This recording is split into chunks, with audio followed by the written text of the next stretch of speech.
Alright. Oh yeah, that's right, I made a test thing. Anyways, hey! Welcome to our stream. Wow, is that audio on my end, or is that just... Hold on. Okay. Sorry. Alright, so... I want to take a moment here, right at the beginning of the stream, before I even get going on anything. Let me change my capture here. So I want to address something that I think is important. So I'll try to keep this brief, but a recent event happened that made me think about things. And if you're in a place of, you feel like you're on the edge of your mental health, please do not hesitate to call the number on screen right here. You are loved, whether you know it or not. I'm willing to love you as a fellow human. Okay? Things are hard sometimes. Life's storm can be rough, but you do not have to weather it alone. That is literally why I'm titling it what I am. It's also a bit of a pun on Link's Awakening. But I wanted to take this brief moment to, kind of step away from, like, hey, I'm the streamer doing game, to just talk about something real with you. Just for like a minute, right here at the beginning of the stream, just to say, hey, things are rough. Everyone, had in the past year and a half has had just a rough time. If you're ever really feeling like you're on the brink, call this number, please, okay? I care about you, and I want the best for you. Alright? Now, with that being said, I don't want to take too much time on this, so we'll go ahead and head right back into Link's Awakening, okay?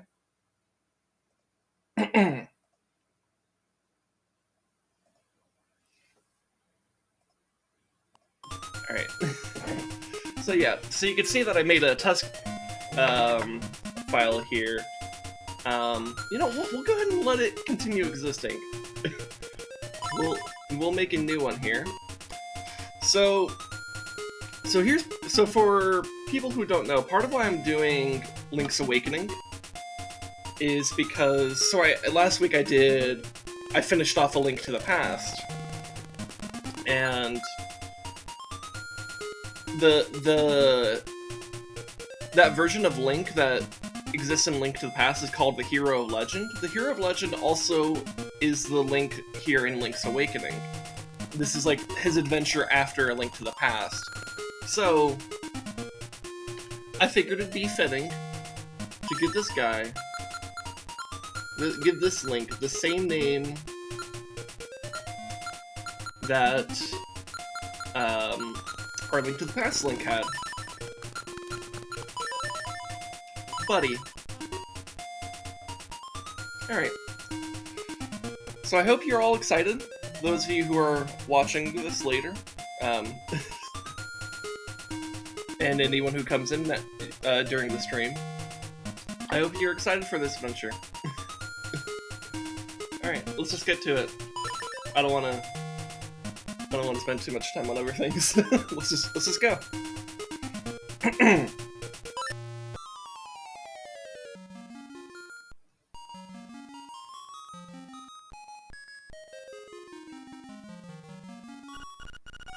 What a relief. I thought you'd never wake up.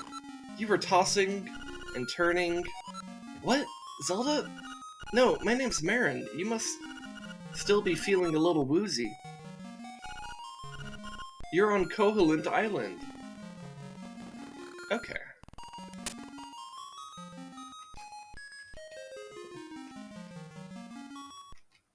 Look at him try to push the bed.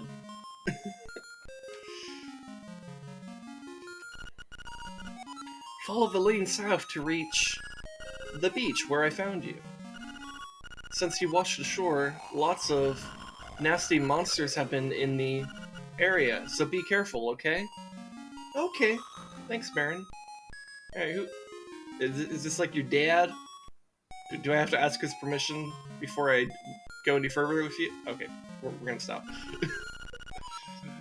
Well, buddy, you finally snapped. How does he know my name? I don't know, maybe... Unless... How... Okay. How coincidental would it be if he actually says buddy, and that happens to be my name? That'd be kind of funny. Anyways, you finally snapped out of it. Name's Taryn. Hope you're feeling better. What? How did I know your name? Oh no, he did actually know my name. Okay, how did... Shit, he knows. How did I know your name? You think it's weird, eh? Well, I saw it on the back of this shield. Hey! You got your shield back. Yay! Press the button and repel enemies with it. Shield. Oh, so I could just hold it. Okay, so blocking is a more active thing in this game. I like that. Nice. Alright, is there anything in here? Hey, what are you doing in my chest? Where'd you learn to do such a thing? Damn, she just called me out on that. Okay.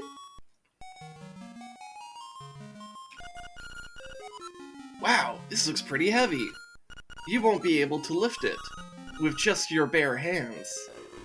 The game knows I want to pick up the pots and throw them. Well, maybe at some point we'll get some, like, gauntlets or something that'll allow us to do that. Yeah, so for this game... you know what, let me adjust volume real quick. Because I feel the game is a touch loud, but only a touch loud. So, like, let me just do it like that. Okay, that's a little bit better. Alright.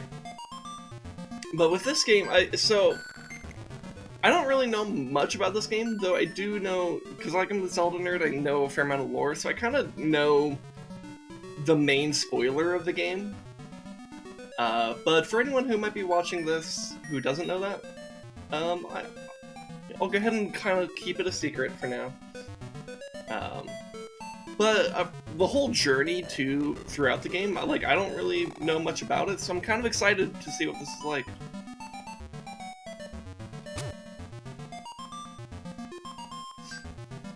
Anyways, doesn't look like there's anything in this yard. Alright. Is that a fucking tree with a phone on it? Oh my god, it's like a big-ass phone. Like an old phone, too. Well, old by, you know, the standard of 2021. Ring, ring. Hello, it's me. Ulrira.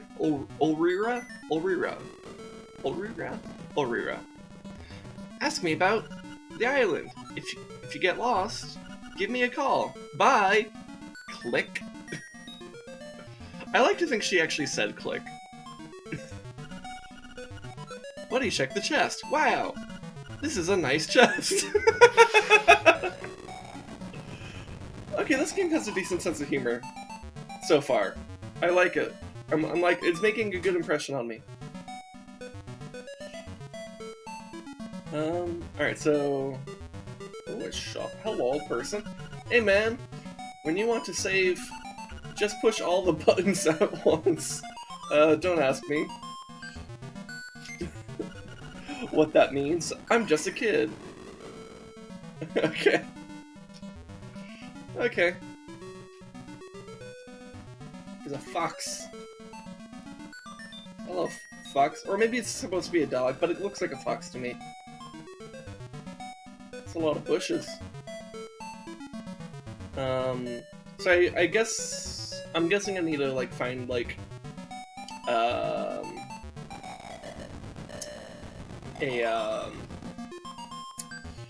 my sword or something to get rid of those bushes. That's what I'm guessing, at least. Yahoo! I'm fine, and you? Okay.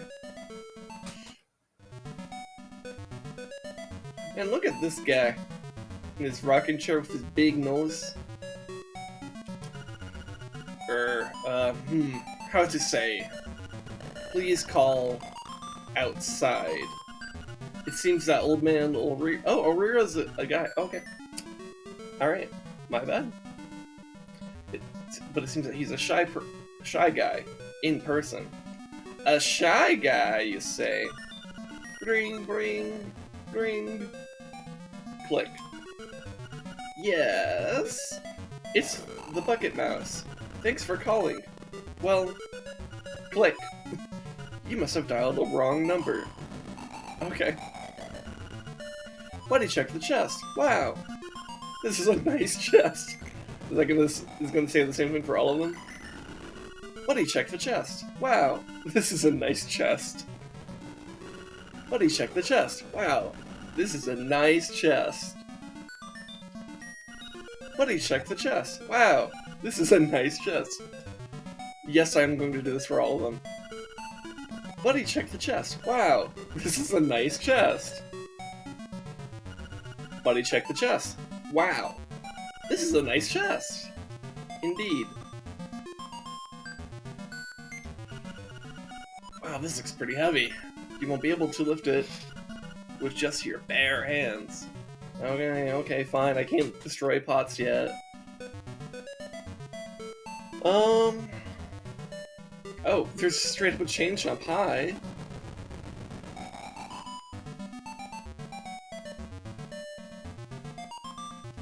Okay, but it doesn't hurt, I guess. Oh ho ho! My Bow Wow is so proud of his fine fur coat. Yeah, it's a fine fur coat.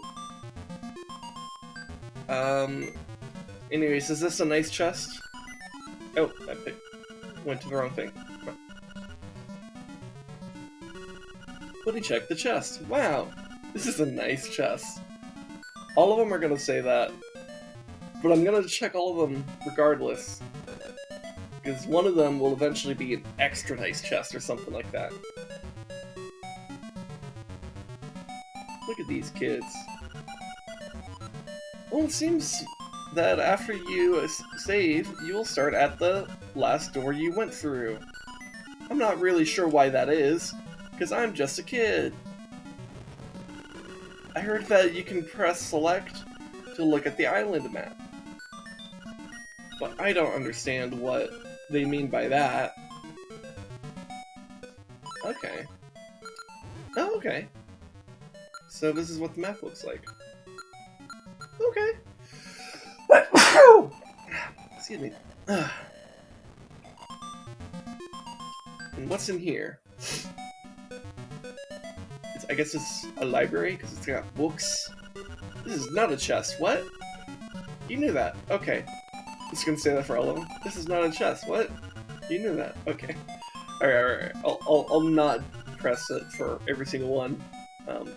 Selecting the item that's right for you. Read this book? Sure. You can select your favorite item for the A and B buttons on the subscreen. Using different items, you can fight without a sword. Try many different things to find what's right for you. Wow. Automap and Memo Guide book. Read this book? Sure. You can see an island map by pressing the select button. Yeah, we already did that. Dark parts of the map are places you have not yet visited. Makes sense. Move the cursor and press the A button to get more information about an area, or to replay the message you got there. Ah! How convenient. Secrets of the Whirling Blade. Read this book? Sure. The Whirling Blade technique has been handed down from generation to generation by the family of the hero. To use it, hold down the sword button and build up your power. When you have enough, you can release the button. Can you master this? Well, I need my sword first. How to handle your shield. Like a pro. Read this book? Sure. If you hold the button down, you can defend yourself from enemy attacks, and you can flip some enemies too. Besides the standard shield, there is also a mirrored variety which can defend against beams. Beams! Cool. Fun with bombs. Hey, sounds like the book for Rezdog. Read this book? Sure.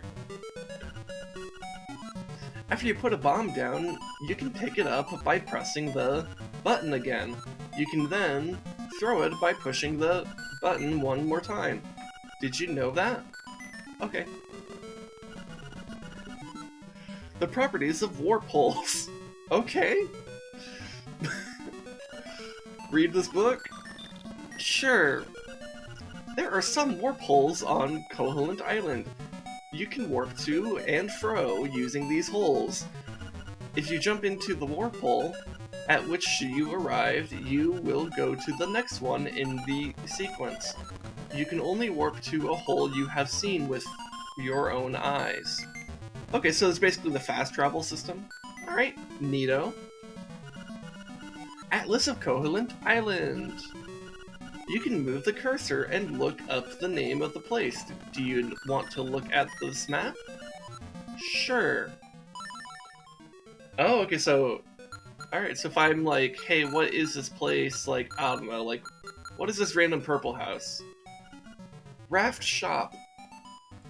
Cool. And what is... I'm in this random house. Hen house. Okay. Let's see, what is this? Kennelit Castle. Okay. And this? Level 5, Catfish's Ma. Okay. Okay.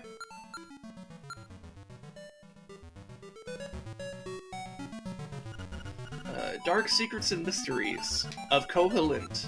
Do you really want to read it? Yeah. Gasp! What's this? You can't read the tiny print without the aid of a magnifying glass. Okay. Alright, can I reach this book up here? Because I can see it there. This is not a chest. Okay.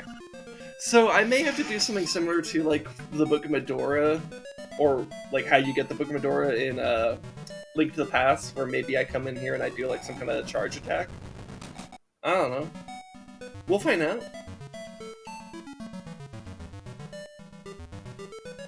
Let's read the sign. Tail Cave. Taranbo Shores. Alright, so we should head to the shore. Yo, did he just do a flip? Cool! Yo, he does a flip!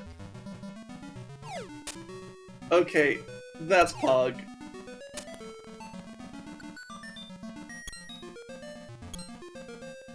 Alright.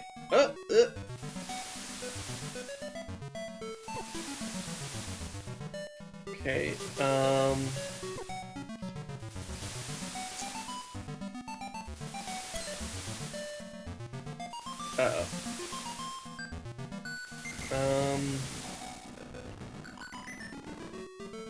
Okay. Well, I'm not sure what to do.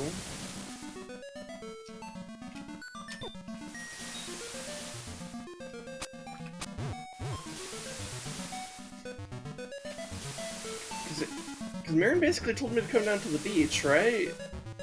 So I kind of assumed I would maybe find my sword here, but maybe not? Beware of sea urchins. Don't touch them with your bare hands. Okay. Maybe I'm not supposed to be here just yet. Maybe I actually need to be talking to more people up in town. Maybe someone's like, hey, I think this sword might be yours, and I'll be like, wow, thanks, and then I can actually do stuff. So let me head back up.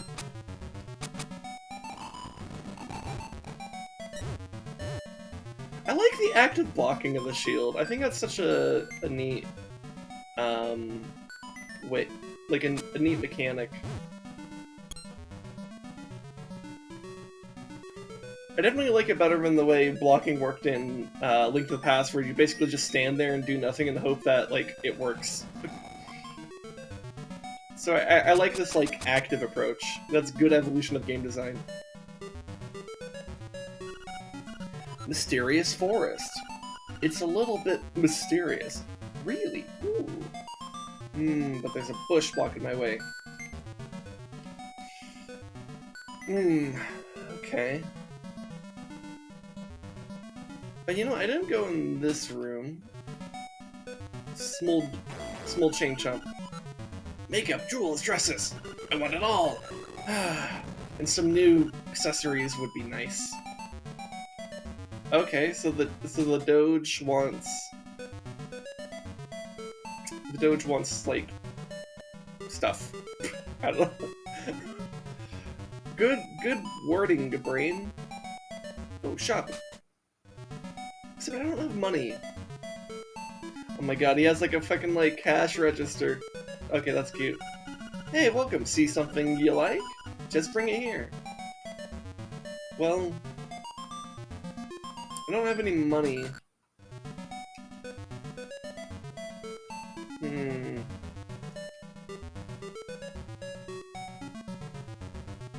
Ooh. Okay, so here's a little... Here sleeps a flying rooster. Okay, cool.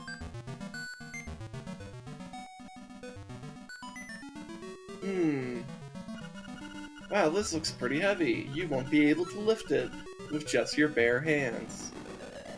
Here, let's go talk to that kid. When you're running out of hearts, you'd better enter a house or cave. Why? I have no idea. I'm just a kid. Okay.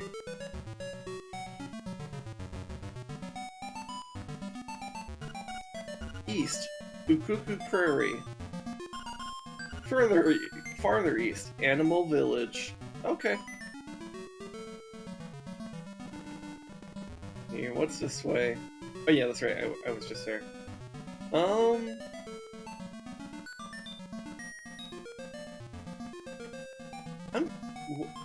I'm not sure what to do.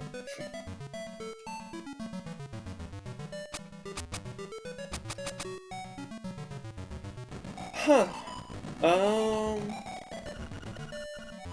Yeah. Oh, okay. There's a building here. Let's talk to the people here. Yep. Those are my boys. I'm Papa. Pleased to meet you. I'll be lost in the hills later, so keep a lookout for me. Here? Okay. Because they all look alike, even I am sometimes confused. By the way, my baby wants a Yoshi doll. I saw one at the trendy game. but I couldn't get it. So is it like, is trying to game like Covalent's GameStop? Where you get like shitty trade-ins? Buddy, check the chest. Wow! This is a nice chest. Nice.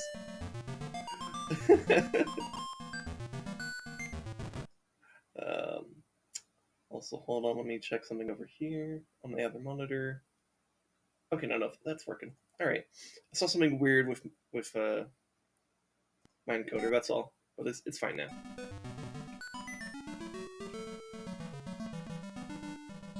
Okay. Alright, let's check all these chests. Buddy, check the chest. Wow, this is a nice chest. Buddy, check the chest. Wow. This is a nice chest. Buddy, check the chest. Wow! This is a nice chest. Buddy, check the chest. Wow! This is a nice chest. Alright. One of those will eventually be something different than just nice. Anyways, those are all pots. I can't pick up pots right now. What am I supposed to be able to do with the shield? That, like... Is there, like, something I'm supposed to be able to do that I'm not aware that I can just do? Well, let me talk to these guys again. Maybe they said something that I just missed earlier? Oh yeah, some other stuff like this washed up on the beach. Oh, he had more stuff? Or wait, no. Okay, so if you go look and watch out for monsters. Ever since you showed up, buddy, I've seen them all over the place. Okay, so I do have to just find them on the beach. Okay. So, I just need to use the shield to, like, not die. Okay.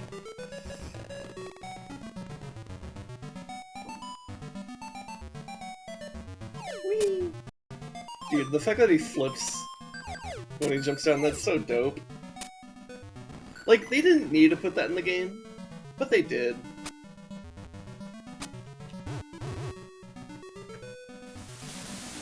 Okay. Oh nice, I can move those. Okay, that's good to know. Hey, that looks like a sword. Oh shit! It's the owl from Ocarina of Time! No! Right, well, I don't know. Hoot. So, you are the lad who owns the sword.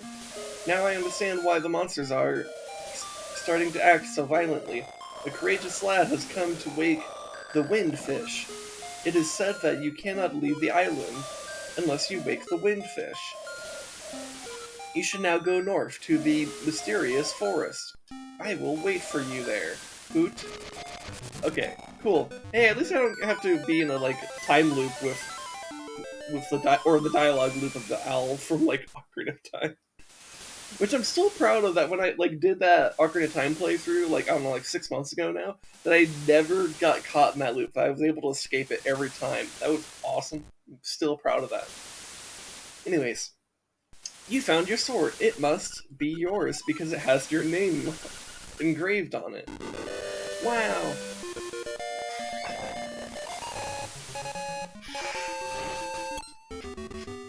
Yay. Okay. So, here, question.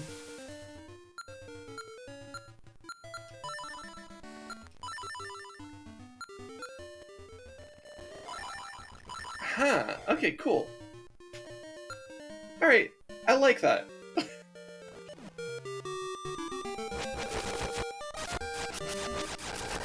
Yo, when I swing it like this, it kind of looks like I'm using a pickaxe. Alright.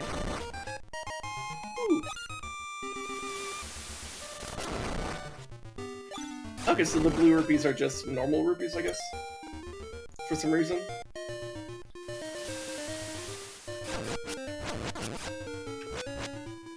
Heart!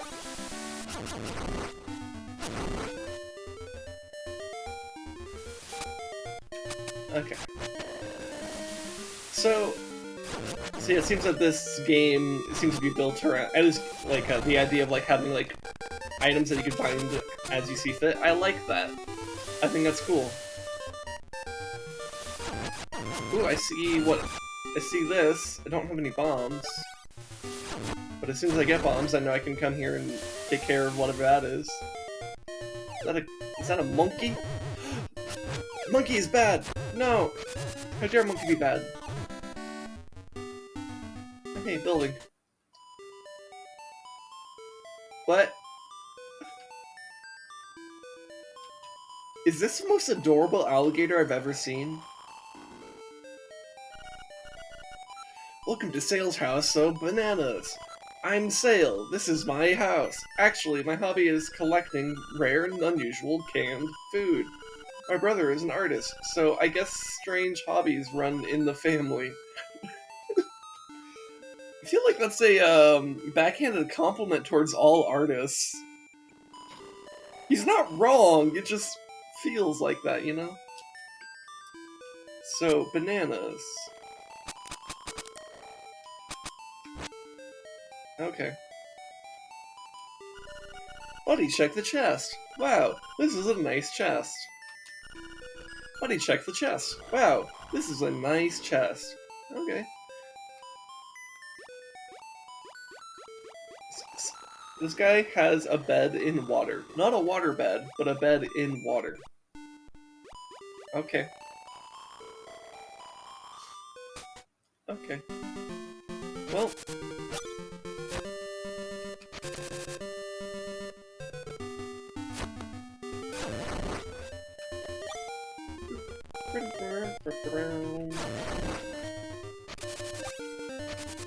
I can cut the grass! What does the sign say again? Beware of sea urchins, don't touch them. That's right. Okay, yeah. Sea urchins are dangerous. Gotcha.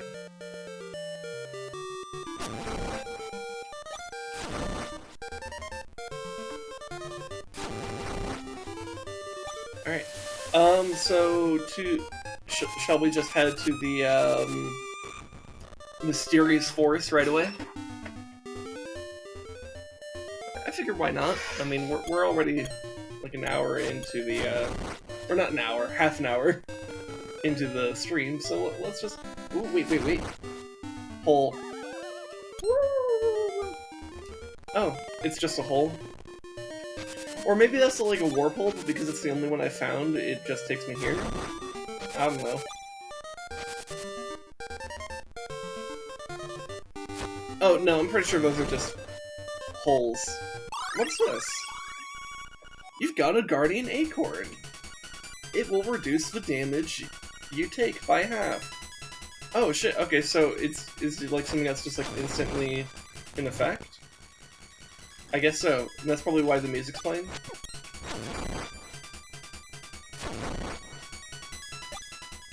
Okay.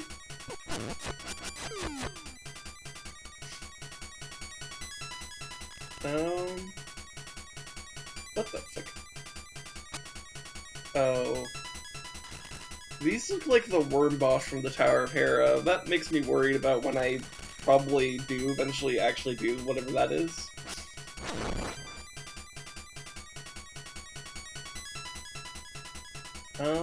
Anyways, I'm just gonna head up to the Forest of Mysteries. Or Mysterious Forest, I think is what it's called.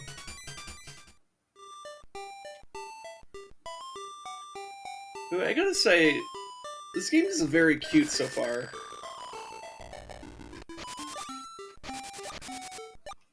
Like, I don't know, it's just cute.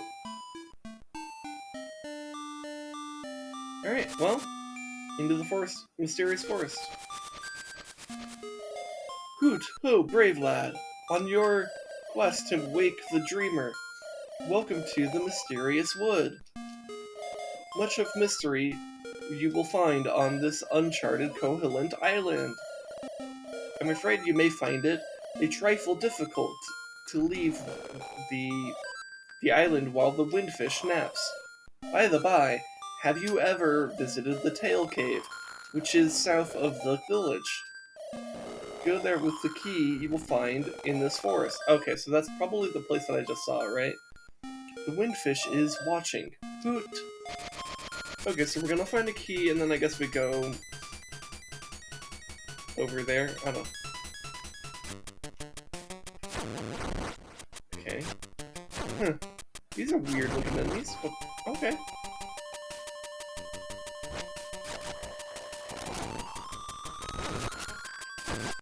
What is this? You got a piece of power. You can feel the energy flowing through you. Oh. Okay, so now my sword attacks just yeet them and make them explode. Damn, son. Okay. Okay, so I need something to help it. Can't do it with my bare hands. Ooh. Whoa. I'm getting like lag. What the fuck?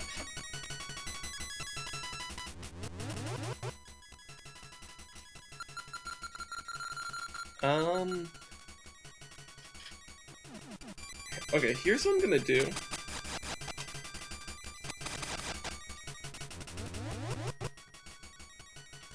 Oh no, oh wait, no, I'm pressing the wrong button. Okay. Nope. I'm trying to save but by pressing all the buttons. No.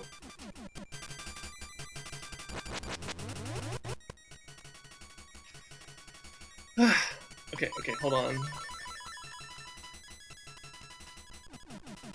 Let me try pressing this.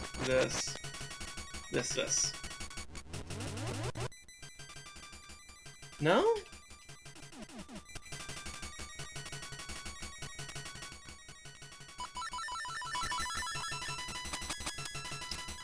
Trying to save by pressing the equivalent of the A, B, start and select.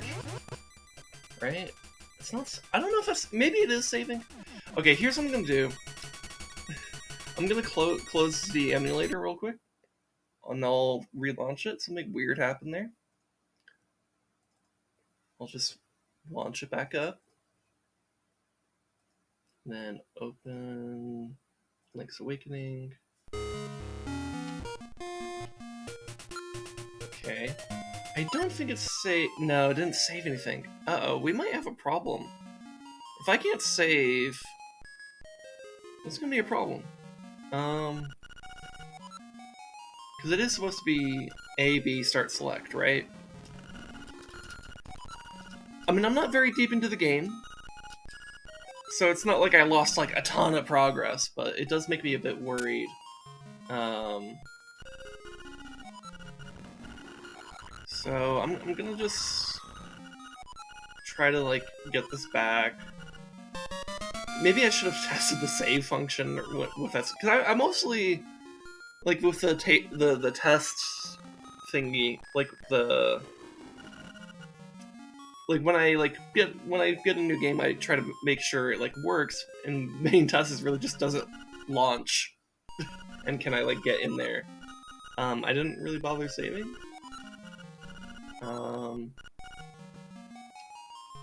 So let me just like walk out.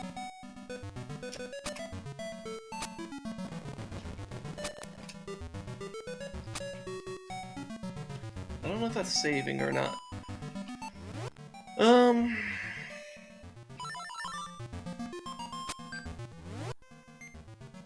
I have no idea if it's saving.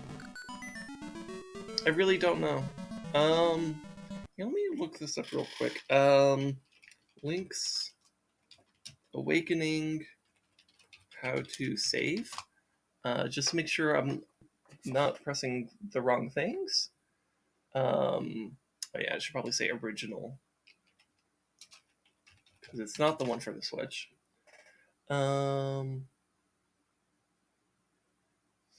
Okay, how do you save and quit links? So A, B, start, select button simultaneously. And it should bring up a save and quit menu. Okay, so the fact that it's not is concerning. Oh, no. Okay, well, okay. Yeah.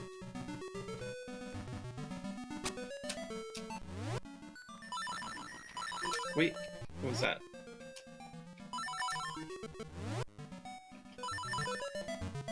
Hold on. No?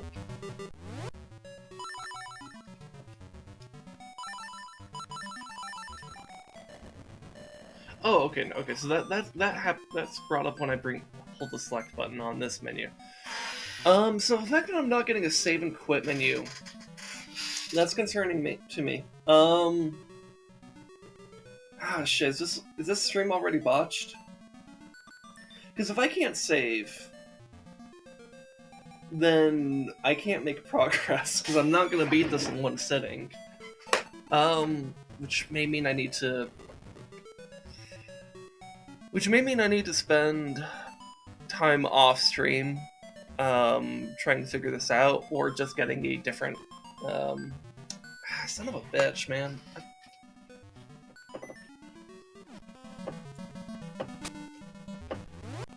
Because, yeah, it should be bringing up a menu, and it's just not. Damn it.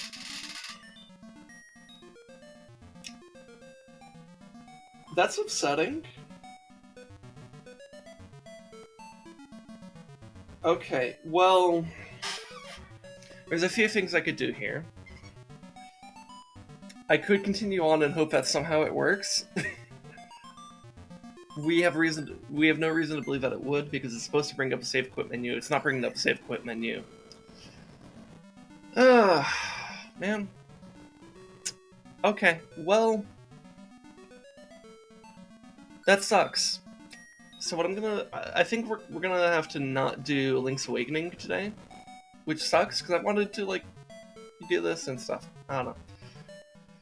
I'll have to look at this off stream, and hopefully by next week I can figure out what the hell is going on, or just have a different copy that actually works.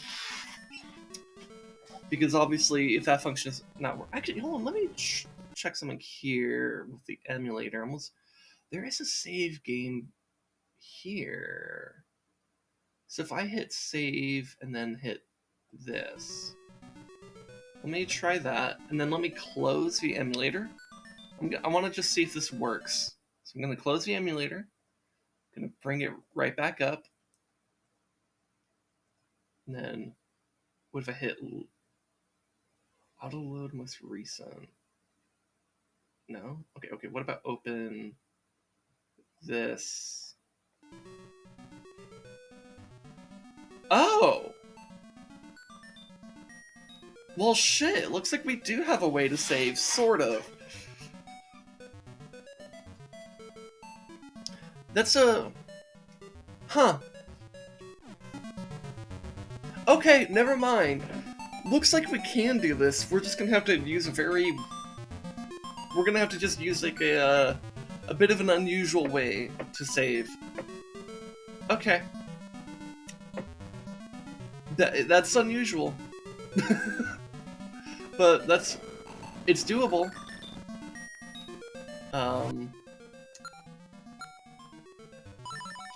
Alright. Okay, we have a method of saving now. It's just not through the game itself.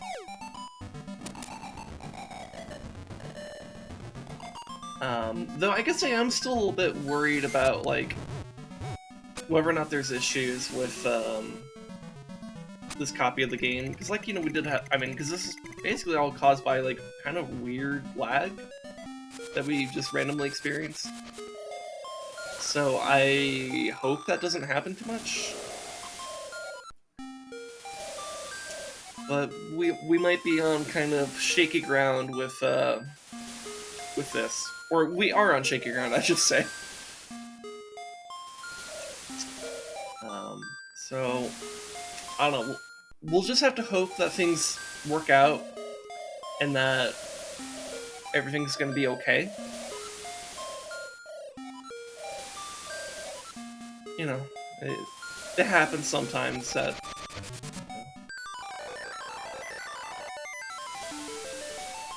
Alright, got the sword, so now I can go do stuff. Okay. I really hope that what we experienced was just a bit of a fluke, in that, like, we can just proceed and this will be fine. Because it'd certainly be a shame if, like, I started out this new playthrough and then, like, like I couldn't even actually really get anywhere with it. That would suck.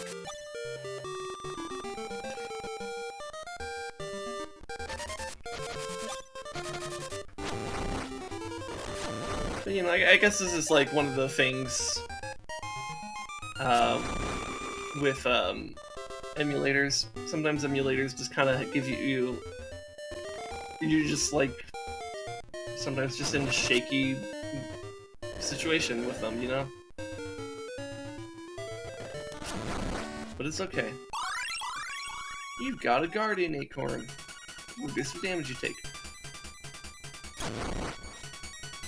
So yeah, so I guess there's basically just power-ups that you can just pick up off of enemies in this game that just give you a, I assume, a temporary buff.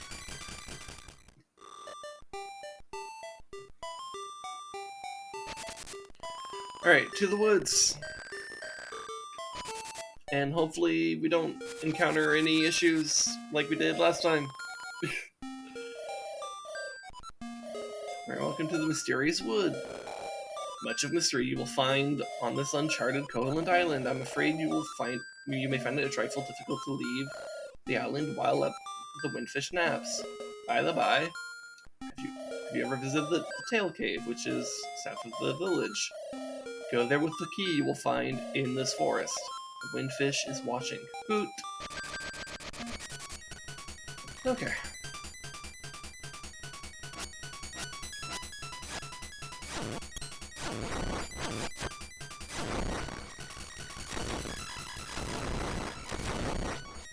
Okay. Boop, boop. Okay, what's through here? Ooh, a sign.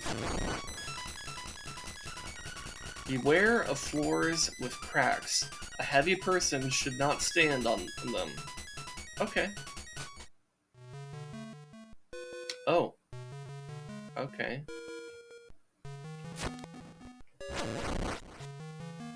Oh, the rupee's out of reach. Alright. Wait, unless... Hey! I can grab it with a sword. Okay, cool. We can break the rocks. No!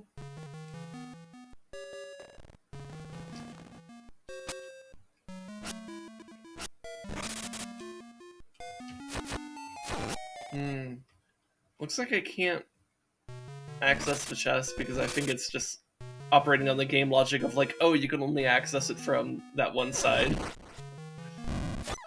Ooh. Okay. Alright, so we don't want to stand on the cracked walls or cracked floors too long. We can stand on them for oh no! I died. Save and continue. Also, I guess maybe that's another way we could save, is just dying?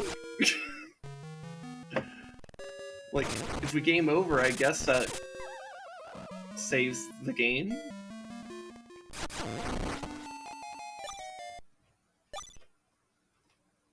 Yeah.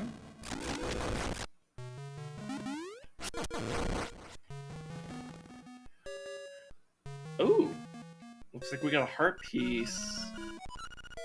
I don't know if it thinks I'm trying to grab the skull or the rock. Let me move a touch up here.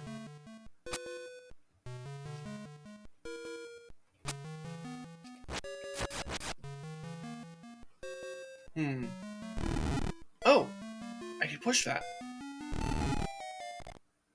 Oh shit.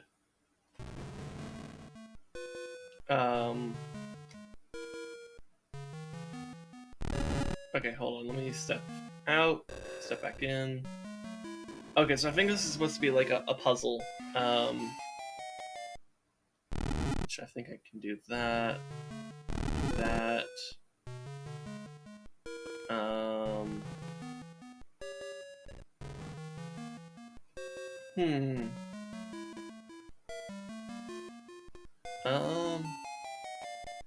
Can't push that. That's too heavy. Okay, so I'm pretty sure it is the skull that it's saying that for.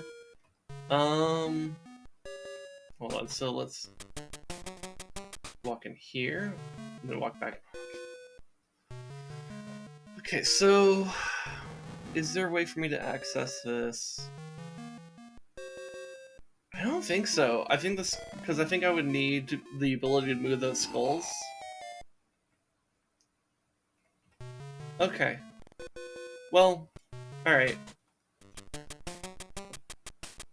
There's a mushroom. You picked the toadstool. As you hold it over your head, a mellow aroma flows into your nostrils. Okay.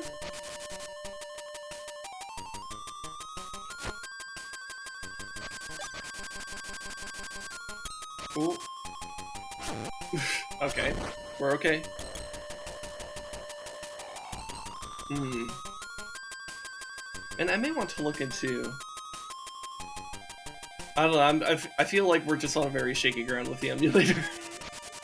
I'm just worried about the rest of the playthrough, I guess. And whether or not subsequent streams will go well for this. I don't know. Anyways, looks like I can't proceed. So we'll go back through here.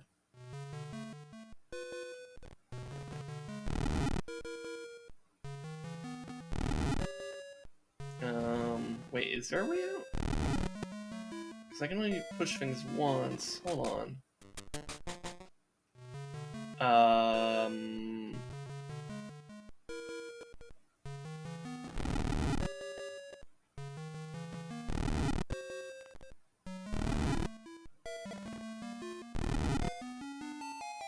Oh, wait, no. Yes. Yes, okay. There we go.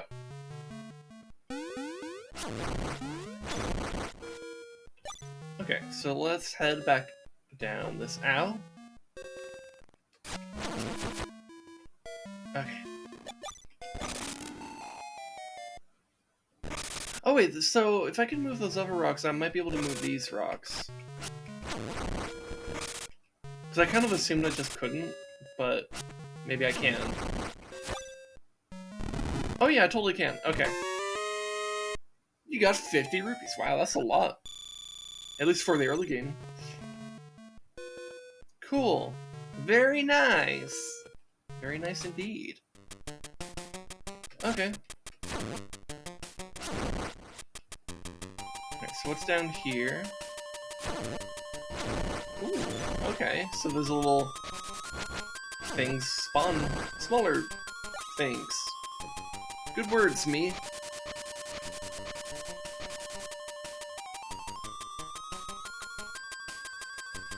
Oh. Oh, alright, got him. No! They got me! And then they promptly went in there themselves. Okay. Okay.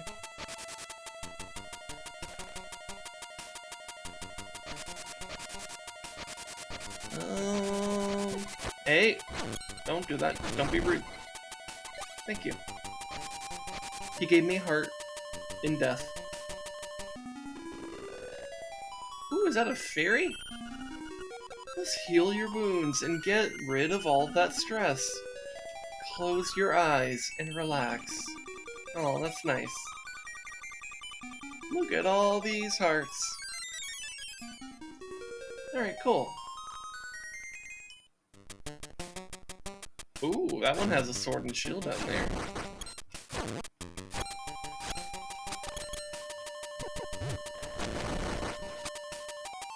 Okay.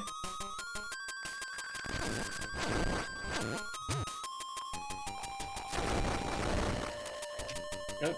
That one's like on. Okay, there we go. Okay, I can't move that. Alright, let's go to the right.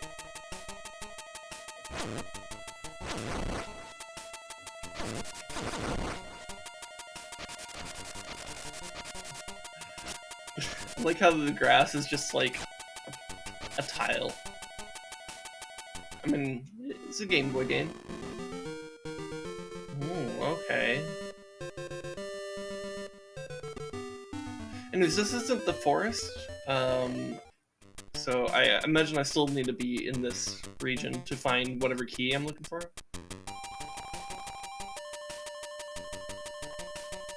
Which might be over there. How do I get over there?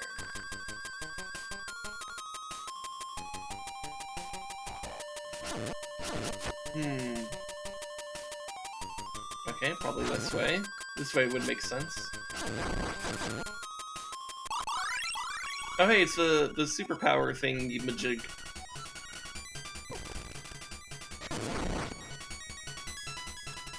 What is that? As Raccoon, my nose is very sensitive to stuff like dust and powder. Okay. I don't know how that's really a raccoon thing, but sure. Whatever. Oh, you're going to be lost thanks to me, haha. What?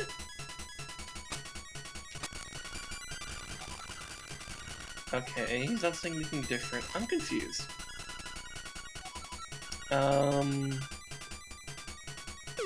Okay.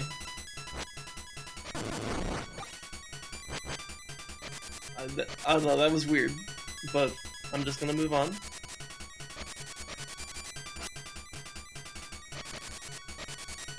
Okay, now we're back to full health. Is this a fairy thing? Did I just move back in on myself, or is that kind of the... Or is that like a game mechanic that like I'm supposed to kind of... like feel a bit like turned around? Yeah, it's gotta be like game mechanic thing, right? Like I'm intended to feel a bit thrown off. Okay.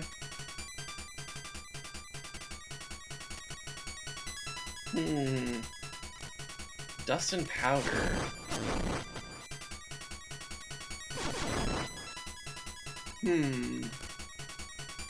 Makes me think I need to be finding like some kind of dust or powder thing.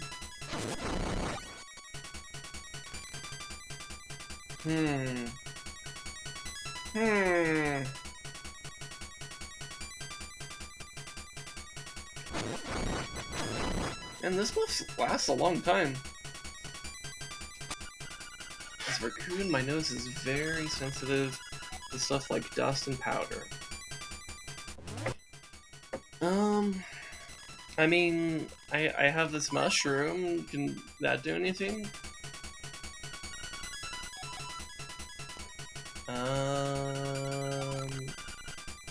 Didn't really see anything. It's your toadstool you picked in the woods. What is it for? You hold it over your head and a mellow aroma wafts into your nostrils. Okay, but it doesn't do anything to... Okay, it doesn't do anything for the raccoon.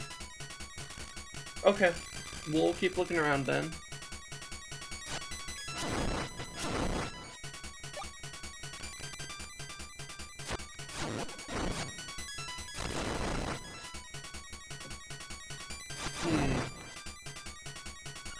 I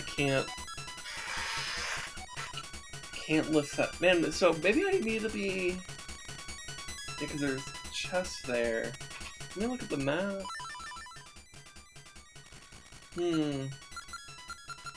And I could go explore over there, I guess. I don't know, there's not really a whole lot I really can do. So on some level, I might as well go where I can go, you know? I don't know. This is my thinking. I'm just gonna ignore all these guys.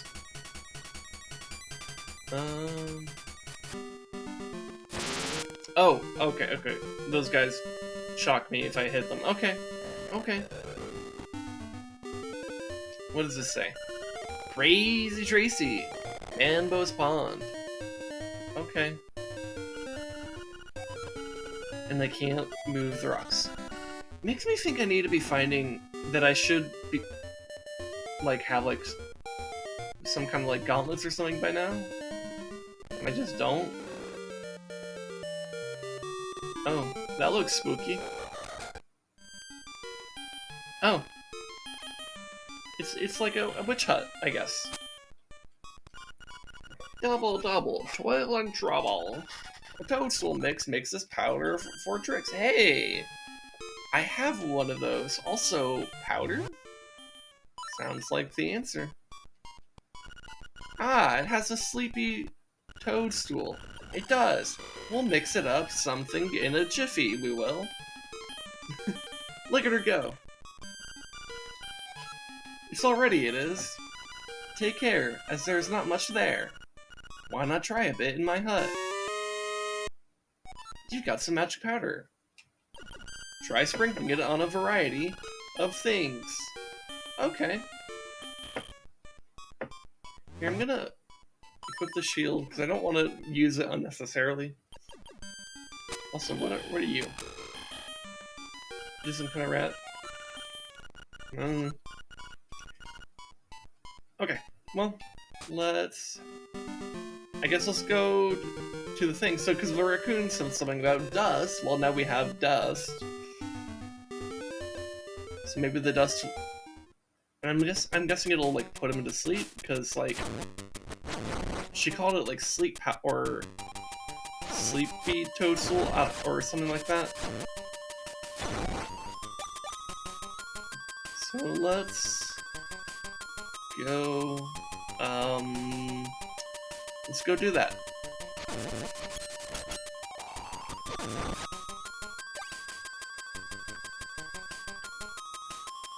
Okay.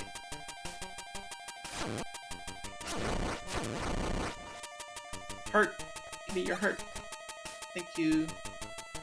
Alright, so here's the raccoon.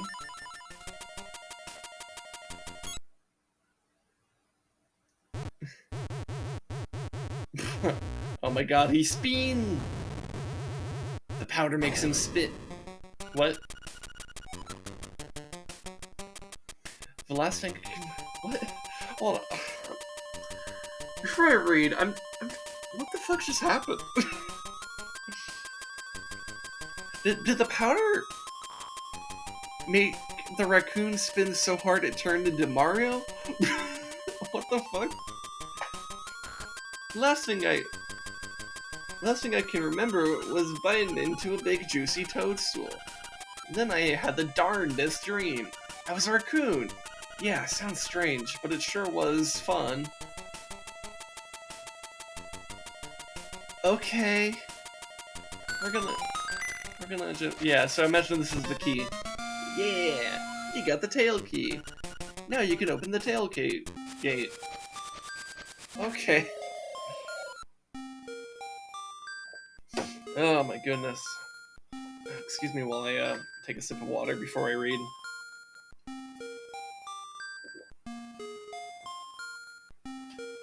Okay. Alright. Alright, take your key and go to key and go to the tail cave. Retrieve the instrument that is hidden there. Go now. The windfish is waiting. Hoot! Okay. But first, I want to see what's this way.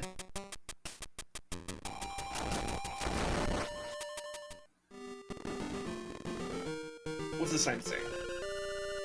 Gopongo Swamp, Mysterious Forest. Okay. Oh, shit. Is that a like? I mean, I don't know. So we got a call tree bush house thing. Good words, me.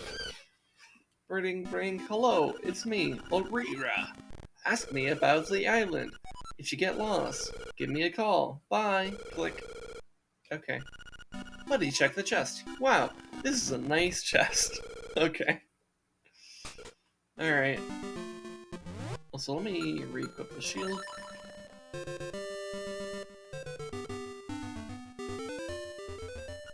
Danger! Keep out! Except Bow Wow. Okay.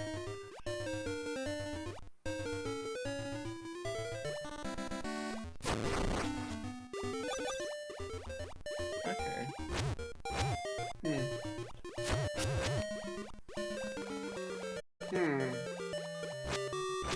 I know this isn't what I'm supposed to be doing yet, but like, I feel the urge to explore this, so I shall.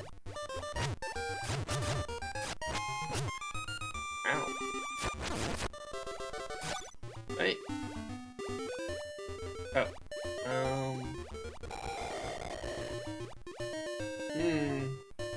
Okay. Hold on, what's down here?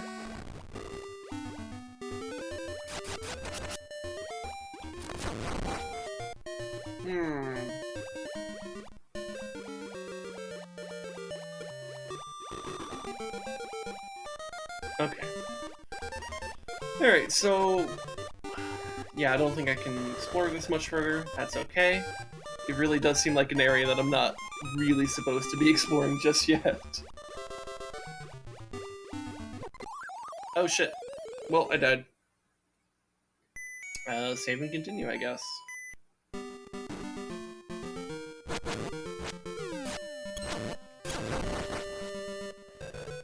Alright. In a way, that kind of made us get to where we wanted to be faster. Alright, but let's head back down. Let's head down to where the game is basically saying where we should go.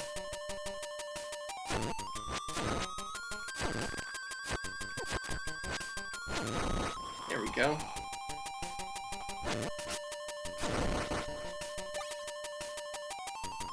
Oop. Oh no! I did the thing! The thing happened. Okay. So here's what I'm gonna do. I'm gonna do that thing where I save in here.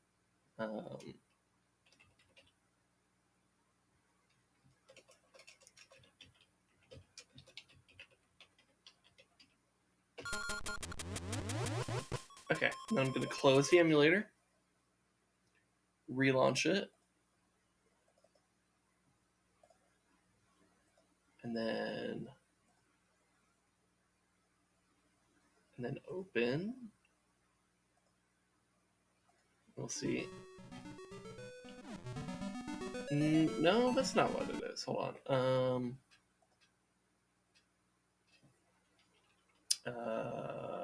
Load this. There we go. Hey! Alright, cool, that works! Hell yeah! Alright, we have a method. It's kinda jank, but it works. Oh wait, I can go down here. What's in here? Ooh, heart piece!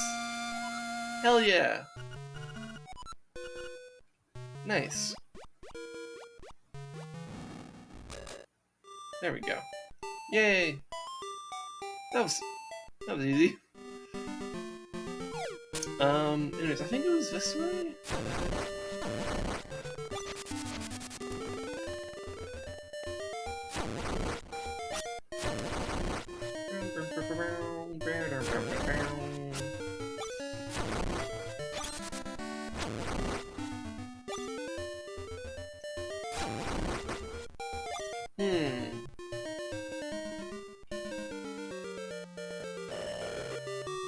Alright, so I guess I put the key here.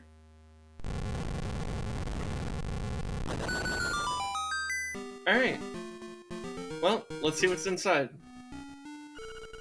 Level 1, Tail Cave. Okay, so I guess this is our first dungeon.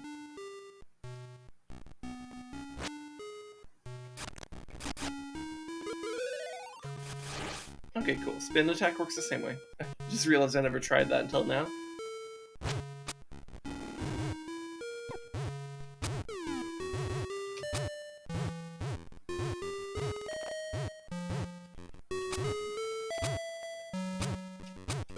Hell yeah.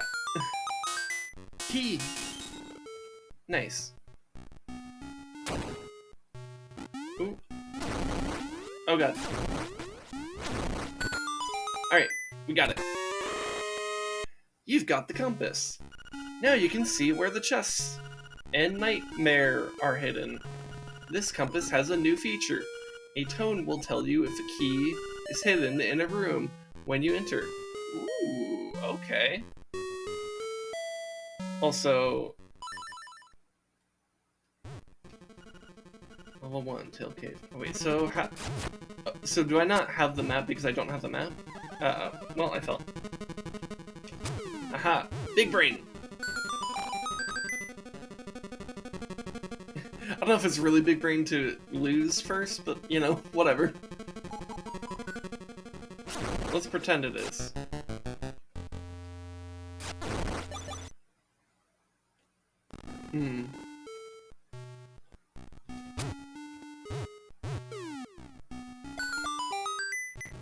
Alright. Key. Okay, so I guess that whatever sound effect was the thing telling me there's a hidden key. Okay. You got a small key. You can use it to open a locked door. Wow.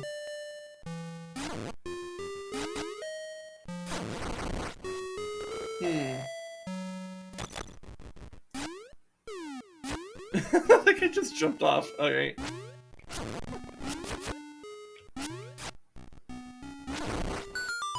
Alright, cool. Ah, at last, you got the map. Press the start button to look at it. Oh, wait, no, this is the start button, right? Yeah, okay, cool. So now I can see that. Alright, so... Okay. Cool. Alright. Also, Oh, what the fuck? Okay, I guess it's one way to go into a room.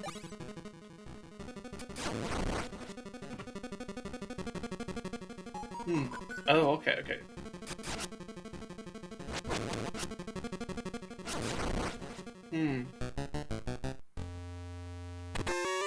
Got it. I might get hit by this thing. Ooh, okay, dodged it. Hell yeah.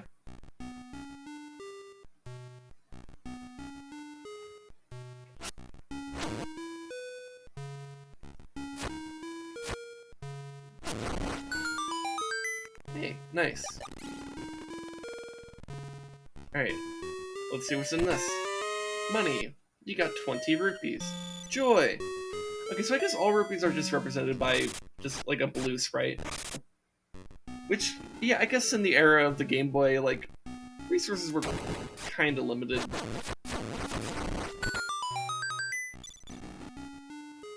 I mean, I guess I can have this. You get a piece of power. It's basically what I do when I'm too lazy to actually read it, and I'm just kind of tired of that.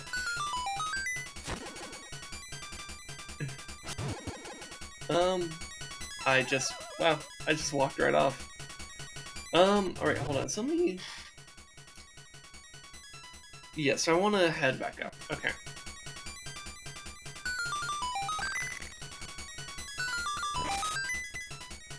Also, I do notice a crumbly wall over there, so I wonder if I get bombs at some point in this dungeon.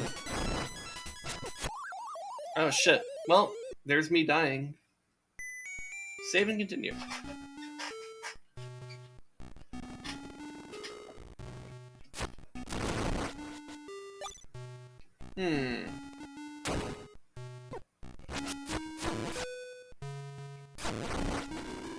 Die, potato. Gotcha. Alright.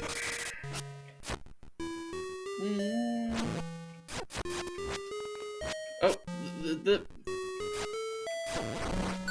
Okay, alright. Let's get the bat, and then... Okay, so that's just like a hazard.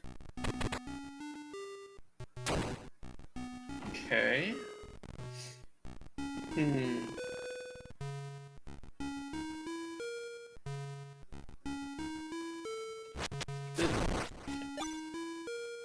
What is this thing?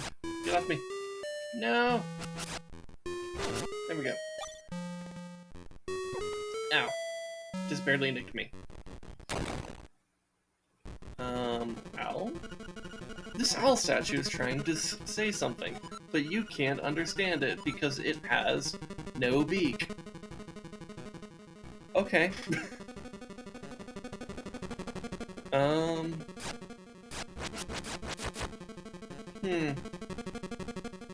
Okay,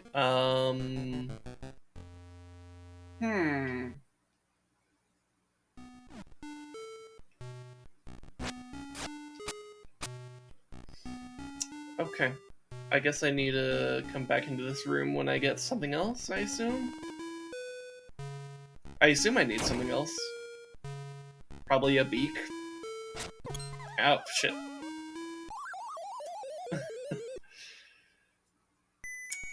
And I forgot how easy it is to die when you, like, have, like, no health.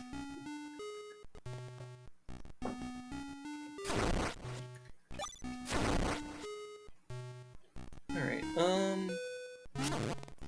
though I'm kind of... Link to the Past kind of got me to become, like, much less concerned about death, because it's just, like, a part of existence.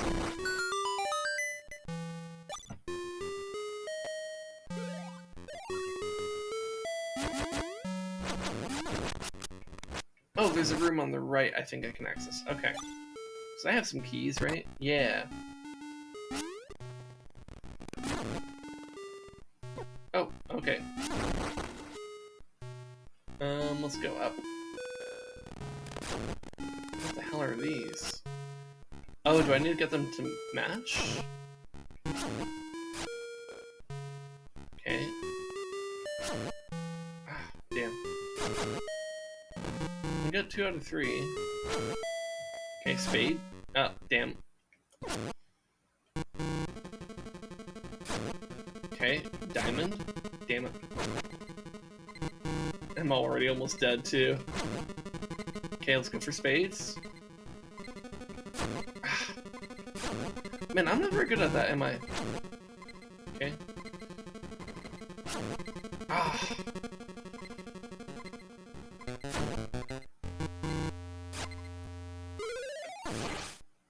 Okay, so we're not synced up. Okay. Well, of course we're not, because I... Okay, diamonds. So what is right before diamond? Looks like heart is right before diamond. So when I see heart, that's when I should strike. Wow, I was a little bit too early on that. Okay, so heart, I think, is preceded by clover? Oh. Oh wait, no, okay, yeah. Man, I got confused because that, like, walked right over this one. Oh,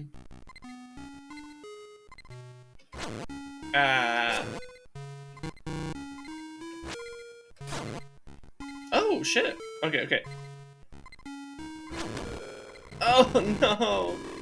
Oh, I had it. Okay, well, those two are synced up. So what I may want to do... So when I see... heart... Hey! There we go. Yay! You found a stone beak! Let's find the owl statue that belongs to it. Yay! Okay, well, we got a statue right here. Turn aside the spined ones with a shield. Okay. Well, let's go to the other, owl statue on the other side of the dungeon.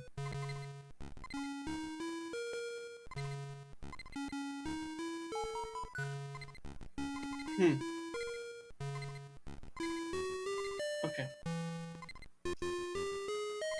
Ooh.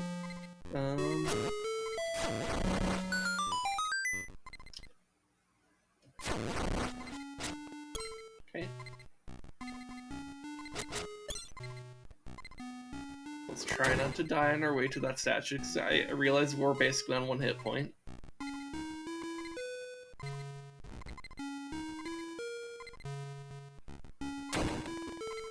Oh god, okay, that was very close. If there is a door that you can't open, move a stone block. Oh. Okay. Oh. Okay, so these are like the turtle enemies. Okay. Here, let's see what the owl statue is. Turn aside the spined ones with a shield. Okay. So I guess the spined ones, he means like the turtles. I thought he meant like the skeletons or something, which I thought was confusing. That makes a hell of a lot more sense. Okay. Oh. What the fuck? Are we in a Mario level? What the fuck? Okay. Huh. Okay. A floating heart. How do I get... How do I get flying heart? I don't know. Ow. You've got the Rock's Feather. It feels like your body is a lot lighter. Okay, well let's equip this. Ah, well, shit. Save and continue. Okay, so it's a jump button.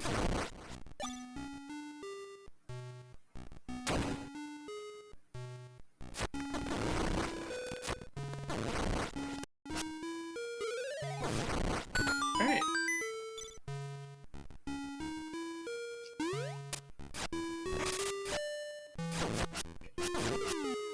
Okay. So I assume I can jump over gaps if I actually hit the button before I do it? Yeah, okay. Okay. That's pretty cool.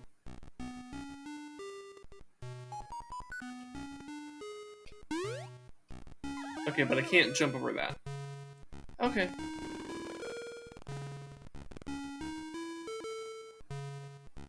Can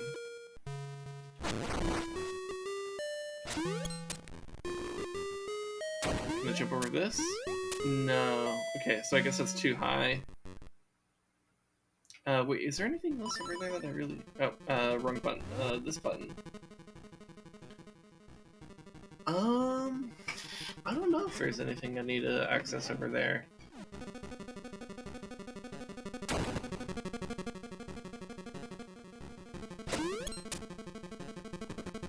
Oh! Okay. Alright.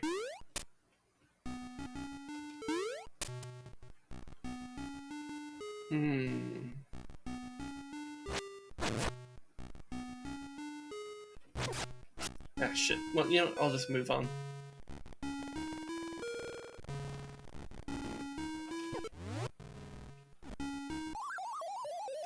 Okay. Hey, you know something I'm curious about? So I wanna go back to town and go to a shop, because I'm curious if they have bombs. Because there's just that one crumbly wall. Oh, I could probably jump over this now. Okay.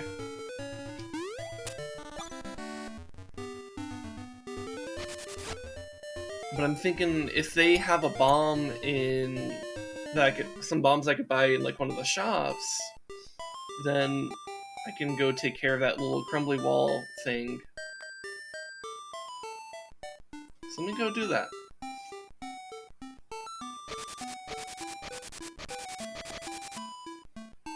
See, was it here? Yeah, shop.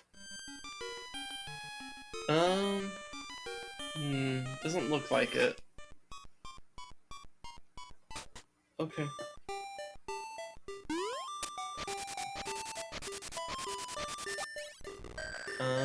Unless this shop has it.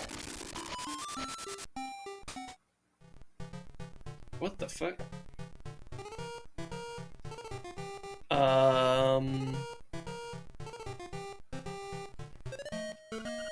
Trendy game. One play, 10 rupees. Play? Sure. The A and B buttons move the crane. The rest is just timing. Go over to the buttons to play. Good luck. Okay.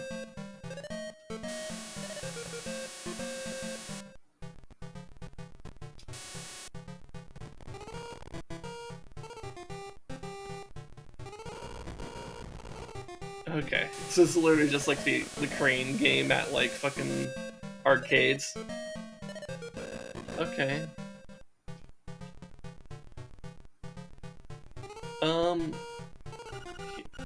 Challenge again? Yeah, let's try it again.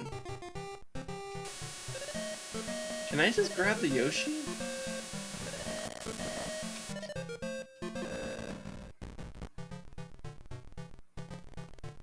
I don't know if that's enough. Ooh, yeah.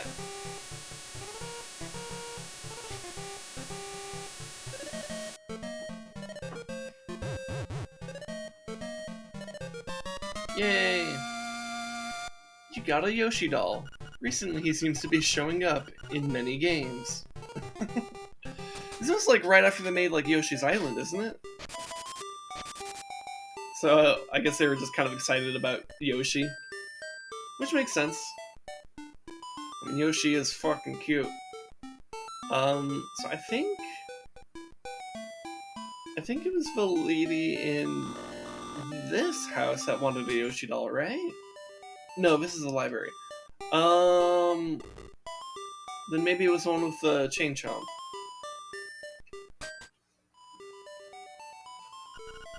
Oh, my Bow Wow is so proud of his fur coat. Okay, so it's not you.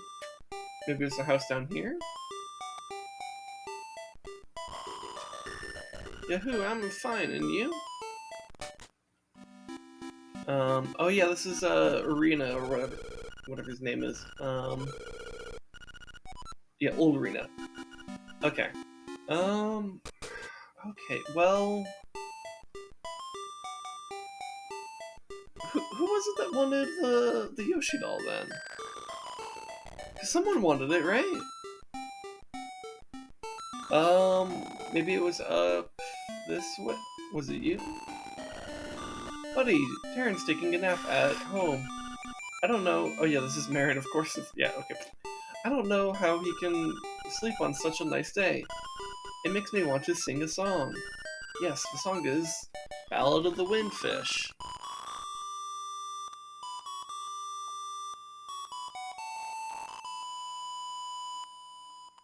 Wow, she sings in 8-bit.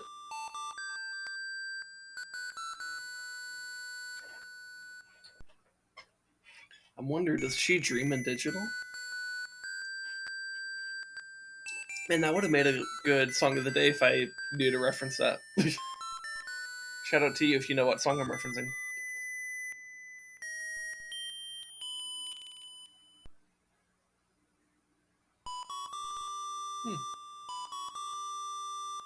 Okay. Alright. Well, we'll let her keep singing. And then I was thinking maybe it was someone in this house? Oh yeah, I think it was his mother, right? Oh, will you give that doll to my baby? Yes. Oh, thank you. You are indeed a generous person. Ah, I will give you this in return. A bow. You traded your Yoshi for a bow. Maybe you can trade the ribbon, or, okay, it's ribbon. A ribbon for something else. Okay. So maybe this is the start of some kind of trading quest? Alright. Well. Alright, so I didn't find any... Didn't end up getting any bombs or anything like that. That's okay. So maybe that means that the game kind of expects you to maybe... re-explore dungeons a little bit, maybe? Maybe this is where they like first started experimenting with the idea that sometimes you'll return to a dungeon. Because that is a thing in later Zelda games.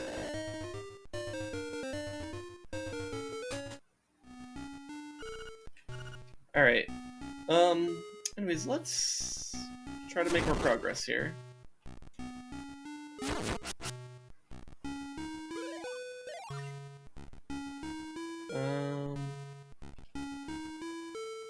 I think I want to be heading this way. Actually, why am I even trying to contest that? Alright. Alright. Key!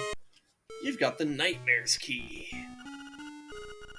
Now you can open the door to the Nightmares lair.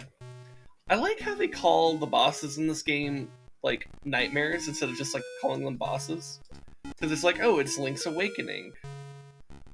You know, so we're gonna call them nightmares. Also some spoilers for later in the game that I am aware of, because I know Zelda lore and I just walked right off.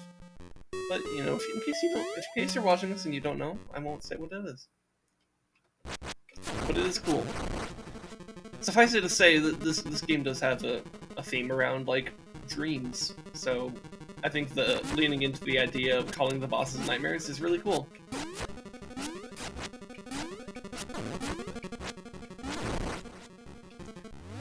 Okay.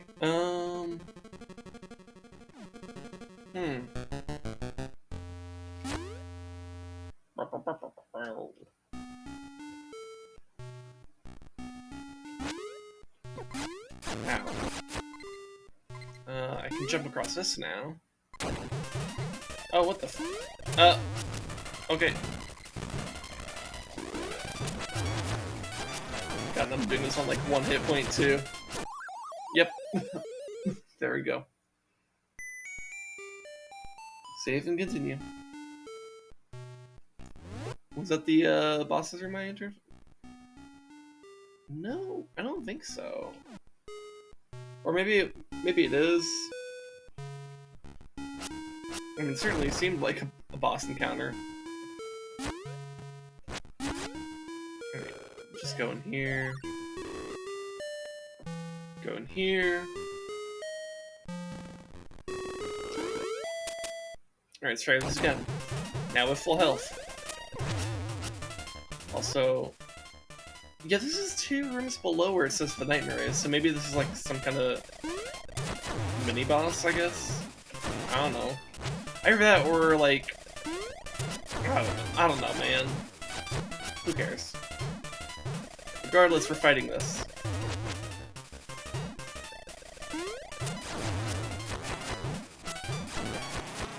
Hey, got it. Oh. Okay.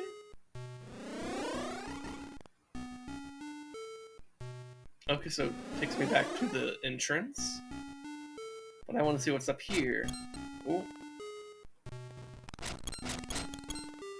Alright, what's down here? Another Mario level. Ooh, but now I can jump. Oh, that's grim. Okay. Well, I guess it's appropriate for spooky month. Because it is currently spooky month. They're not for much longer. Is there something I'm supposed to see in here?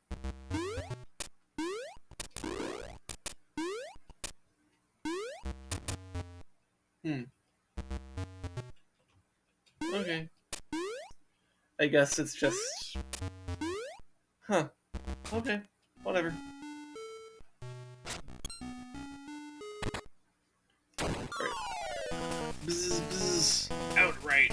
Outsider. Oh no, it is the worm boss from Tower of Hera. No! Oh! Okay, it knocks you down here. Oh, okay. Alright.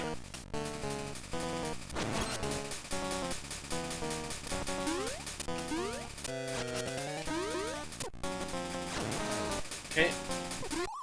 Ah, damn. You just killed me. Rip. Alright, but now we have this. So it's easier to get to the boss again. Alright.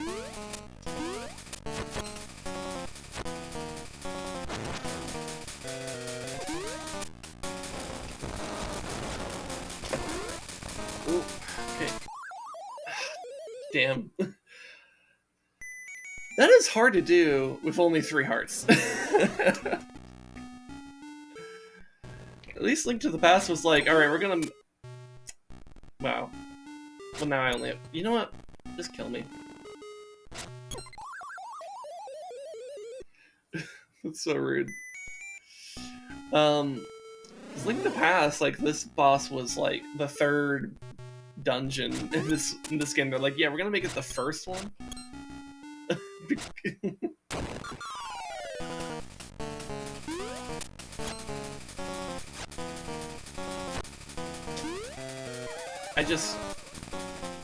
That was just me. I jumped off because I'm stupid. Hey! How dare you do damage to me? Alright.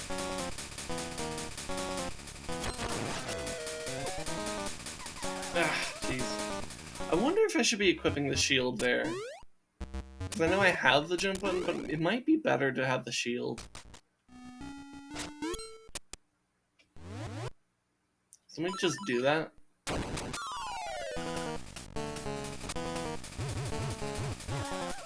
Okay, well, he can still shove me off, so... But it does block the damage, which might be better. Oh, yeah. Okay, well, let's try that again. And here, let's equip the feather while we make our way there, so that we could jump over these. Really? Okay.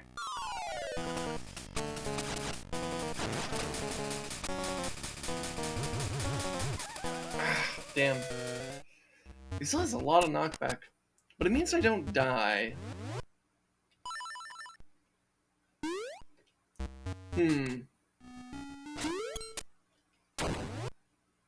Shield?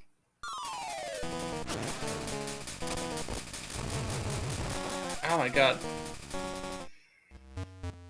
Okay, maybe it is just better to have the feather equipped, because it seems that if I'm like blocking once, it's just like I'm just basically getting shoved off, which means I make no progress. So maybe it's just better to have the feather and just try to jump over him. I could also just alternatively walk right into his face and get knocked off immediately because I'm stupid. That's also a possibility.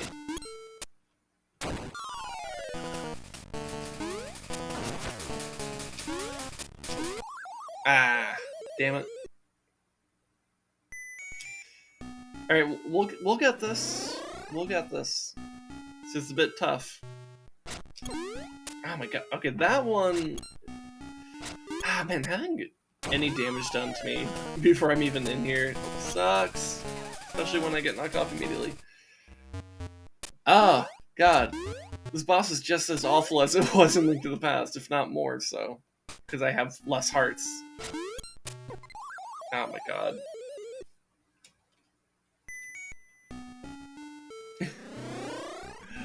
I can't believe Nintendo was like, yeah, you know what's a good boss? The one that's a complete cunt. I guess this is 90s Nintendo. They were a little bit more... They had a little bit more of a fuck you attitude to their game design back then.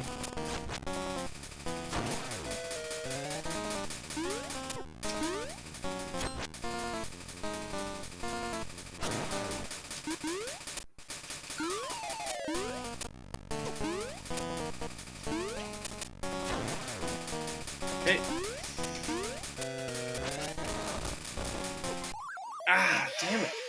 Fuck! So I got 3 hits that time. At least I'm pretty sure that was 3. So how many do I need to actually kill him? Okay, that's 1. 2. Oh god, I can't get hit like that though.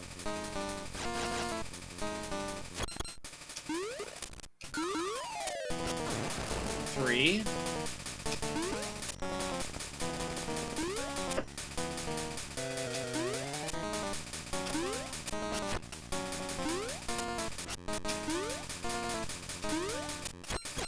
Ah, damn it.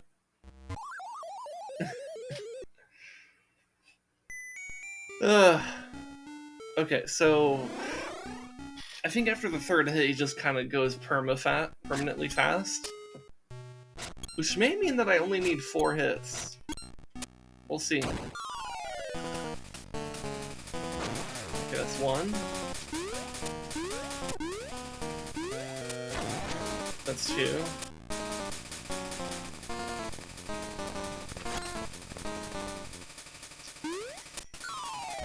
Okay, 3. Whoa. Alright, I did only need 4. Okay, cool. Got it. Hell yeah. Alright, now I have another heart. That's a big deal. That's a 33% increase in my life. Alright, looks like we got some kind of, like, violin or something. Or is it cello? Okay, okay. Look, you've got the full moon cello. Wow.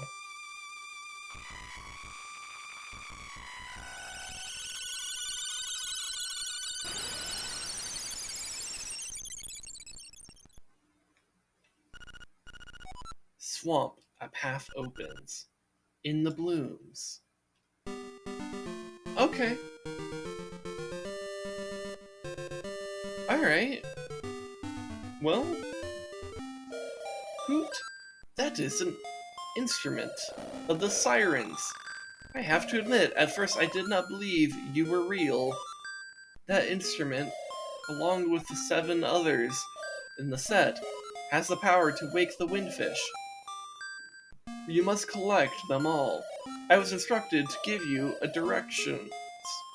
Your next goal is north, in Gapunga Swamp.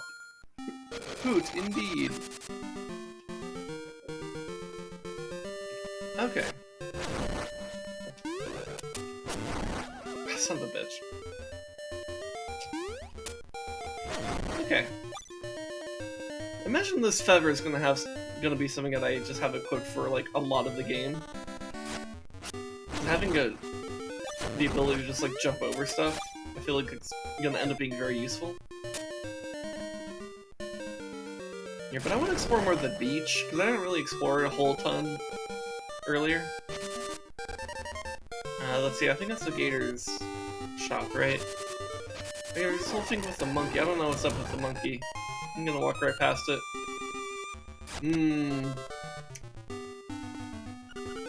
Okay, yeah, so these rocks are still too heavy.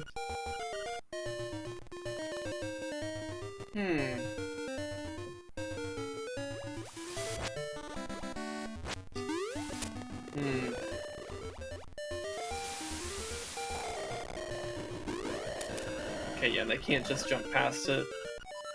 Okay, okay, okay. So looks like this is an area they tend me to come back to.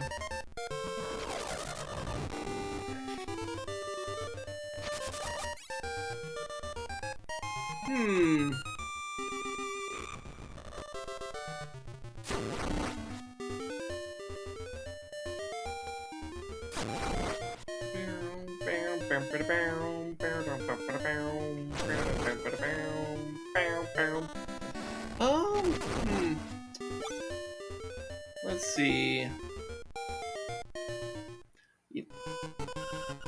Hey buddy, it's serious. Yeah, really serious. Yeah, it is. The moblins came to the village. Oh no. Yeah, that's right. A whole gang of moblins. Then it's for real. They all went to the house. Yeah, that house, and then they did something at Bow Wow's house. It was really bad scene with the moblins. So I mean, it might be faster to find out for yourself what happened. Okay. Okay, so something's happening. Oh, okay, the chain chomp's no longer here. Hey! It's terrible! My Bow Wow was dog-napped by moblins! Oh! Ah! Please, somebody help my poor Bow Wow. Okay. Yep. Okay, so... the dog has been doge-napped.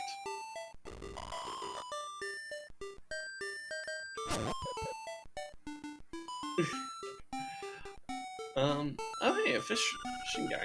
How about some fishing, little buddy? I'll only charge you 10 rupees.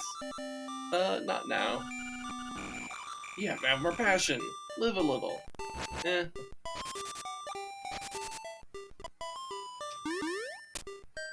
Okay.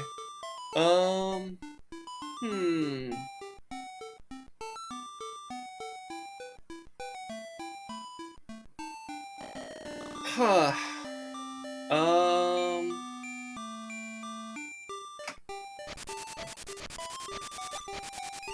What the fuck?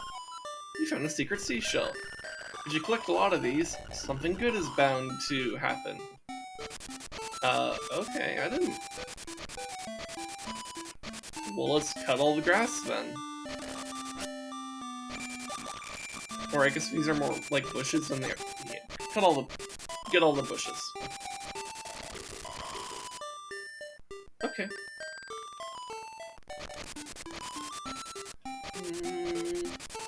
Also, I love how the rest of the town is like fairly chill and still like pretty cute. It's just that one thing that happened.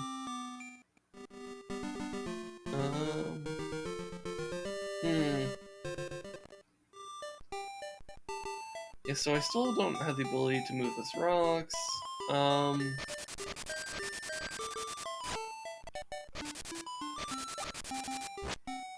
Hmm.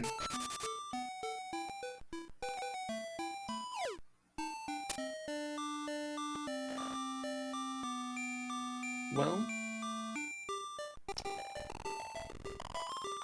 Hmm.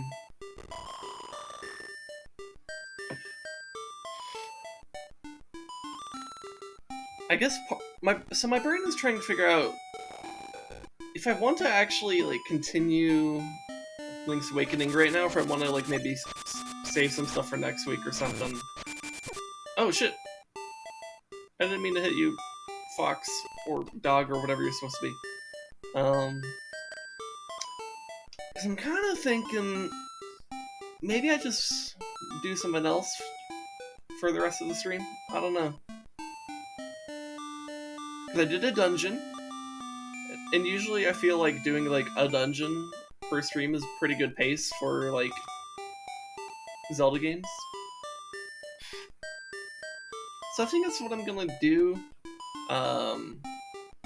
Which means I'm gonna save via the emulator. So I'm gonna save this here. Make sure it's saved on the Twitch playthrough. Yeah, I'm gonna go take a quick bathroom break. When we come back, I'll be doing something else. Okay? All right.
Alright, I'm back. We're gonna do some Kingdom.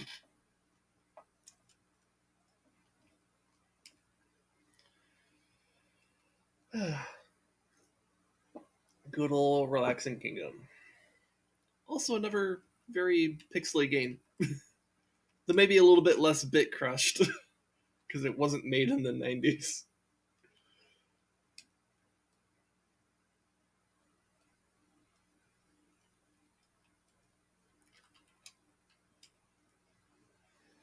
I think this game was made in like 2013 or something like that, maybe 2014. It was made in the past decade. Um, but it does adhere to that kind of simplistic style of like the 8-bit era. And it does do it very well, I will say.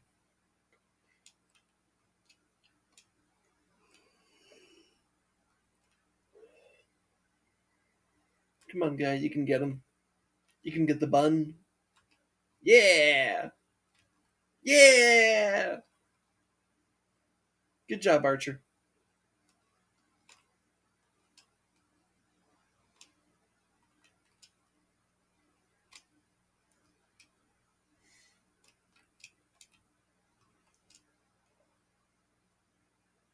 Alright, so all the archers are going to this side except for that one. That's fine. That's fine.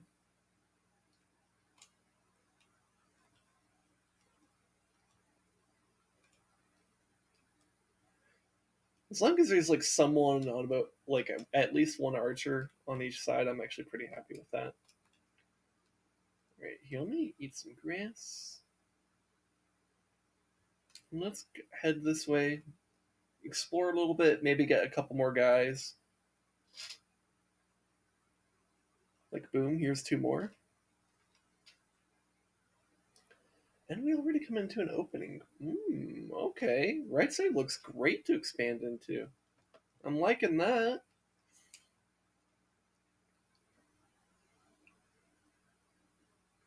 I'm not so sure if I should grab.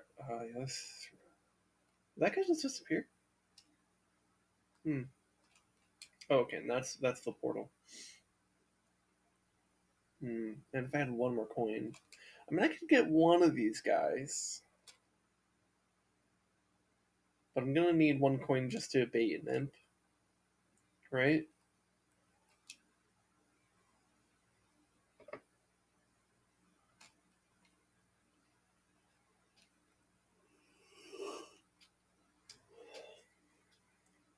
Well, here's what I'll do. Well, if I problem is if I leave the coin here, that guy's gonna grab it.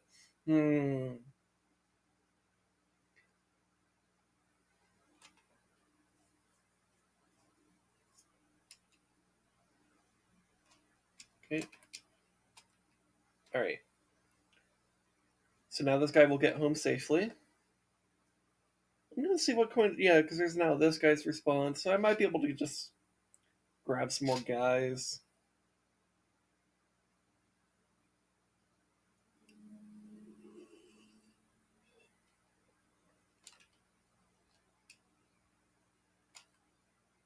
Okay, yeah. So let's see what I can grab on this side with this. I just realized I had the game sound muted for that whole time. Because I had muted both helmets, but I only unmuted my mic. So you were just getting my voice against like no background. I'm sorry about that. This I know this game has very appealing sound design. Um, so I'm sorry that I accidentally took that away from you. My bad. Because I'm sure if you're watching this like on YouTube or something, you probably have this like on your other monitor while you're doing something else, and you kind of want to just like relax and vibe with it. So I'm sorry that I took an element away from you. Sorry about that. But now we have all the sound. You guys are getting the sound. I'm getting the sound. We're all getting the sound. So we shall be good.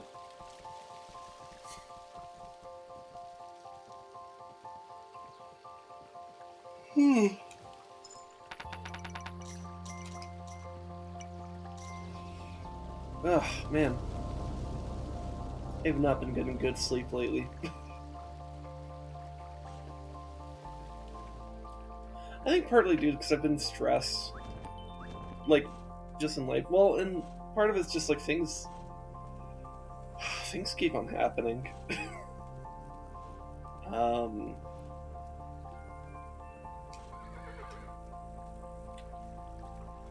like literally the other day, with my work. Um, so I work pest control, in case you don't know, and so I have this truck that I drive around, like a company truck, that has like stuff for doing the job. Um, and that truck broke down on me the other day, um, and is currently sitting in the garage of like in like my boss's house, um, and he's like gonna try to see what he could do to fix it. But it's kind of an up in the air as to whether or not I'm gonna be working this week. Um, which on some level I'm kind of fine if I'm not. um, let me leave a coin like right there. Let me leave two. I never. Okay, I saw an imp come out. All right. Um, I'm kind of okay if I'm not working this week. But it's just like the situation itself is stressful, right? Um, and I'm not like desperate for money. That's part of why I'm like kind of okay not having to necessarily work this week. I don't know. It's an open question though. So like, um, it's just I don't know. It's just kind of a question mark as to like what's gonna happen. Um, but it might be like in a way kind of good for me to maybe have like a bit of a break. Not that I was being overworked or anything, but I don't know. Oh hey Lumeris, how's it going?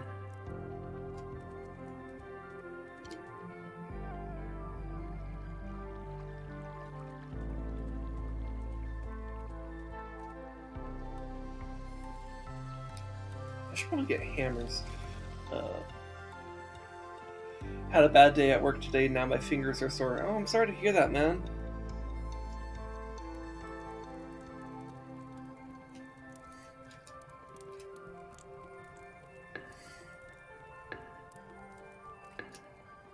Hopefully, chilling out with this game will help you feel less bad about things, I guess.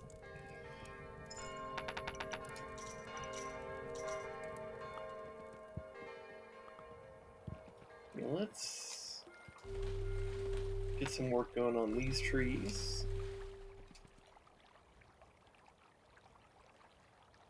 I hate my team leader. She said I was giving her attitude when I had genuine concerns about how my performance review was assessed. What kind of job do you work, if you don't mind sharing?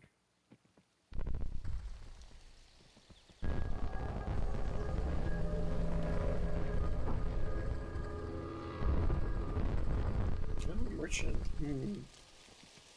I don't have much money though. Yeah, it's probably better just get these guys. Right. At a call center. Okay. So, and the issue had something to do with paperwork or form processing. Okay. So sounds like there's probably some kind of bureaucratic bullshit that you had to deal with, and it led to like an issue with your team leader. At least that's what I would guess.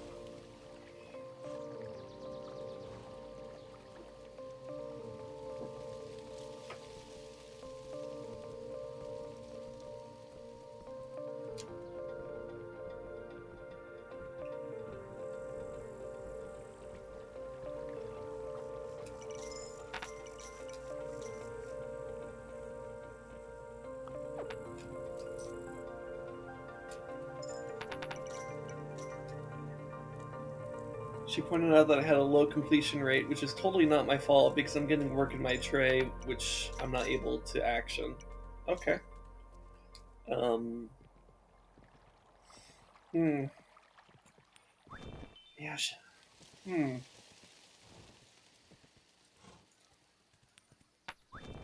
Nobody told me that I was supposed to mark it as, like, done, even though I haven't resolved the issue. Huh. That's a bit odd.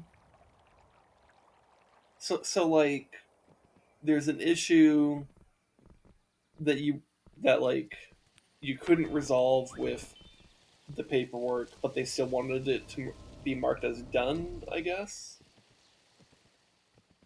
And they took issue with you not marking it that way because you didn't have it done, or something like that.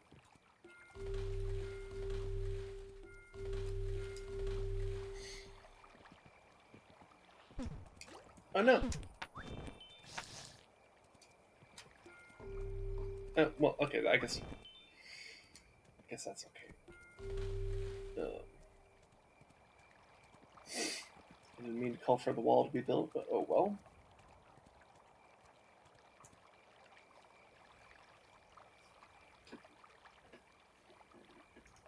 It's an issue with work distribution, yeah. My team leader is pointing out that I have low completion rate, but it's not my fault because nobody told me to do it this way, so how could I? It doesn't even make sense to mark it as done when I haven't done anything. Okay, I see it. I see what you mean. Nice. Anyways, that's today. My fingers are sore because I was playing music. Oh, so what were you playing?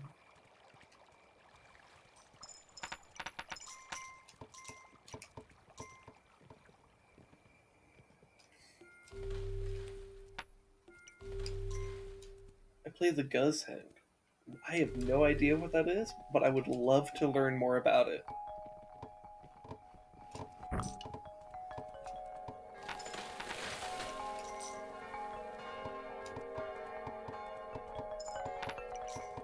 It's a Chinese plucked string instrument. Okay. Interesting.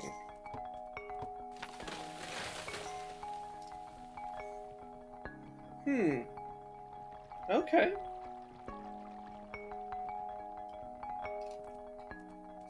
Have I ever watched Kung Fu Hustle? I have not, though I bet Rez has, because he's the type of person that would watch something like that.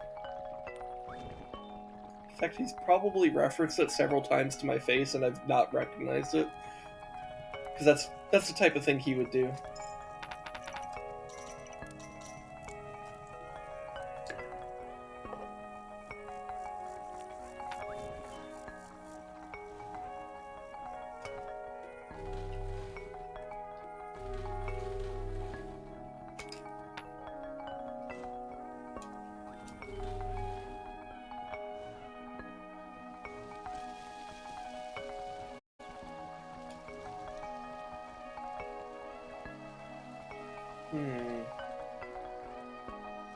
No, I don't think I want to pay off the merchant.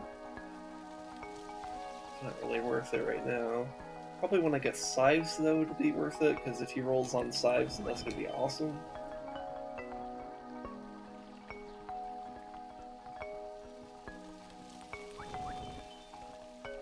Okay, and here's the stone architecture thing. Okay, that's good to know. And there's a portal. Okay.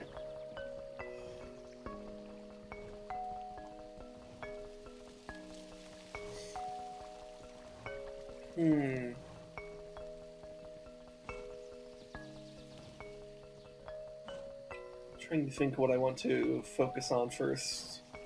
I want to focus on the right or the left for expanding first. Because both are viable. I just have to decide which one.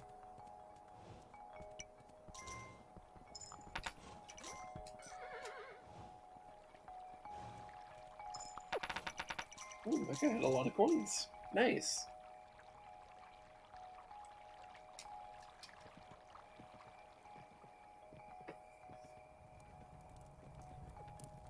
Yeah, let's get some more archers.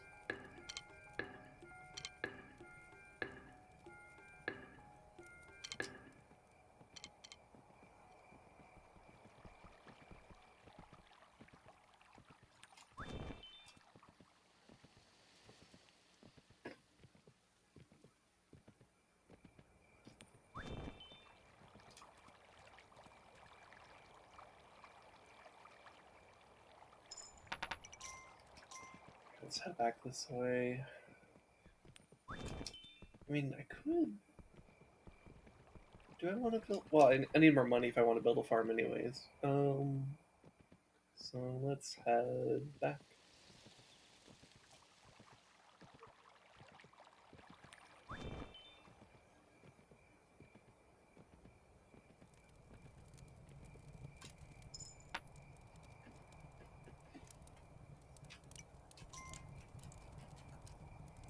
I like how her banner has like this like purple snake. I think that's a cool. Ooh, it's not gold. I think that's a cool banner design.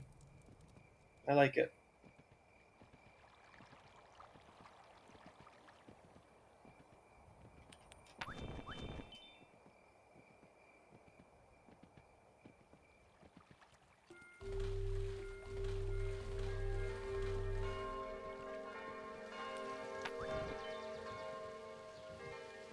Hmm.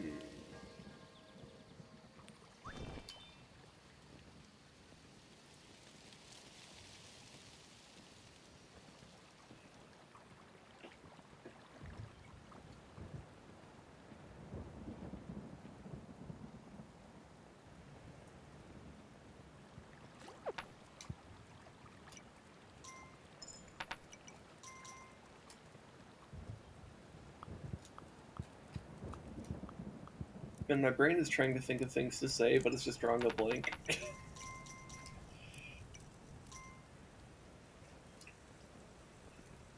Ugh. It's probably because I'm a bit tired. It's harder to think when you're tired, you know?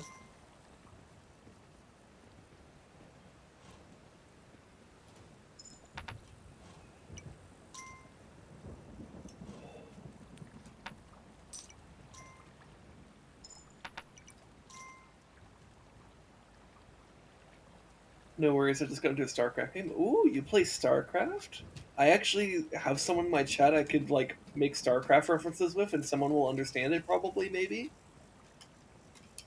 That's cool. Okay, so you do co-op and arcade. Wow, that's cool, man. Awesome. Ladder anxiety, so I don't particularly. I understand, dude. I've done ladder in the past, but I don't know, man. I'm too anxious a person, I think, to like enjoy ladder. It's just too stressful, which is a shame because I actually think the gameplay is really good. I really like the actual like game design of the game. It's just there's just something about playing against other people that gets so stressful so fast, you know. Um, but campaigns are plenty fun. Arcade maps can be pretty fun if you find the right stuff, and co-op is a lot of fun if you have like a buddy to play with.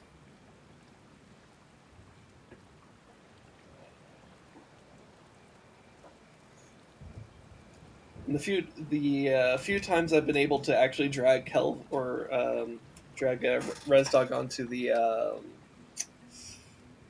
the co-op stuff, one of the things we kind of do sometimes is we play like the nerd co-op people, where I play Carax and he plays Swan, and that's a lot of fun because it's like, oh shit, because it's like team nerd. Oh, that is a lot of guys actually. Oh shit. Um, ah shit. Losing their hammers actually. You know, I'm just gonna sacrifice my money for this. Oh, I guess we're done. Okay. Who's my favorite commander? It might be Carax actually. He's pretty fun. Um, I do enjoy Kerrigan though, because I like Zerg. Um,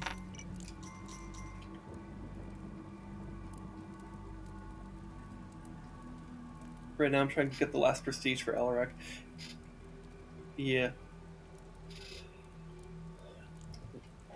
I haven't spent any money on any of the co-op commanders, so I bet I'm like there's a lot I'm missing out. Because like for example with like Abathur, I can only get him to level 5 because I only have the free to play version of him essentially. Um, But I bet he, from what I recall, he was a lot of fun for that little bit. Um,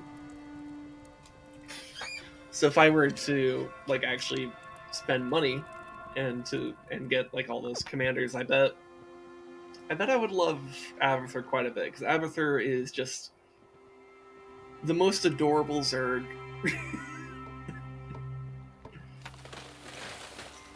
Other than Lenny the Zergling, of course.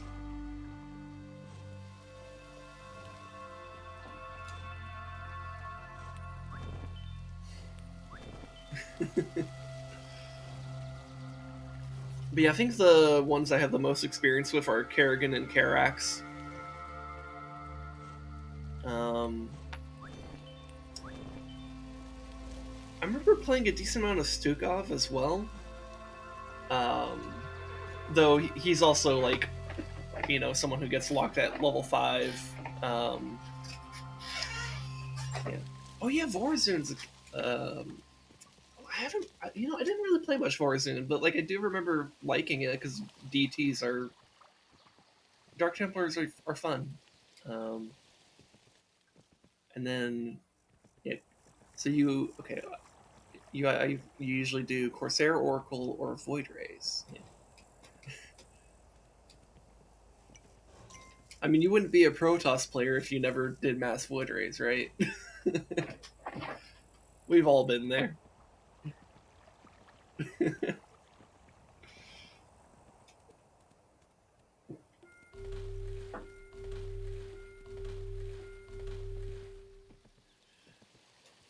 I mean, at least Void Rays aren't what they were in Wings of Liberty. Because that was a fucking nightmare. Actually, a lot of things in Wings of Liberty were just a bit off. But to be fair, that was 10 years ago. They've had plenty of time to make updates to the game, including 2 expansions.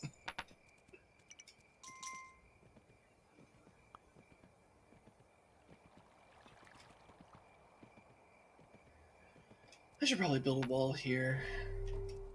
It's kind of far from the base at this point.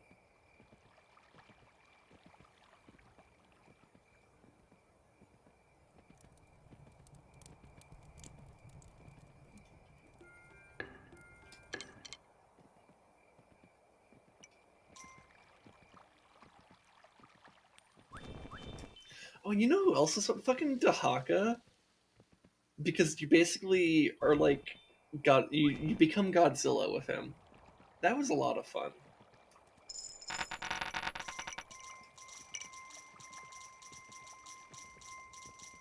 And it's kind of like playing like a Warcraft 3 hero as well, because it's like you kill stuff to get experience. He has 10 levels, and then like he has like the 3 like basic abilities and the ultimate. So it's kind of neat. It's a lot of fun.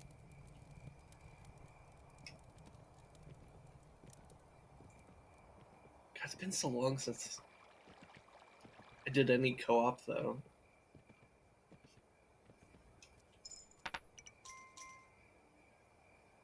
I just wish his Primal Zerg army wasn't just one color. Yeah, I suppose so. Um,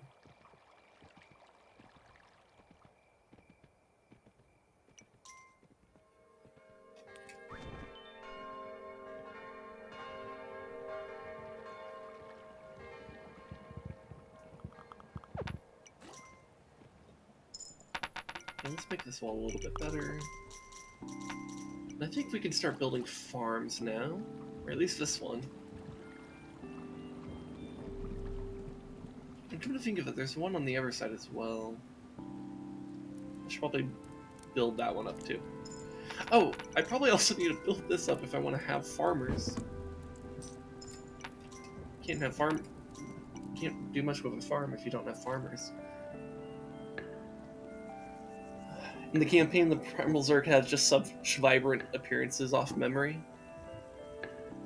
Yeah, I guess it's been so long since I did any co-op, let alone Dahaka, so I don't really remember what his primals look like. So yeah, most of my memory is just from Heart of the Swarm. when you're on Xeris.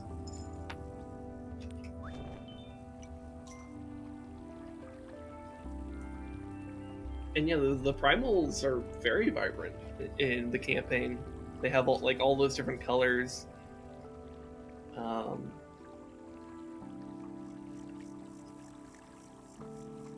well, it's not like super vibrant, but it's like there's colors.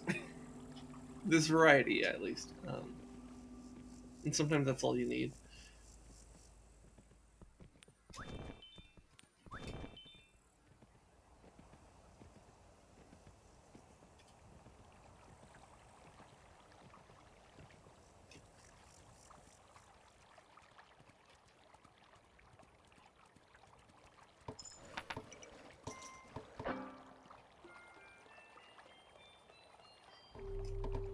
Okay.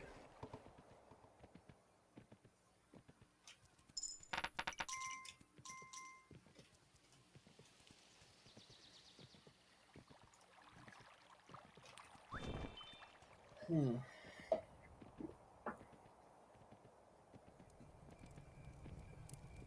Alright, let's go get the Ever Farm upgraded. Oh wow, I already got a farmer's here. Nice. Ooh, I had exactly enough money to upgrade it. Hell yeah.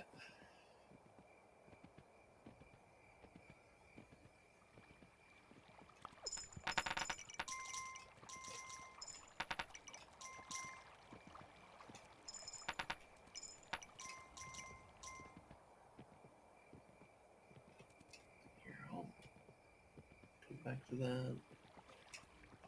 So this is the first out wall I could build? I think so. Yeah, okay. Need more money. Yeah.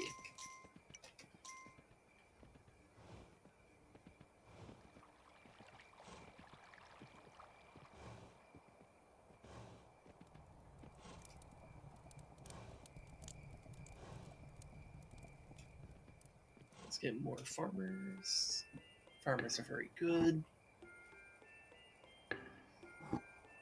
Farmers are also expensive. I suppose you'd rather pay your farmers well, though, because they're the ones feeding you.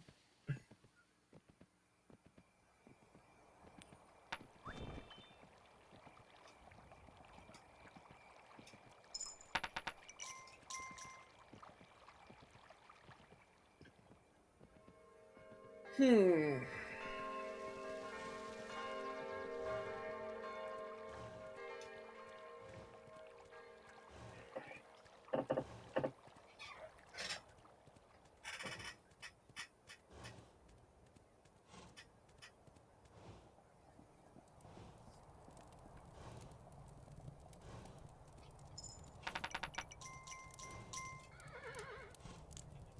Get the grass horse. Thank you.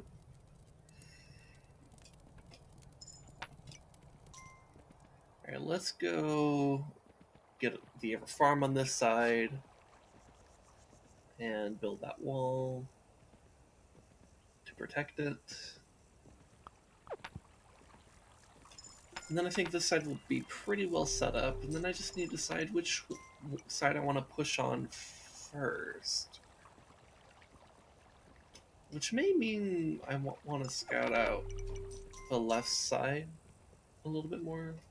Because I know where the portal is, but I may want to have a sense of what's beyond the portal.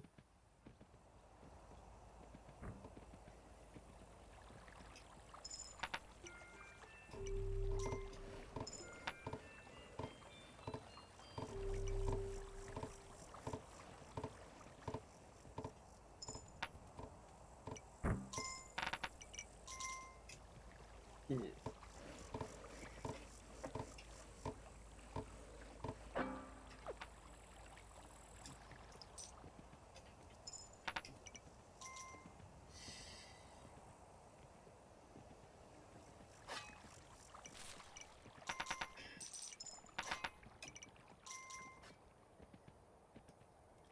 And my brain's having such a hard time focusing. I guess it's a good thing I'm not doing something like StarCraft right now.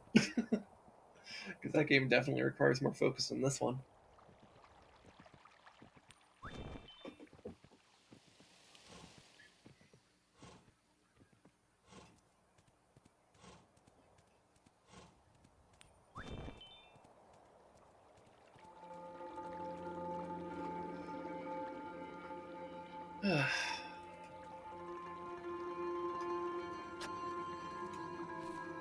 I think there's a recruitment camp just out here. Yeah.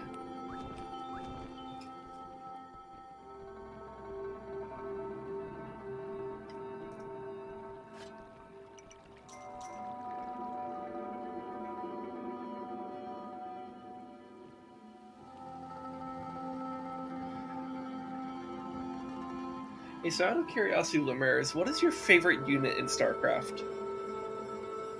Or if you can't decide on one, what are some of your favorites?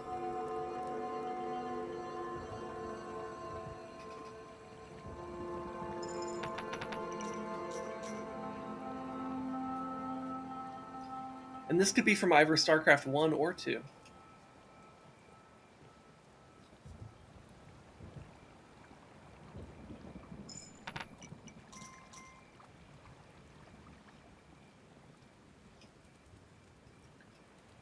You didn't play much StarCraft 1? That's okay. To be fair, like, most StarCraft 1 units are also in StarCraft 2. Main exceptions would be... Let's see, what's in StarCraft 1 that isn't in StarCraft 2? There's a Vulture, though the Vulture is in the campaign, I suppose. There's a Valkyrie. There's Firebats are in the campaign, but they're not in the multiplayer for StarCraft 2. I'm trying to think what. Oh, there's the Wraith. Wraith is also in the campaign, but not in the multiplayer for StarCraft 2.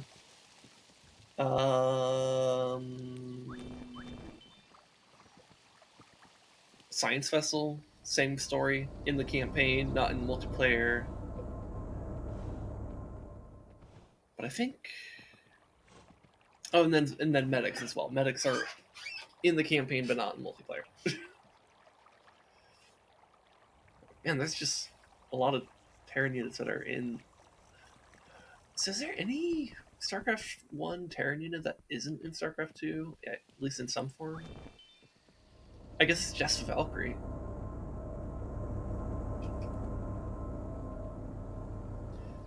You know, I always thought Devourers were pretty cute. I suppose they are. Devourers are also kind of weird with the whole like acid spore thing that they put um, onto enemies.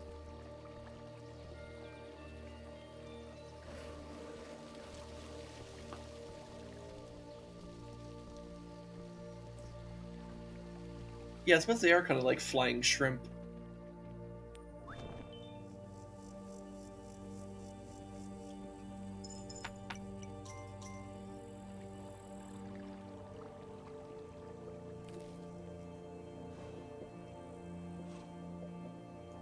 And yeah, Devourers aren't in StarCraft 2 in any shape or form at all, actually. I guess because Corruptors are supposed to fill that same role, where it's like, hey, here's the anti-air unit that's good against, like, things like carriers or battlecruisers or whatever. There's Scourge. Man, if only Scourge were in StarCraft 2, then Zerg would finally have a good anti-air unit.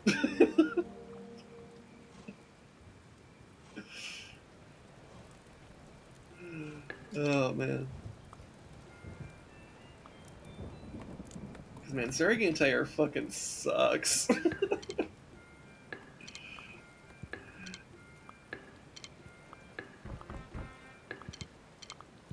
Or at least in StarCraft 2, it sucks.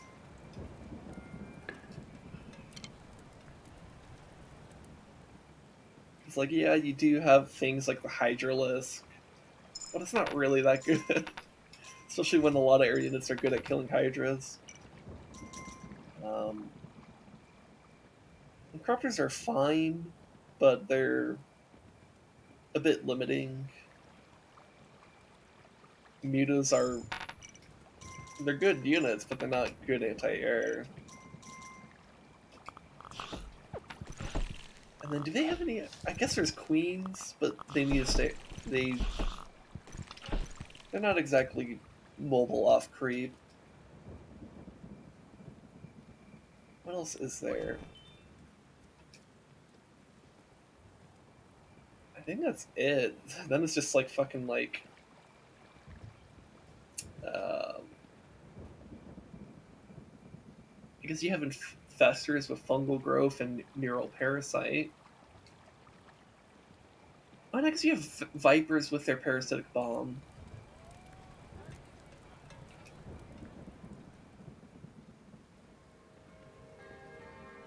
But those are spellcasters that aren't like dedicated like anti-air. They just have things that help, but they still need a supporting army.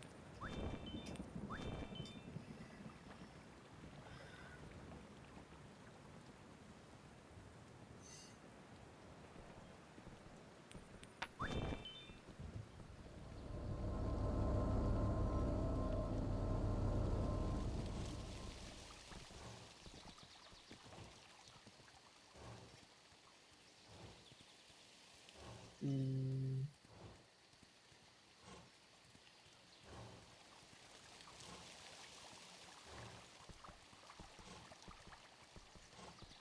You know what? What if I take down the portals one at a time on each side? Might be a bit weird, but what if I did that? Because then the archer statue is unlocked. Yeah, let's do that.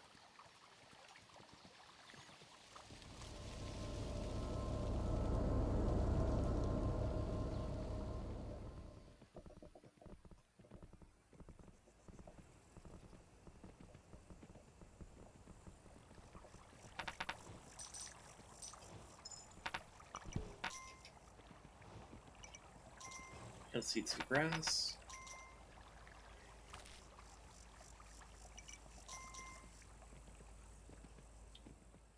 Have you ever heard the tragedy Darth Poggers lit? Hey, how's it going, Rez? How's it going? I'm back, and the cat will not leave me alone.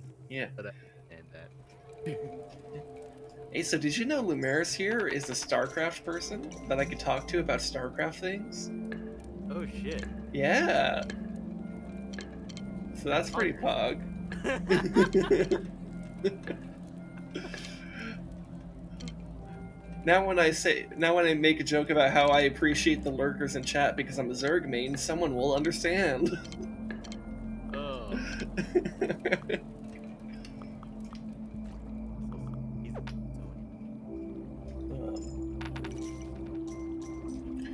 So he's Also, you are a bit quiet. Move far away from the mic because my cat.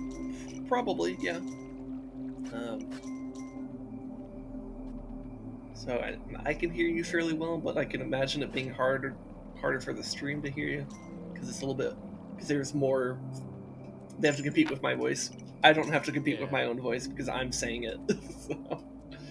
Yeah, I just have a fur ball that's just like, fucking love me. You're gone for 2.5, 3 days. Yeah, cats really do be like, how dare you leave for like a few days and not love the shit out of me? Fuck you. Pet me. Like, look at you being all aloof when I'm here, but we leave for a couple of days. Yeah. Yeah, how was your trip, by the way? Very breakneck pace. I'm kind of tired, but that's also why I took a nap and woke up like an hour ago. Yeah. Yeah, I'm pretty fucking tired too. Like we left right when I got back from work. We got the Flagstaff, crashed there for a couple hours, had breakfast with family there, then got back, did the last leg back out there again, and then we had a belated birthday party for my little, was it one of my little cousins? And she turned Okay. 5, and then that was that whole day, including the cooking and getting all that ready. the whole thing of a gig, and then sleeping, and then tomorrow we had to go into the mountains because we had to get we were getting some family photos done because we hadn't done that in like 20 years. Uh-huh. Especially since there's two new additions in my generation of the family. Okay. Was it said little cousin who's 5, and then also my other uncle's newest baby who's like 10 months. Okay. And then that was literally going up into the mountains and getting all that done, and then going into town right after that, and having dinner there and doing a bunch of stuff there. And like we did not get back to way the fuck late at night, and then sleeping, and then Sunday getting some more just within the family photos with like our great grandpa, and then after that leaving, and then traveling, and then going to visit my great grandma on my dad's side, checking on her, making sure she's all right, and blah, all that type of stuff, and then Mm-hmm. leaving from there, and yeah, very breakneck. Yeah. Very busy. Okay. And now because of ridiculous ammo prices, I'm now my uncle's ammo runner. Okay. Okay. As I as when we were up there, I saw ammo prices and like, oh sweet Jesus.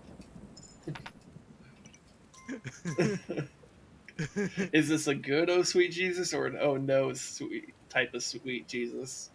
Let's put it this way: he was paying like almost $30 for 20 rounds of 7.62 by 39, when I could order it online for like $10 a box. Ooh, okay. Okay. And you can't find 9mm, you can't find 22, which are two of the super common ones. Like the only reason Okay. his is okay actually is the only reason his is okay is because it's comm block ammo, which is going to get hard to find, but it's not the standard for Americans. So Okay. turns out shooting communist ammo is a good way to delay the inevitable price hike.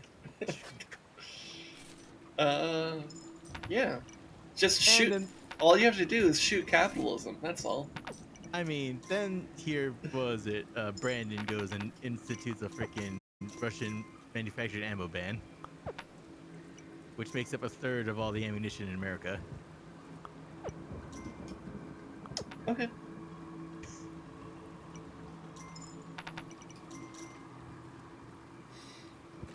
That's also why comm block ammo is gonna get really expensive. Yeah. Anyway, how was your weekend? Well. So I don't know if I'm working this week. Um, Why? because my truck broke down at the very first appointment on Saturday. Oh no. Yeah. It was kind of weird too. So like, it couldn't reverse, but it could drive forward. But it was a bit of a problem because, I was in the foothills area, Oh no. so there's terrain, and with the way I was parked in someone's, it's not a driveway, but I don't know what the right term is for like the area in front of their house was, so I'm gonna call it a driveway. Um,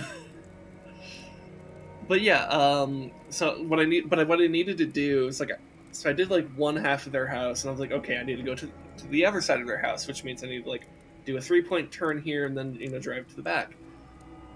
So I drive forward to angle myself, and I'm like, all right, let me angle myself for reverse, go into reverse. Nothing. Like the engine is going, but it's not. The truck wouldn't move back, and I was like, what? Oh no. um, and like, so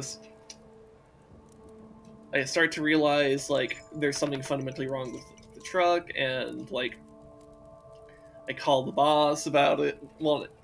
Actually, first I knock on like the customer's door. I'm like, hey, do you happen to know anything about cars? And he was like, no. And I was like, oh, okay. Well, let me briefly explain the situation. And he was like, oh no. And I was like, yeah, I'm gonna call the boss.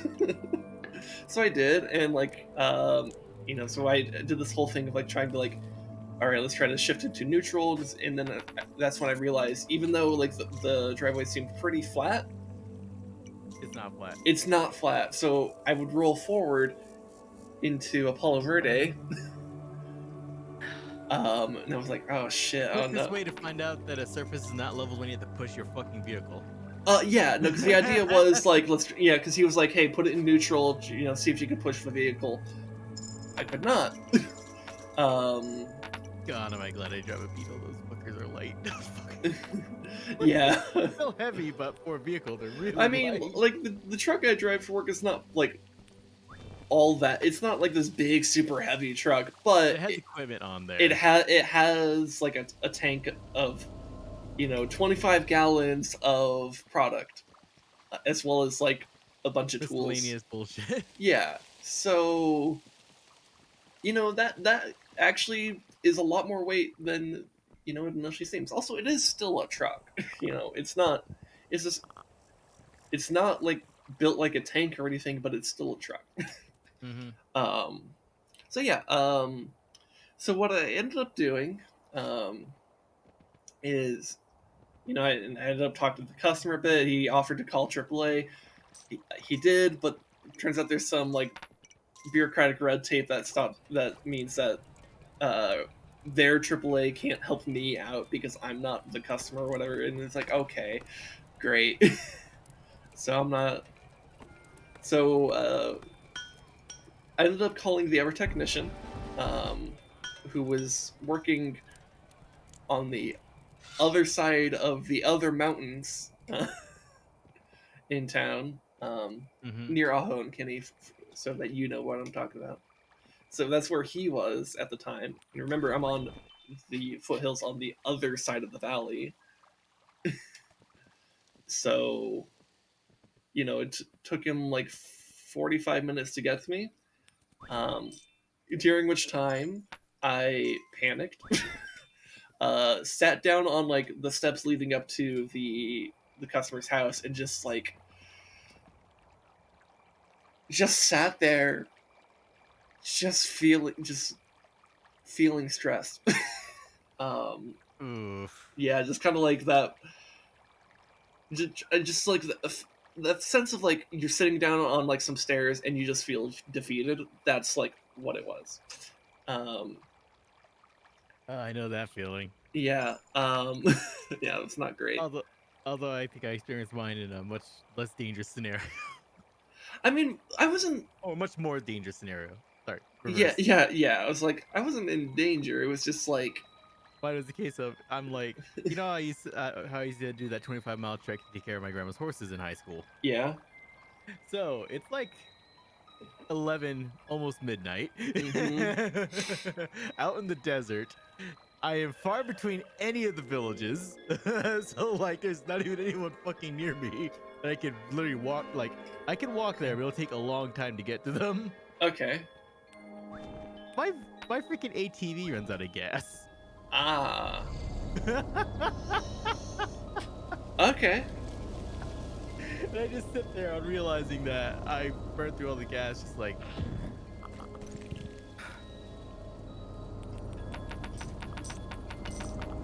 fuck. Yeah. And so take off the helmet, hang on the handlebars. So let's get pushing. Fun. Yeah. Um. Yeah. So what ended up happening with me? So like, um. I had this moment where I'm like, after like sitting on the steps for like, I don't know, 5 minutes.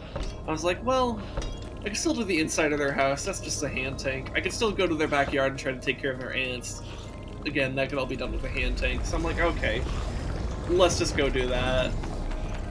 Let's also not lose my crown here. That would be bad. Um,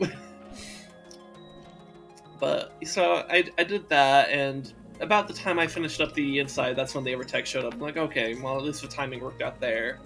And so he took out this like metal cord that he had and tied it to the back of his truck, tied it to the back of my truck, pulled me out and stuff until we were like in the cul-de-sac where the ground was like flat. It was like, okay, cool. We can push this where we want it to go. Well, and that's where we found out it's like, okay, driving forward definitely works. It's just reverse that doesn't. So he also did put in a little bit of transmission fluid into into the thing because he suspected that's what it was. But still couldn't reverse it even after that. But we decided like, okay, well, we'll use his truck to like kind of finish up another appointment in the same neighborhood because there was two in that neighborhood. Um, so we finished up the one, and then and then we went back to my truck and we I followed him to the boss's house where the truck is now still as it's like in the boss's garage right now as I speak. And and like when talking to the boss, he was like, "Yeah, I'm pretty sure like that truck's had a history of like transmission issues with the transmission. And that's probably what it is." And he like even says like, "Man, I was kind of thinking, these trucks are old, kind of wondering if we should buy some new ones, but vehicles are expensive right now." And I was like, yeah, especially with the supply chain issues happening. Yeah. Dude, what's it? I remember, was it one of my regulars at work? I forgot what type of business he runs, but he was trying to get a hold of new trucks for his business, Hmm. and the dealer that gave him the soonest, because he kind of needs them quick. Yeah. Unfortunately, the dealer that gave him the shortest time frame is second quarter next year. Ooh. Yeah, that's really bad. Um, Yeah, and this guy actually does have money to throw around. yeah.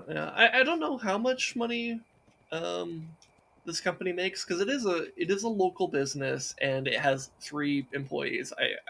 At least I'm pretty sure it's just 3 because it's like me, the other tech, and the person who like is our effective boss. Um, so when I say like the boss, I'm talking about the owner. But he doesn't actually like manage us directly. But we do call him when we have like issues with the truck, for example. when it's when it's bigger issues like that. Yeah. Well, and he's also fairly car savvy, so he actually can, try to fix the trucks himself. That's one. Yeah, when it's like when you're at a small business, the more things you can do yourself, that is usually a really good thing. Yeah. And he's a pretty frugal dude, though he does have a large family. Because he is like his family is like a stereotype of a Mormon family. Oh, So so I think he has like 6 kids. oh sweet God. One, the oldest of which is like 4 months older than me. Um, the youngest of which I think is like 6 or something. I don't quite know. But yeah, a lot of kids. Very very nice dude though. Well, and especially with this whole process, he was like very very like it was like, hey, none of this is your fault. This is in a way this is kind of bound to happen. Don't feel bad about it. Um, you know. So yeah, that was some of my Saturday. And we did the rest of my route with the other guy's truck, and he just rescheduled his appointments. Um, though we did manage to do one of his appointments because it was like near one of the ones on my route. But yeah, so it kind of leaves this open question of, am I working this week? Because my truck is not here. Um, there is the option of just going with the other tech. In like he picks me up and we just go together. That's an option. Um, but or maybe the truck is fixed um, before I would normally be working, and he could just take it down to me, and I could take it to the appointments. Who knows? But that's kind of where I'm at with that. Um, also,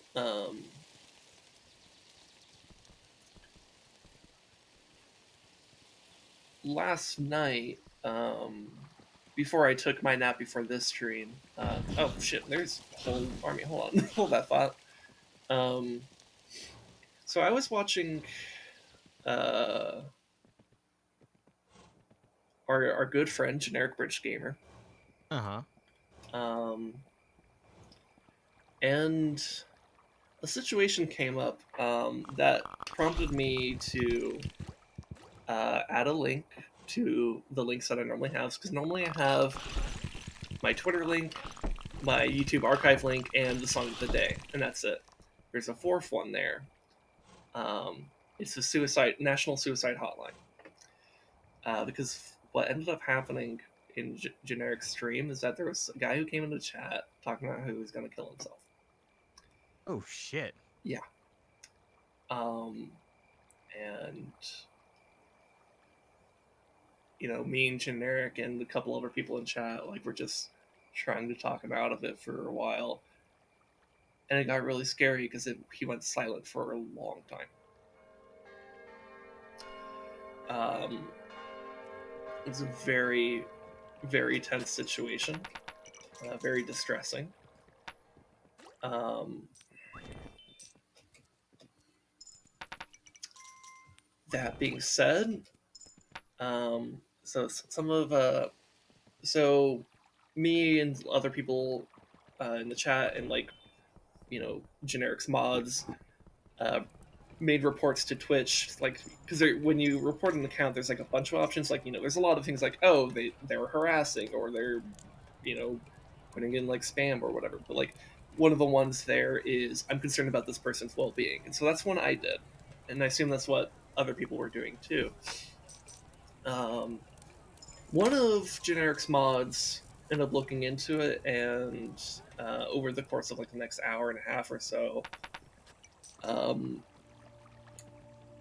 things were looking more sus, in the sense that the guy may have been playing, may have been trolling, because their account, um, after people in chat were talking about how, like, we were reporting him for, like, just out of concern, um, their account mysteriously was removed, as well as like their Twitter as well, and I think their YouTube. So, and apparently one of Generic's mods was, like, in contact with Twitch throughout this process, or at least got in contact with Twitch and then stuff, and it seemed like that this may have been someone playing a sick joke, which, in all honesty, is preferable to someone actually going through with that. And I'll admit, like, when I came into the chat and I, like, saw what was being said, I had my own suspicions that this might have not been a serious person, but I treated it very seriously, because the last thing you want to do is, you know, say that, like, hey, you're not being serious, you're just a troll, but then it turns out you're wrong and they are serious. The last thing you'd want to do is just shove someone who's on the brink, right? Mm-hmm. Um, so, and Generic seemed to agree with me on that when I said that in chat. So, um, even, but it was a very distressing, like, hour and a half. I don't even I didn't even I don't even know when it started, because I came in kind of in the middle of it. Um,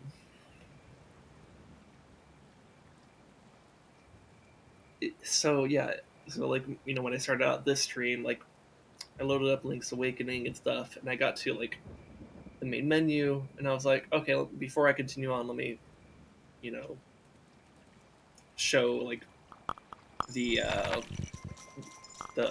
the website for the suicide hotline and stuff like that. Um, it's also part of why my stream title is what it is. It's also a bit of a pun for Link's Awakening, since it starts out with him crashing in a storm. um, but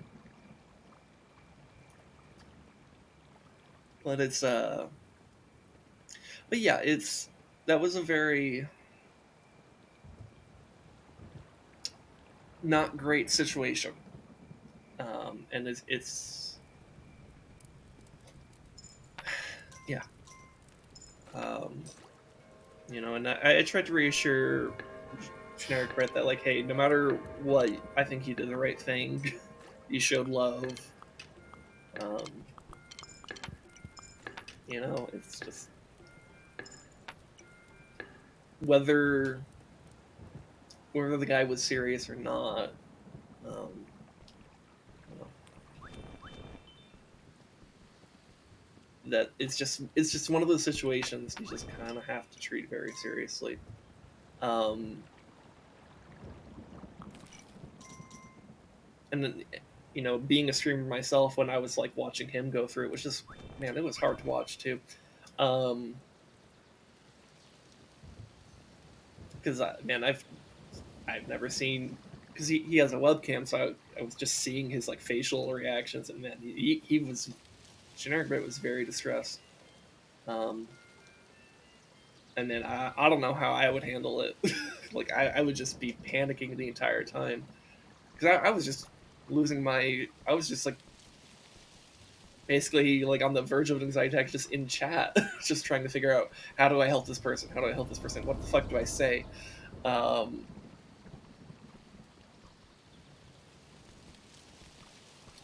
but yeah, so yeah, I started thinking about like, you know, what do I do if something like that happens to me while I'm streaming? Um, and it's like, well, I think the answer is treated seriously, and regardless of like how suspicious I might be, um, and just try to show love because that might save someone's life. And any amount of embarrassment or sense of betrayal, if it turns out that they were trolling, is that is so much less than like the alternative, of like them being serious. So I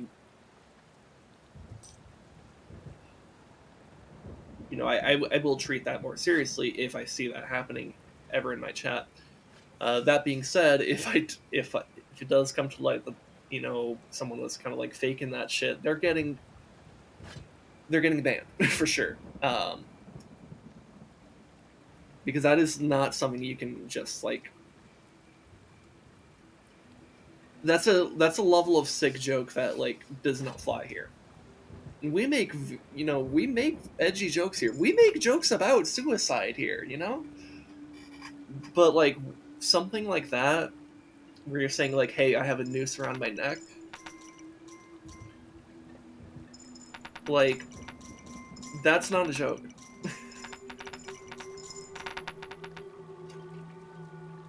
And if someone ever comes into my chat like that, I'm going to treat it very seriously. And if it turns out that they were just trying to troll me, they're getting banned. Um, and I would rather that they are a troll than serious. But I would also rather that not be the case at all. You know.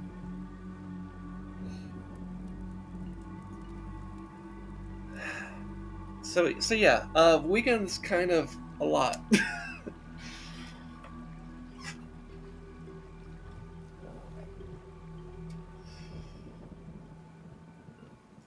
And I probably would have gone to bed like an hour earlier if it weren't for that. Not to like besmirch anyone for that. It's just like, That stress is keeping you up. yeah, yeah. Um, Anyways, what am I doing in this game? I'm just kind of going around. Um, oh yeah, and I guess one further thing's like, hey, anyone watching this, whether you're watching this here on Twitch or watching this on YouTube, I have that suicide hotline website link below. Um, and on YouTube, I'll probably try to put like the number directly into the description as well. That way, you don't necessarily have to click on the website. You can just take the number. So I'll try to remember that when I'm archiving this. But yeah, if you're on the brink of like considering something dire like suicide, go to that website, call that number, get some help. Okay? Because I can't guarantee that tomorrow will be a better day, but it never will be if you never give it a chance to be a better day, Mm-hmm. The only way to experience a better tomorrow is to be there for tomorrow, okay?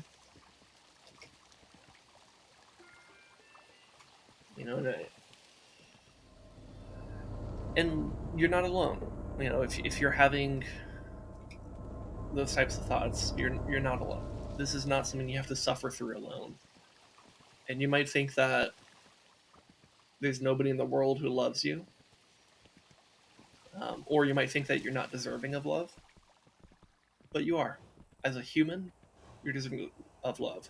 Hell, even if you are that, a guy who's coming in to make jokes about that and you're trolling, um, you might that makes you a cunt, but you're still deserving of love because you're a human, right?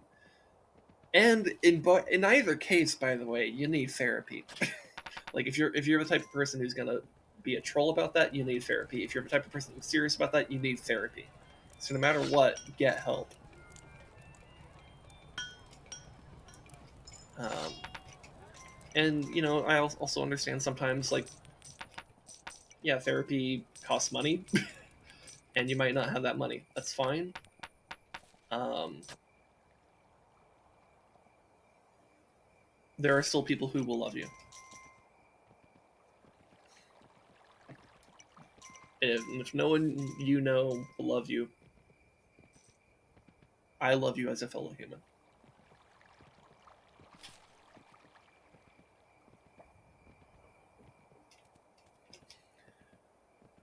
Anyways, let's I think did I get knights? I just got knights, right? Yeah, I did. Okay. Oh, and I already fed them. Man, I'm so glad I could autopilot this game because I'm just talking about this serious, depressing shit, Yeah. and I'm able to still do things. I have really not been paying attention to what I've been doing in this game for the past 20 minutes. So I'm where am I in this game? But I'm thinking I need to do a raid on the left side here. Raiding the left? Yeah. Yeah, you could go ahead and call me the CIA because I'm here to destroy the left.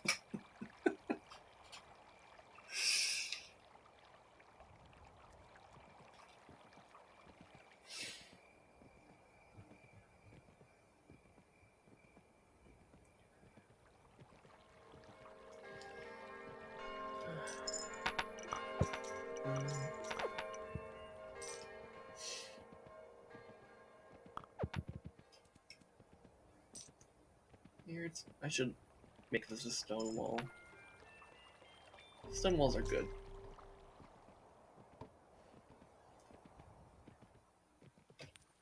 Stone wall strong.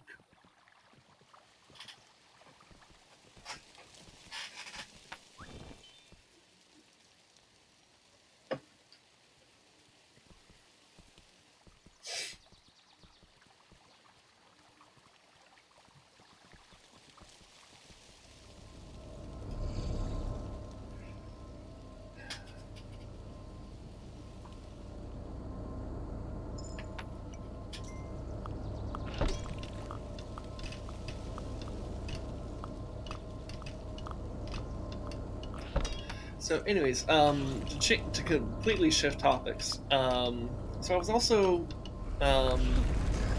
doing some over the weekend, doing some of the Fey Enchantress in Total Warhammer. Oh, yes, I remember you posting Pain Pecco quite a bit. Yeah, I love that when you defeat Naked Claw, he just explodes into a nuke. Yeah, he just explodes. Yeah, it's great. It was honestly, it was because one, there's the catharsis of getting vengeance after he gave me such a hard time, has been memeing on you this entire time. But then also the fact that like he explodes just like created this like meme factor of like, okay, now I'm laughing at it too. And I thought that was such a good touch for Wicked Claw. Um,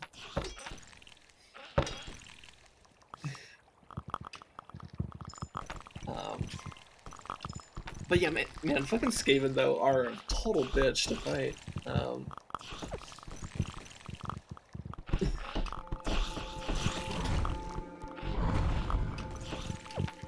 The nice thing though is that even though I'm actually, as a Fey Enchantress, I'm actually fairly infantry focused because she actually has like bonus peasants that she can get. So I'm kind of utilizing that. Um, but is it sunrise or sunset in the game right now? I think it's sunset. Yeah, it's getting darker. Okay. Um, but what's nice about being Bretonian is that your cavalry units are really good, and cavalry is really good against ranged units. And Skaven, the main thing that's really painful about them are their ranged units. Oh yeah. Oh Um, yeah. The range on Skaven is ridiculous. yeah, no, it's super deadly. Because it's just fucking yeah, it's very painful. I like Bretonia, but I don't like the 20 turns of greenskin raids modifier. Yeah, yeah, it's pretty annoying. Though to be fair, all you have to do is just beat like a greenskin army, and then you're done. um, but yeah, it does suck to have that massive public order hit like right away. Laughs in Rapunzel to Leonis. Imagine if she had to deal with it, so she had to go find Grimgor and personally kick his ass. Which, by the way, I think in the timeline that I'm in, I think Grimgor is actually like potentially going to be like the main villain, because he is rank 2 in the world behind Warriors of Chaos. Ooh. And So that means the Chaos Invasion barely started. yeah, well, and the balance of power is very strongly in his favor. And also, did my stream just disconnect, or is that just a bug with my encoder? I think that was just a bug because I'm not noticing anything right now. Okay, man, what is happening with that? Past like couple of weeks, I swear, like I'll see like weird things happen with the numbers in the with this encoder. I mean, if it works, that's the important part, I guess, but it's a little bit confusing on the behind the scenes aspect of it. I don't care as long as it works, at least. If the chat works, if the actual streaming part of it works, we're fine. I don't need anything else. Those other numbers give me info, but they're not important. Not really. Anyways, but yeah, I'm liking the Fey Enchantress though. I like that. You know, she's like, I like the healing that she offers and stuff like that. And she has synergy with the Grail Knights and Battle Pilgrims. More with Battle Pilgrims than the Grail Knights, but she has some of the Grail synergy. Because I guess she's supposed to be like, I mean, she's like the Fey Enchantress. She's like the Lady of the Lake. E. You know. She's the local E girl. Yeah, the save file I have for that campaign is I'm gay for the Enchantress. Because the peasants are basically just simping for her. Which is great. I love it. She's like... She's kind of like a... Oh shit. Hold that thought. She's kind of like the Great Fairy Mommy GF from Zelda. God, that is a lot of M's. I'm not sure I could save these workers. I do have a full wallet at least. Oh, maybe? Oh yeah. Yeah, look, I saved them. Yay.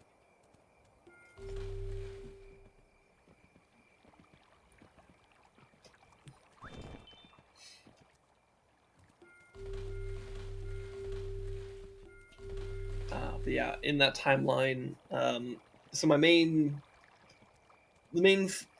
thorn in my side has been Skaven with Clan Scryer specifically, because Ikeclaw is a cunt.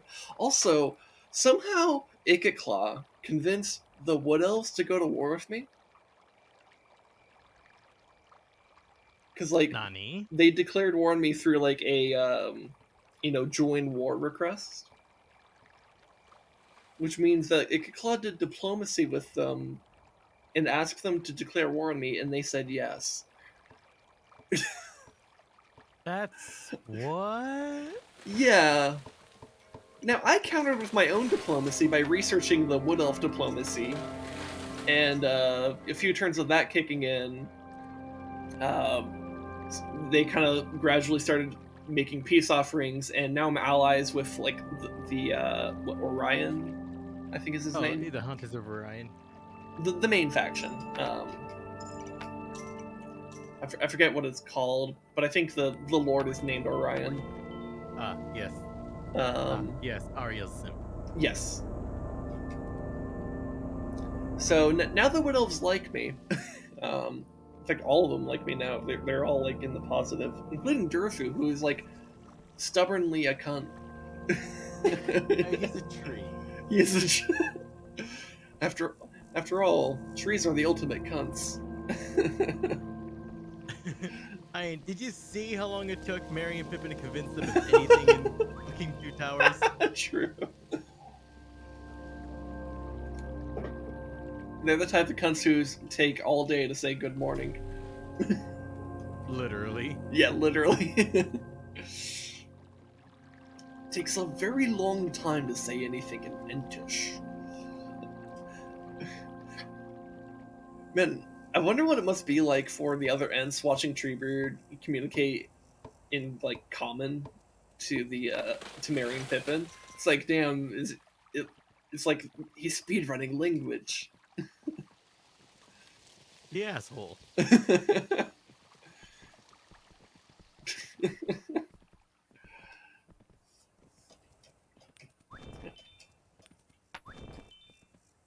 But yeah, and it's been a bit hard to focus on the Skaven because like one, Bretonian economy is kind of at It least takes a long time to build up. yeah, it takes building up. I think I'm starting to hit the point at which like I'm in that kind of economic surge, but it fucking takes a long time to get there.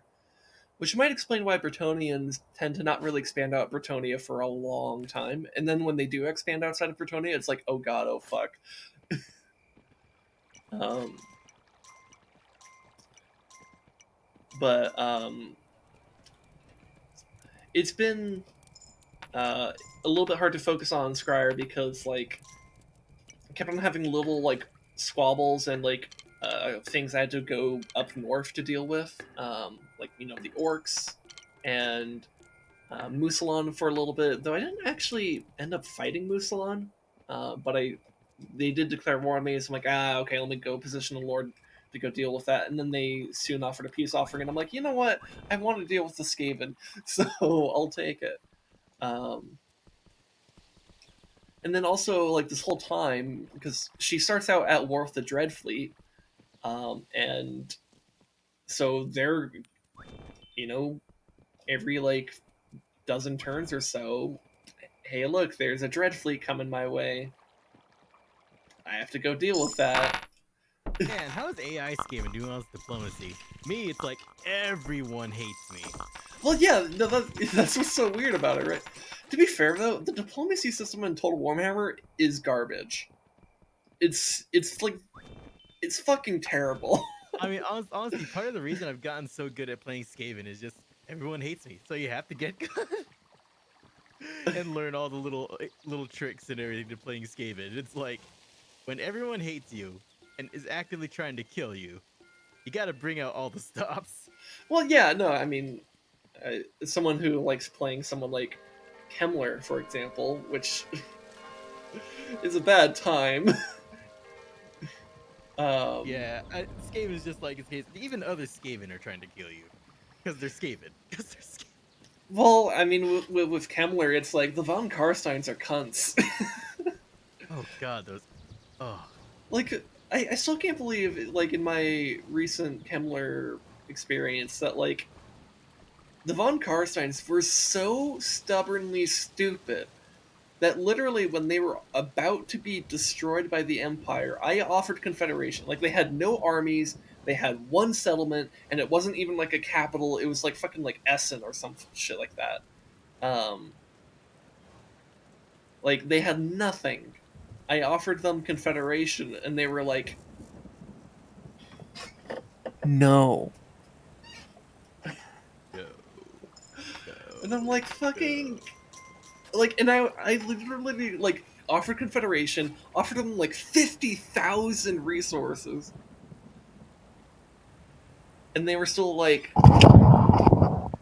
no. You know something I And I'm always like, laugh what the about. fuck? So I just was kind of forced to let them die, which sucks because it would have been nice to have had like the von Karsteins, even if I didn't get Sylvania, if I at least just got like Manfred and Vlad and Isabella. Those are actually pretty good lords. But no, they're too fucking stubborn. Like, I know Manfred's a dumbass in lore, but holy shit. um, it's frustrating.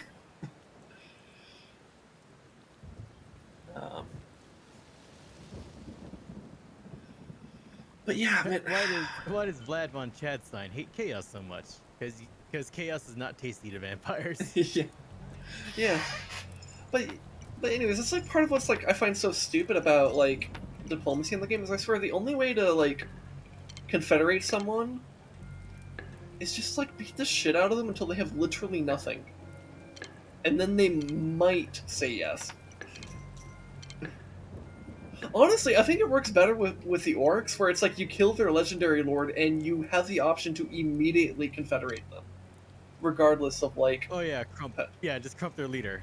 Yeah, and it's like that just makes greenskins way better to way more fun to play because you don't have to deal with dumbass diplomacy. You just do the thing, and then that's it. And then like you don't really need to do diplomacy with the other factions too much if you are good enough with your own greenskins, because the greenskins are actually like a serious player in the world.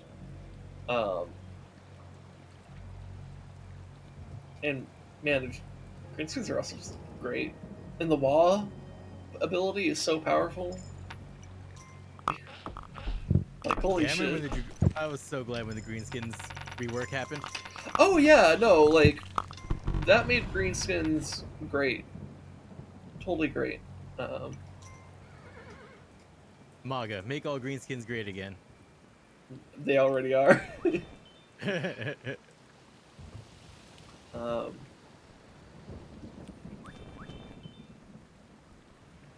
Ow.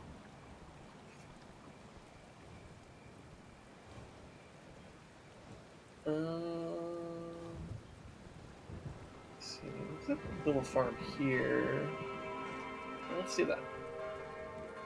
Let's build a forward wall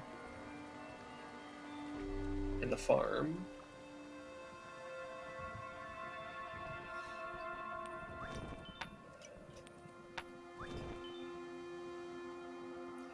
But yeah, I hope. I know they're not going to do this because why would they? Because like this, it doesn't seem to be their style to do what I think would be a really good idea. But like, I hope that in Warhammer 3 they actually like make diplomacy like not terrible, because I think it would be way better if you could actually like have an interesting diplomacy aspect to the game. Because I actually find myself getting more annoyed with diplomacy when I'm like an Order Tide faction, because it's like diplomacy is supposed to be the thing, but like it's not really an aspect that you play around with a whole lot. Like you might do it maybe within your own Order Tide faction, like with the Empire, you have the whole Elector Counts thing. With Bretonia, you have the uh, Special Research Confederation thing, which is a weird way to approach Confederation, but it's kind of cool because it's like you also don't need to have the balance of power be like wildly in your favor, but you have to research it, and then like I don't know, it's weird. It's weird. um, and then you have I guess like the like I guess I'm kind of okay with Bretonian's approach. It's I just think it's weird that it's in the research tree. Because you have the whole like all those things where it's like, hey, you increase your favorability with these Order Tide factions, or hey, you decrease your favorability with all these like non-Order Tide factions, um, and also you get a little bit better at fighting them. It's like cool for what Warhammer 2 has. I think that's like decent. Um, though I do wish that Total Warhammer just generally had a better fucking whatchamacallit, diplomacy system. And I was actually thinking about this for the past like few weeks. And even though this is definitely not what they're going to end up doing, I think it would be really great if they had 3 core resources that every faction works with. Because the way it works right now is that you have your main resource, which is just like usually gold, dark magic if you're vampires, um, and I don't know if any other factions have anything other than gold, or it's usually just gold. Doesn't really matter. Money. And then some factions will actually have like some kind of other resource, like scrap if you're greenskins, or the oath gold if you're dwarves. Um,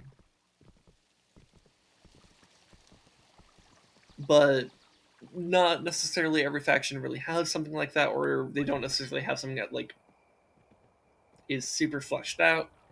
Um, like it might be there, but it's kind of eh. But anyways, I think it'd be really great if everyone had more types of resources to focus on. So like everyone has their money resource.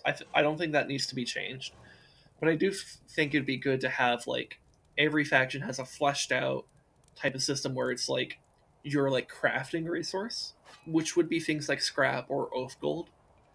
Um, and this is what with that you kind of like make like little like special faction based upgrades for like your units, or like your or maybe equipment for your lords or something like that.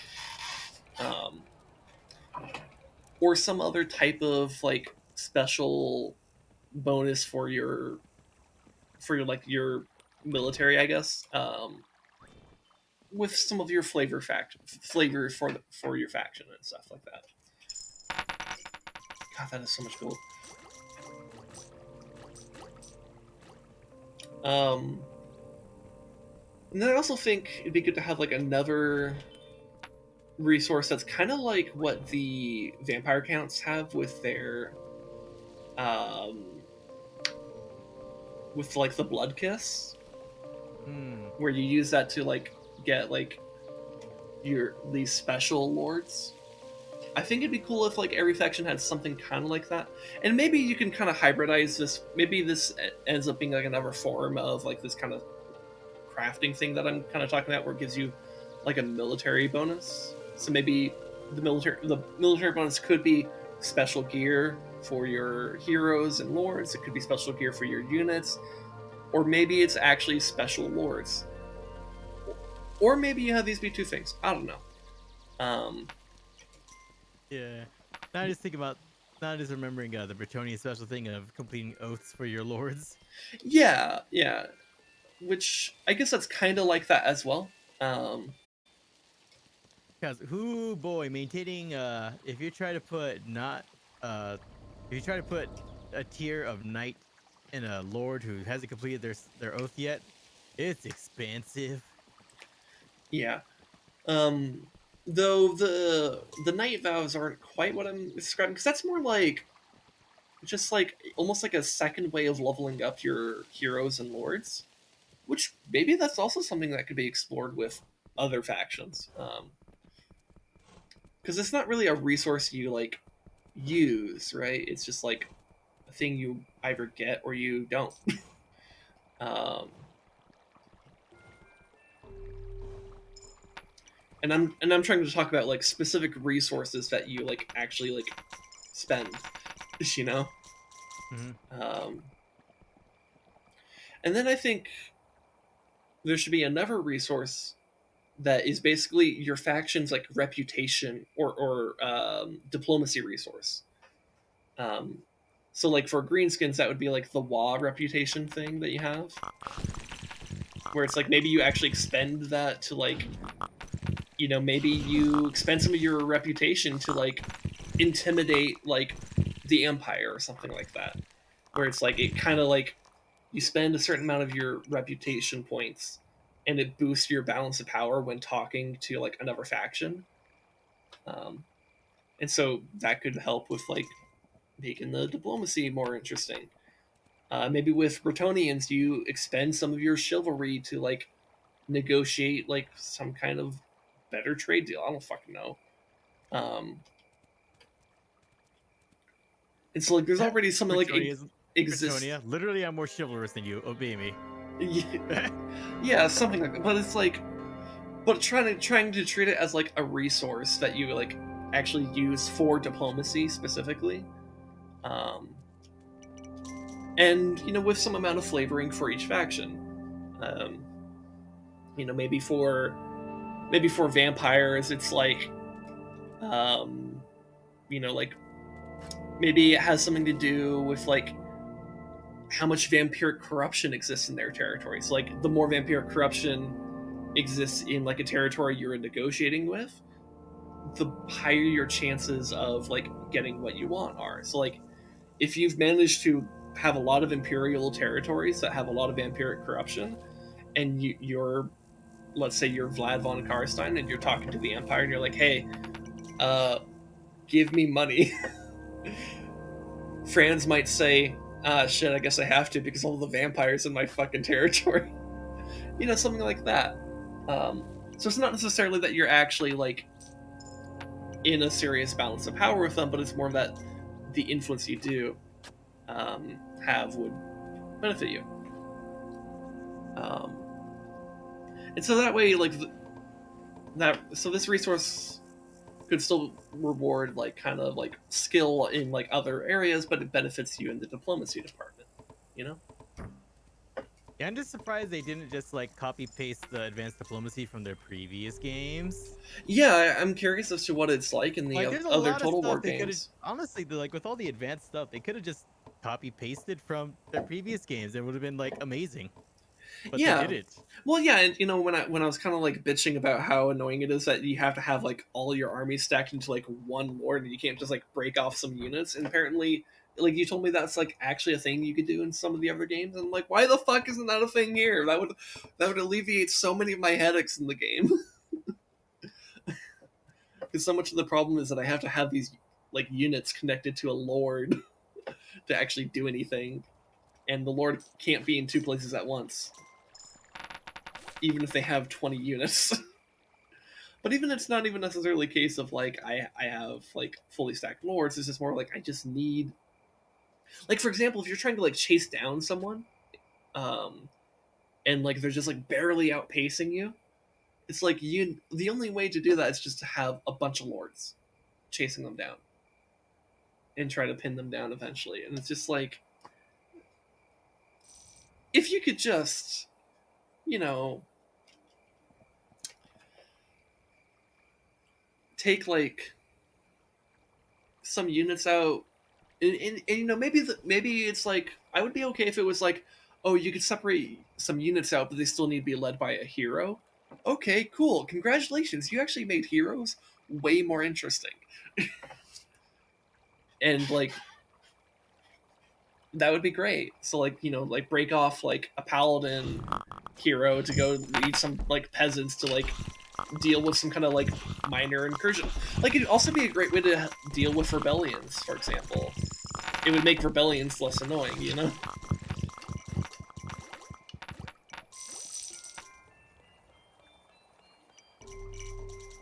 And I don't know, I just think it'd make the game more interesting, because it's like in like for example in StarCraft, when you have like a bunch of little threats that you need to deal with, you don't take your entire death ball to go deal with them. You, or at least it's not.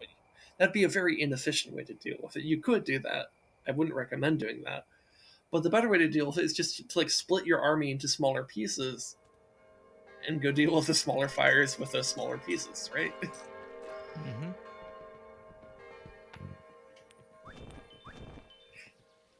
And Total Warhammer does not let you do that.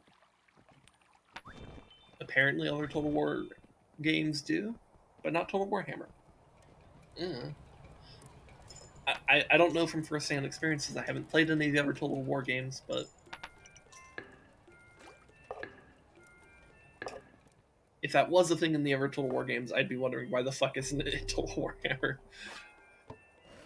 And same goes for diplomacy. If there's like, you know, actually interesting diplomacy in like the other Total War games, why not just have even just a copy paste of that into Total Warhammer?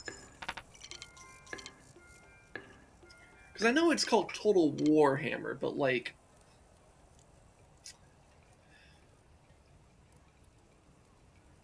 you know, if you're gonna have diplomacy, actually like make it a thing. I don't like having the thing be there, but it not really be a thing, you know? Mm-hmm. Because it's like, you might as well just like not have the feature in the game, and the game would be better off. Because then there's no illusion of being able to like do a diplomacy. Anyways, let's do a raid. Also, another thing about diplomacy, I never fucking take military alliances from AI ever. Yeah, I with the Fey Enchantress, I'm a little bit more willing to take them because of like the whole like order tide stuff. Because it's like, when you're friends with like when you're friends with Corone and Athel Lauren and the Empire, someone declares war on you, that's actually really fucking fantastic. And if someone declares war on them, it's kind of like, eh. Um, but yeah, there's been countless cases where like I've taken a military alliance where I maybe wasn't so sure about it, and it totally bit me in the ass because like, well, you know, I mentioned the Kemmler thing, campaign that I was doing like a month ago or whatever, and I made a military alliance with the Red Duke because I'm like, okay, yeah, he's like my only ally in the region. Okay, fine. Dumbass declares war on the Empire, so I'm like, fuck no. Like, I'm busy with the Bretonians. I don't know why he isn't focused on the Bretonians, but like, whatever. And then he declared war on the Empire, which is like the global leader. Like, he was like, France was like literally ranked 1 in the world, and I'm like, okay, yeah, I don't want to touch that. This dumbass wanted to bring me into that war, and I'm like, fuck no.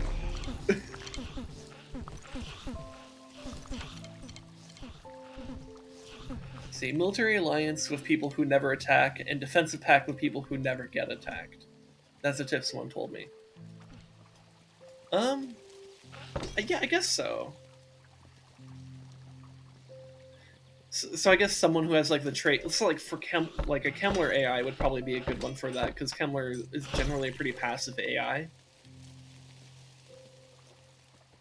Which I could understand because when I'm playing as Kemmler, it's like fucking terrifying to do anything.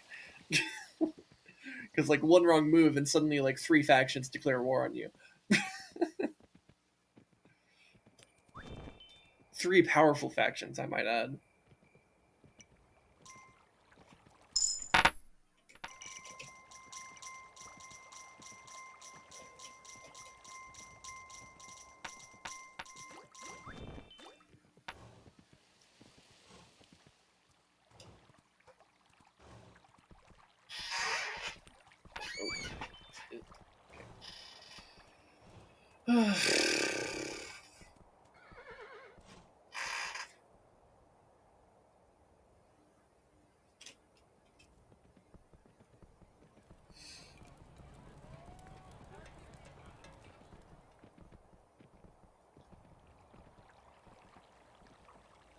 By the way, Rez, do you know why Ricard seems to have a hate boner for the Empire?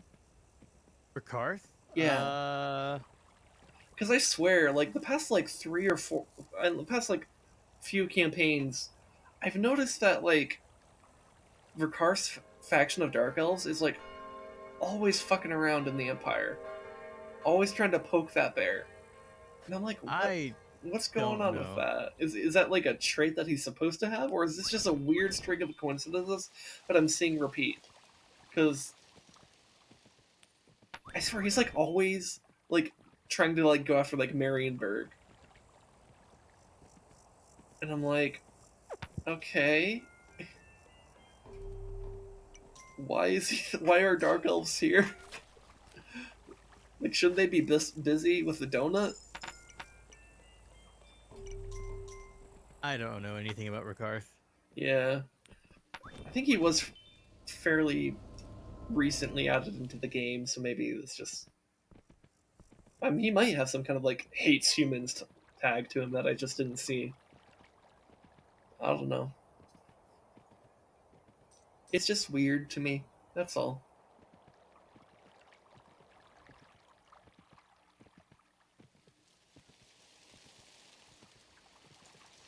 Though he does seem to have some pretty scary armies pretty fast because his whole thing is like having like beasts and dark elf beasts are actually pretty pretty rough. Yeah, the special thing I remember about him is that he's apparently voiced by some guy from Game of Thrones. Is he really? Yeah. Nice.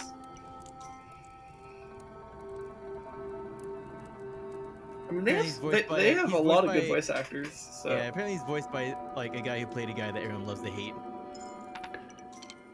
that could be so many characters. But is it the that like boy king that everyone hated? No, no, no, that's a different guy. Different guy. Okay. This one was Ramsey Bolton. Let's see. He took some guy's penis off, taunted him with a roast sausage afterwards, flayed a guy alive, tortured. You know, actually, I could. That's so many other people too. Quite fitting for the dark elves though. Yep. Because yeah, that is the type of dark elf cruelty in the Warhammer universe. Mm-hmm. Cut someone's dick off, skin them alive. Yeah, that sounds like a dark elf. Taunt the guy whose dick he just took with a roasted sausage. Yeah. Yeah.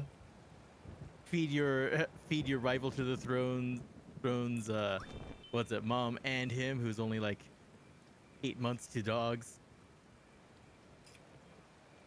You know, part of me thought you were gonna say like he's take his parents, grind them into chili, feed it to their son.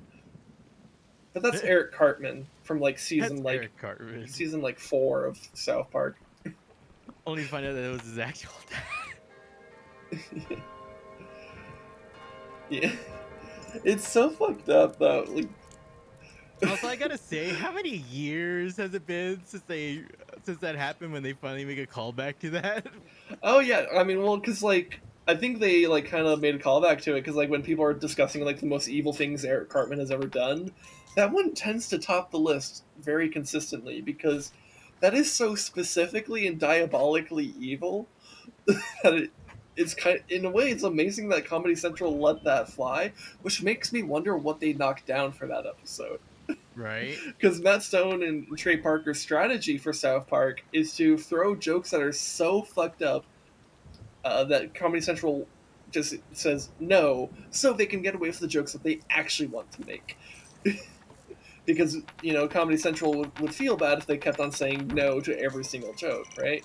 So it's like, so we'll trick them by putting in really fucked up jokes so that they knock down the really bad ones. We get to keep the good ones. Mm-hmm. Which is smart. It's a smart way to approach that. But makes me wonder is like grinding up Scott Tenorman's parents and putting them into chili and then feeding that chili to Scott Tenorman. That is so fucked up. Like, what the fuck did they throw that Comedy Central had to shoot down first? Because holy shit.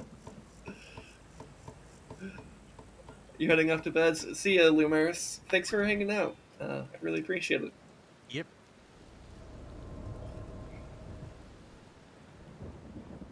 It's nice to learn that you're a StarCraft person too. So now I can just say things. So, anyways, enjoy yourself. Maybe we'll see you tomorrow for Together Tuesday. Anyways, let's do a raid on this. Um, Also, Rez, I'm about to beat this game. So, is there anything you're thinking you want to do for the remainder of the stream? Because there'll be a little over an hour left of the stream, maybe an hour and a half if we want to go a bit long. Hmm. I'll think about it. Okay, that's fine. I'll be taking a bathroom break after this, so. Um, okay, instant victory. Nice. Cool. Wow, you could really autopilot that game. Oh, and then the attack wave comes in anyways. Is this going to be one of those weird situations where I die in the victory screen? I think it is. That's happened a few times. It's always weird when it does. But it's fine. I've technically won, even though I've lost. Speaking of dying in the victory screen, want to play some EDF? Oh yeah. Yeah. Okay, we could do EDF after my bathroom break. Speaking of dying in the victory screen.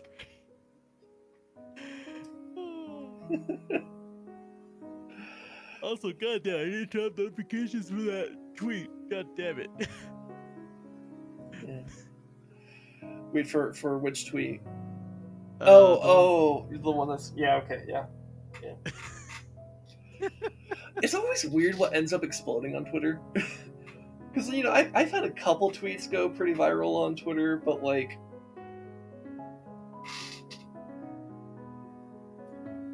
you know, I the other tweets. Oh my god, it's not 977 likes. God fucking damn it. Wow, that's a lot. Yeah. Why?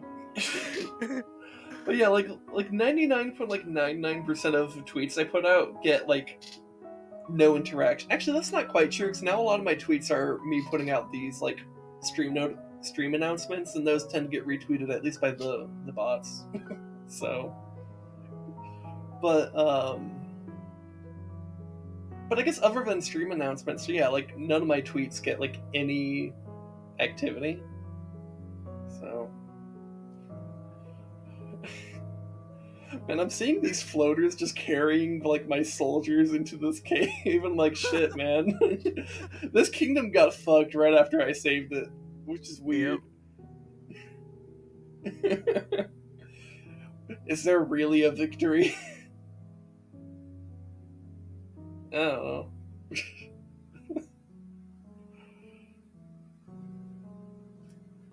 Still a nice game though. Mm-hmm. There's a reason why I consider this such a good streaming game. It's just just vibe for a while. Anyways, I'm gonna go on bathroom break.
Okay, I'm gonna mute this tweet. God damn.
All right, we are back. All right, Elevation is weird. elevation is weird. All right. Cause like, what's it? I just looked at the elevation of where my grandma is. It's like 5,500 feet. I was like, huh. Mm-hmm. Why do you think it was lower? I don't know why you would think it's lower because it's in that kind of like it's on that So. it's on the plateau. So Yeah, the like Colorado Plateau. um I think it's because I was like, I remember like Flagstaff is at like 6,900. no, Nice. I don't think it's that. The mountains around it might be. Let me check. Flagstaff elevation. Oh, is it really that high? I thought it was like closer to 5,500, but like some of the mountains around it were that high. No, 5,500 is yeah where my grandma's at. So I was Okay, like, okay. Huh.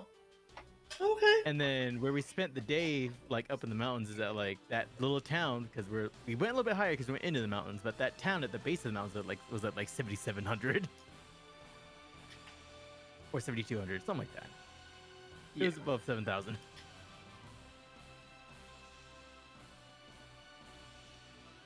All right. So I'm just like, God, I was just like, God fucking damn, I can't imagine trying to explore this fucking place before we had all the infrastructure that we do.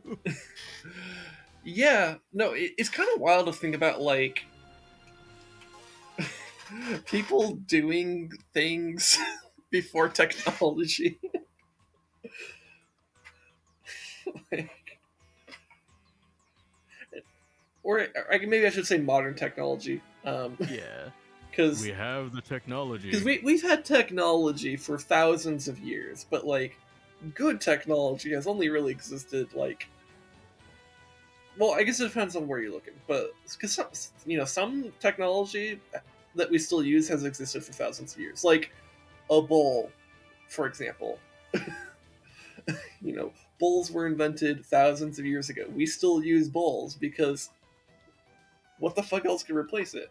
Now, of course, we make bowls differently than we used to, and we use it with better materials than we used to. But the basic concept of a bowl, that's the same. Same thing with the wheel. We got a hell of a lot better at wheels, but like the Which we idea of a wheel being a thing, you know. Which wheel? Wheel. Anyways, The Wheel of Fortune. the city of great pylons, because you need to construct additional pylons. Oh man, too bad Lumera's left. Who will appreciate my StarCraft jokes now? You. True. Doesn't even say me, just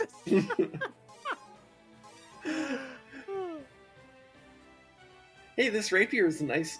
Is level nice. Nice. Um.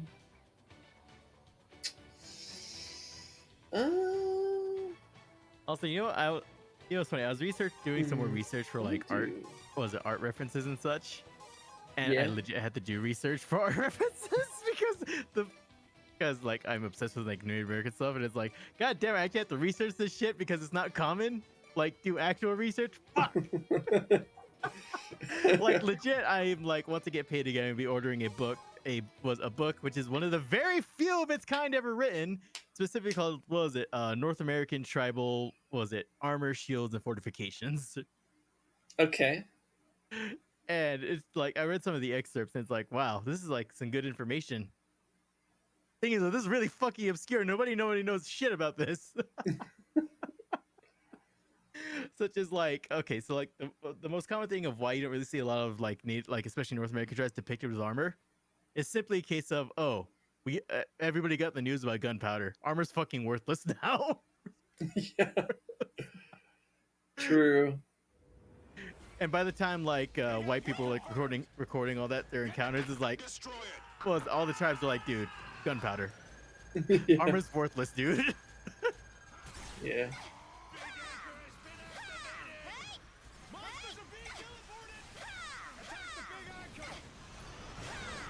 Hmm.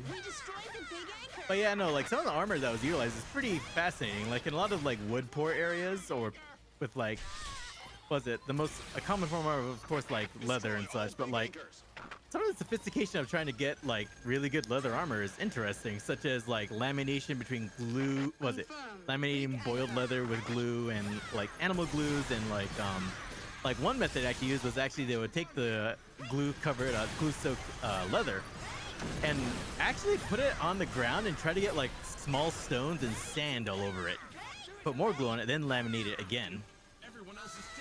Okay.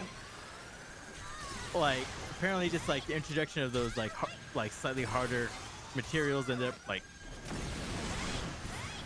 actually afforded it even more protection from arrows. It was interesting. Then like it's like the Athapascan language group tribes that you'd see up north, a lot of them would actually be using like wood and bone lamellar armor that was extremely covering, up to the point where the only parts that were exposed that were unarmored would be like literally like their face and like the insides of joints. Okay.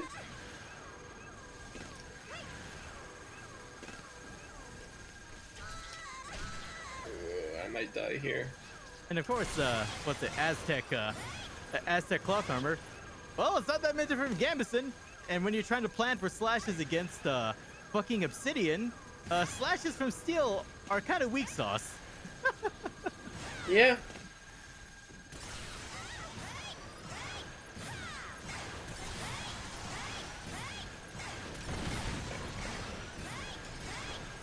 Alright, I need healing. Oh god.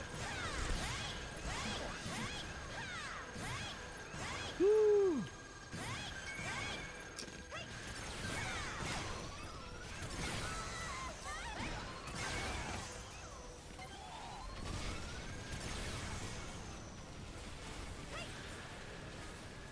Alright. Okay, now that I have a health, I'm gonna see about getting these other pylons down. Also, I love how at this point oh, okay, look, never mind. I love how the pylons have their like official name of teleportation anchors, but the level still calls them pylons. Right. But you know, they probably came up with like the level names before they came up with the whole narrative of like naming things, because I guess that's a narrative point for some reason.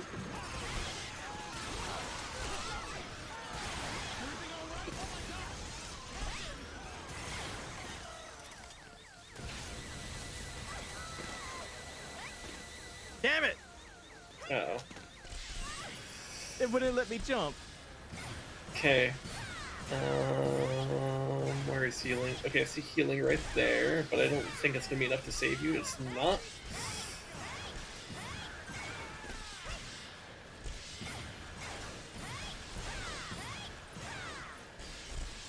Okay, there's a health kit here. Ugh. Health kit drought. Yeah.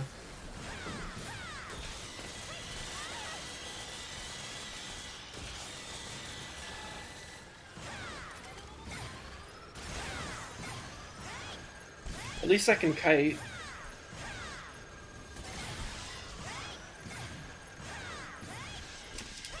So I can get you up with like 400 health. Do you think you can utilize that?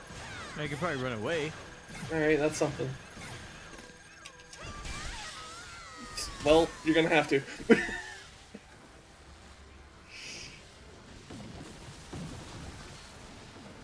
At least health gets on you will do a lot more than they do for me.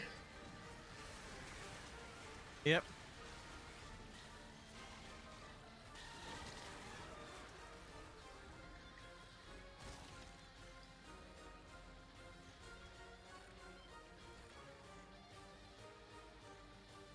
And I always forget how big the lances are until I'm like dead and I'm just looking at my body, holding it, and I'm like, oh yeah, that's a That's a big lance. lance. That's a lance.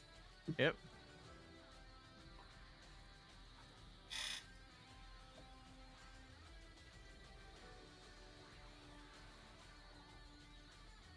Luckily, quite a few of my weapons. Luckily, my secondary weapons have pen. Yeah. So here's a silly idea. What? Total War EDF. Oh God. How would that work? I don't think there's even. Okay, there is a variety, but not in unit types to make that work. Well, maybe if you Well, just no, put even unit variants. the unit types would be the different weapons. Yeah, let's say like literally loadout variants. Well, yeah, I mean they already do that. Like thinking about like swordsmen, spearmen, they're basically the same unit. It's just that they have different weapons. And usually the spearmen are slightly better at defense, and the swordsmen are slightly better at offense, and that's like the main difference between them. Otherwise, they're like pretty much the same unit. At least in most factions, they are. So, I guess there's also like the thing that like spears give you bonus against large. Swordsmen might have the anti-infantry trait. Sometimes they don't, but sometimes they do. Swordsman, anti-infantry. Lol, what?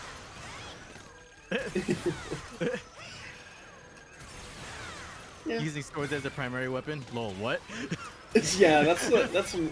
Well, I mean, I guess if you're doing like a sword and shield thing, that kind of makes sense. Or if you're doing great swords, Yeah. which some factions that is how they work. I mean, hell, look at the freaking Empire great swords. They're actually pretty decent units. Oh yeah, yeah.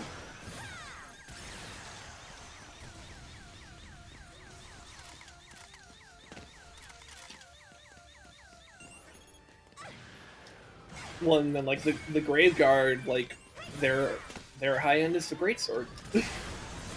Though if you want, though you might want the normal variant of the Grave Guard if you want them to just live longer. Yeah. It depends on what you're fighting. Because if you need some strong anti-armor, go with the great swords.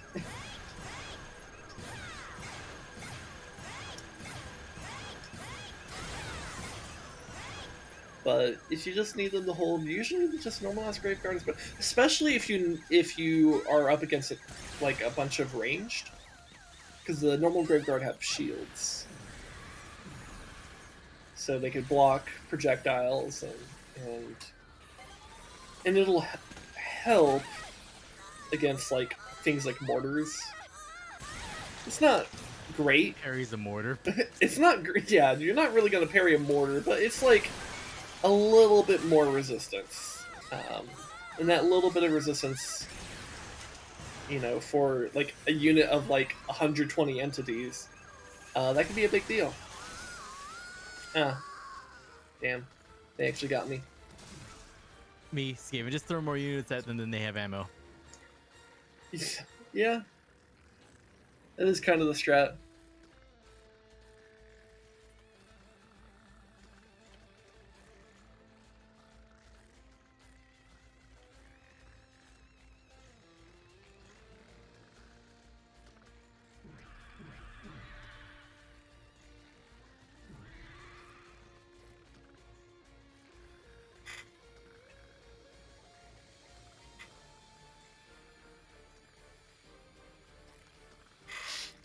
But yeah, so if there was a Total War EDF,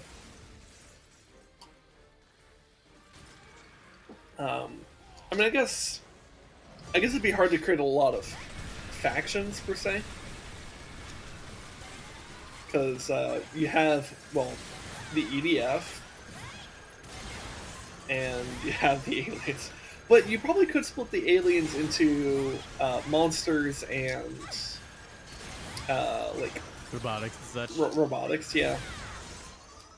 So you have like the giant insects with the ants and the wasps and like the roly polies, stuff like that.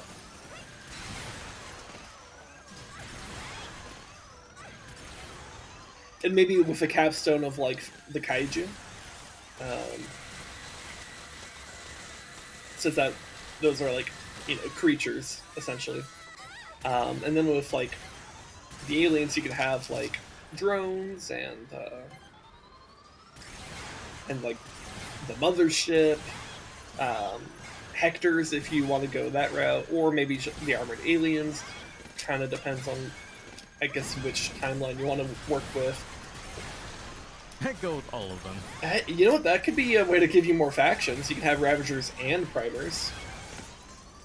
I always forget to call the primers. Mm-hmm.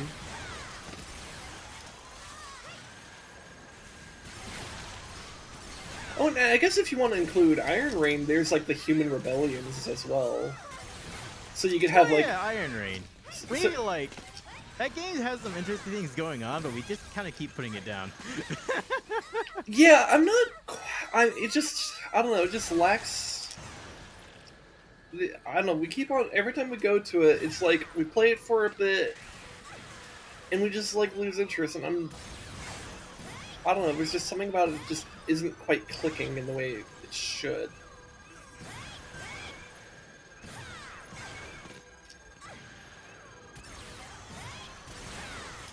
I'm not quite sure what that specifically is. I mean, if I knew what the issue was, I would be able to say, like, hey, here's the issue with Iron Rain. But, like, I just don't. It just doesn't click. That's all that I can really say.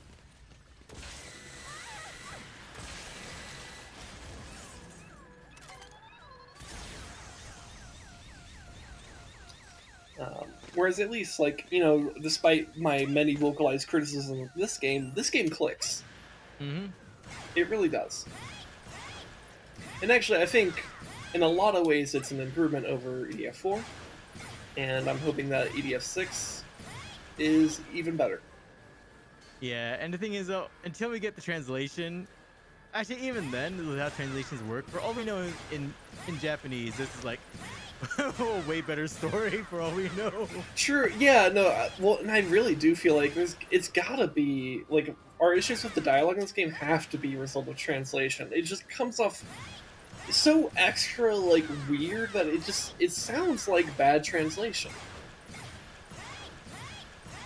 Like, at least in the previous one, yes, the translation is wonky and B-movie, but it's like, it seemed purposeful.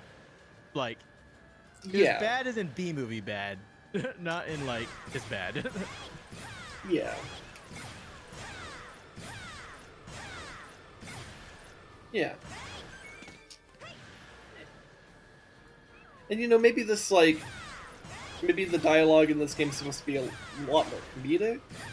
And maybe it's funnier if you understand Japanese or whatever. Because it doesn't come off all that funny here, but, like, I could totally see them trying to lean into, like, the absurdity of the situation, because, well, yeah, it's fucking EDF. It's Starship Troopers, but anime. You know? Starship Troopers, but anime. I mean, that's too accurate. Yeah, that's what EDF is. Hell, down to the... I mean, heck, like the fucking book, I actually have power armor as Spencer. Yeah. It's so weird how influential Robert A. Heinlein's book is. Yeah.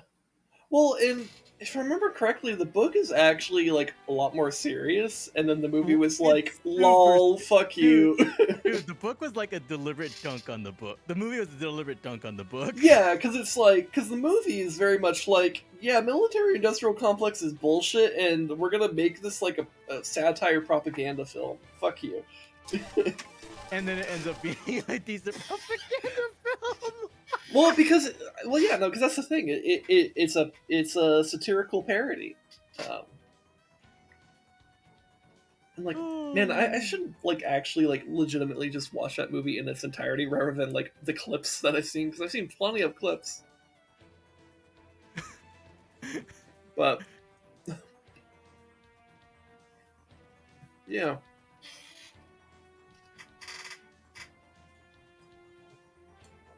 Because, yeah, it would be better to make an anti-military industrial complex film than it is to make a pro-military industrial complex film. And I say that knowing that a lot of pro-military industrial complex films do really well, because, like, look, this is America. We like big explosions. We like seeing American flags. Because we're... And it just got more aggressive post 9/11. Like, oh god. Yeah. That's just, it's a thing. And even in like universes that, aren't really about like the United States or whatever, like there's still like essentially American propaganda in there. like I consider like StarCraft 2 Wings of Liberty to be kind of like American propaganda in a way. That doesn't take away my enjoyment in it, but it has just it's dripping with this kind of like America fuck yeah attitude. America. Mm-hmm. America, fuck yeah. Come and say the motherfucking day, yeah. America, fuck yeah. Freedom is the only way, yeah. Terrorists, your days are through. Now you have to answer to America, fuck yeah. I have way too much of that song. I have more than like 90% of that song than 90% of people remember. Yeah. Oh man. I only have two modes. Either fuck you America or fucking Eagle Land fuck yeah. Yeah, I feel like that's like where I feel like it's like the basis of like what I will call the patriotic leftist in America, where it's like you actually like the ideals that America is supposed to stand for, but you recognize that America does not actually abide by those standards, and that pisses you off. We've discovered a winged alien. So like you like the idea of freedom and democracy, and I'm a ranger. Yeah. So it's like, you like the idea of like freedom, democracy, and like being like the like champions of like peace and freedom, but you also recognize that the way the U.S. actually operates is very imperialistic, very authoritarian, and not okay at all. From now on, the winged alien will be called tadpoles. Tadpoles? I love how when we were first playing this game and they like call them tadpoles, we were like, finally, the first one that makes sense. Right? Which then makes you wonder, why aren't the normal aliens called frogs? Because that's what they are. Mm-hmm. But but we're asking for logic from a game that is, well, inherently illogical. Yeah. Looks like the aliens are really here to stay. We have to defeat them. If they grow up, they will become a huge threat to humanity. Kill the baby. Shoot the baby. Shoot the baby. Destroy the child. Destroy the child. Won't somebody think of the children? What do you think I'm doing right now? Oh, we're thinking about the children at hypersonic velocity. You see, being in America, we're very experienced with it. I should stop before Twitch gets mad at me. You know what's funny? I think you know where I was gonna go with that Yeah. joke. It's funny, like in the future when I start getting more equipment and all that, I genuinely think it's like, man, I want to do like genuine, actually like some genuine firearms content, but I just know like almost everything hates firearms, even if you're just trying to be educational. Yeah. It's like, dog, I'm trying to be educational and promote safety and all that. Why are you doing vibe checking me? Okay. Okay. Winged aliens are entering combat area. Oh, okay, I see. I got picked up one of the tanky ones. Yeah, and I'm dead, so I can't help you. It kind of looks like I'm just like taking a nap by the store. Like, I'm tired. I'm just gonna lay down here.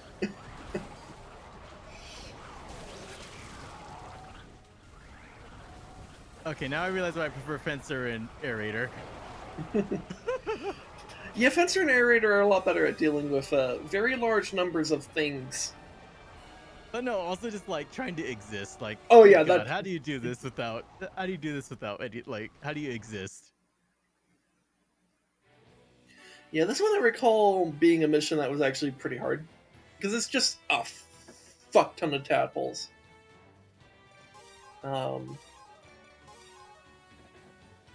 You know what? Geist might actually be the right answer here. I'm gonna try it. I normally only bring it for the memes, but like, it does hit hard, and it does create big explosions, and with like a lot of tadpoles, that might actually be a good idea.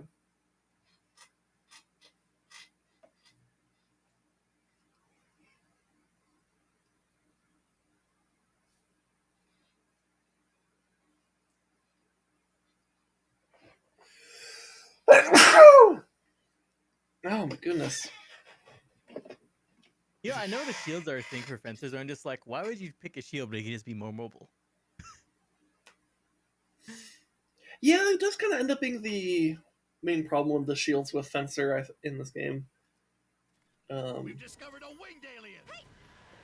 We have to protect the citizens. Attack. Now, I'm sure there's some levels where like shield is actually a pretty like big brain move, but I've seen it several times. you know, I even dream about it. oh, fucking hell, my dumb ass already hit myself with the They Geist. aren't the brightest bunch. Simple-minded beasts.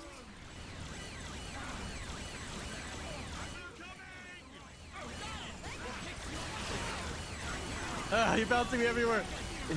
From now on, the winged alien will be Oh wow, you called just like tadpole. obliterated our AI. The winged AI can't do stupid things if there's no AI to be stupid. which will metamorphose into aliens. They are alien children. Flying objects in sight. Those larvae had to survive a harsh environment and fierce predators after birth. Only the fittest will survive and grow up. To put it simply, now is the process to see which larvae can make it in this world. Looks like the aliens are It's really them, here to dice. stay. We have to defeat them. If they grow up, they will become a huge threat to humanity.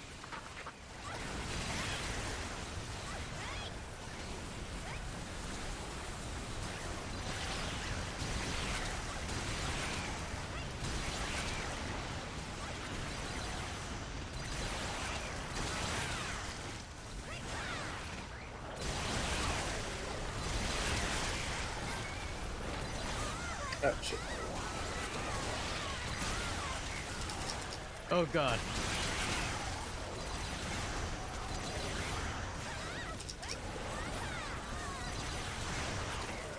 Winged aliens are entering combat area. Damn it! Every time I try to sprint, I get grabbed, no matter what.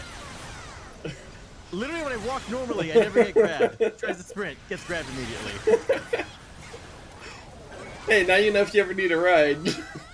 Just start sprinting. It'll happen.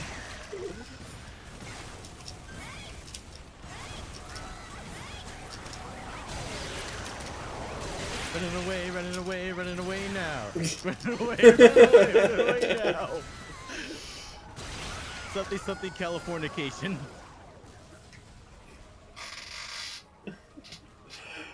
You know, I'm surprised. You know the whole like evil like whatever meme that has been going around. Evil Red Hot Chili Peppers doesn't sing about California. No, it's not that they don't sing about. I We feel hate like California.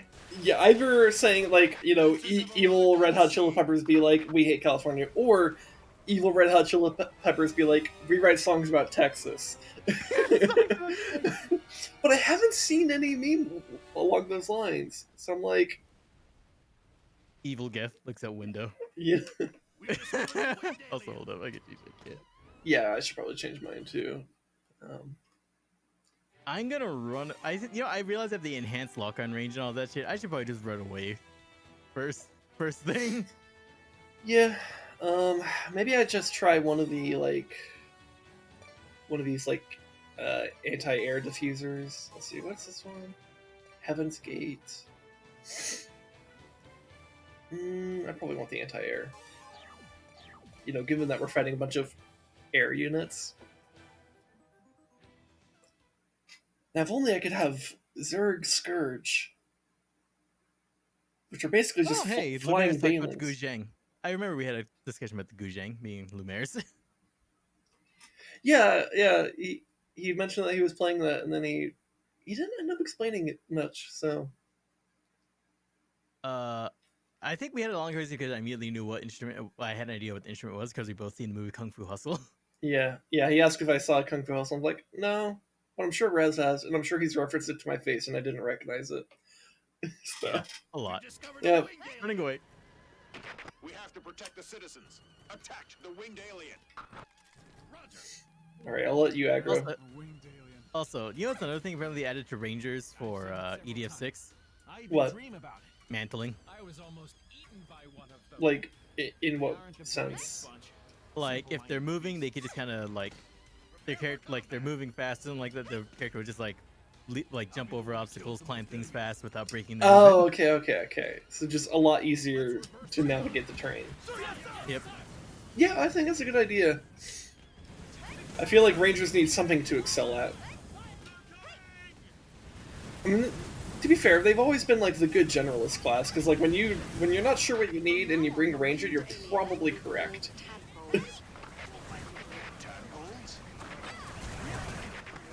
And now all these buildings are in the way, and I can't use my missiles. God damn it. Which will metamorphose into aliens. And now I'm not bringing explosives, so I can't just destroy shit for you. Those larvae had to survive. Well, Like, I have a missile launcher that could destroy buildings, but it's a targeted missile launcher. It's not a like fire and forget. yeah. To put it simply, now is the process to see which larvae can make it in this world. Looks like the aliens are really here to stay. We have to defeat them. If they grow up, they will become a huge threat to humanity. Flying objects in sight.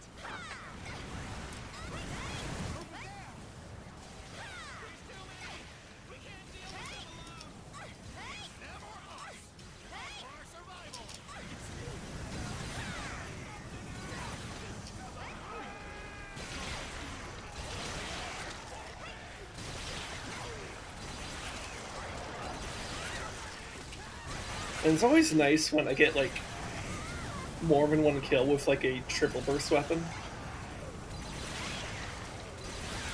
Because it's like, hell yeah, I'm actually utilizing the triple burst aspect of it.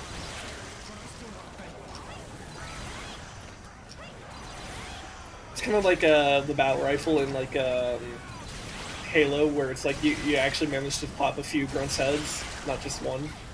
Oh yeah. That's like a real like feels good man moment. Kind of hard to do though. Mostly just because you kind of need like the perfect scenario in the first place. It isn't really even a matter of like how good is your aim and stuff. It's more of like, are there actually three of them like basically in a line to get popped together? Winged And then will one's corpse just absorb the other rounds? Yeah, so it's like you also need a good angle on that. So they need to be like clustered together. You need a good angle, and then you also still need to actually like have be a good shot beyond that. Which I am not most of the time, as like my many misses right here are displaying. Oh no, people are gonna watch me and know that I actually suck. Oh no, it's not like I joke about how I suck at games.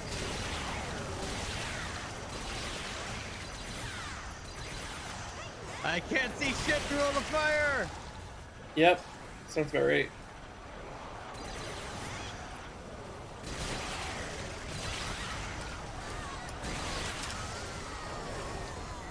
Well, I'm on top of the parking garage. Oh, you're also dead.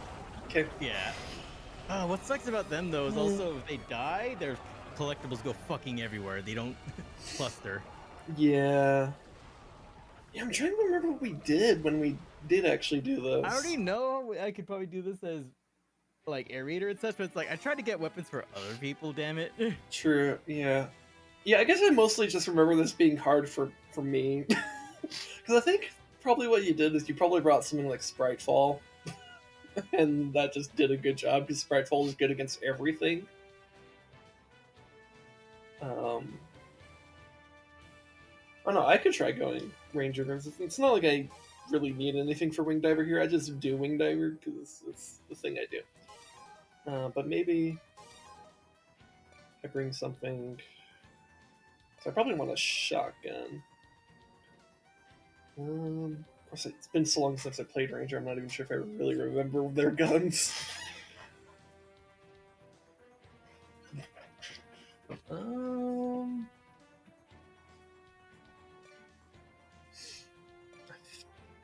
probably want this, and then.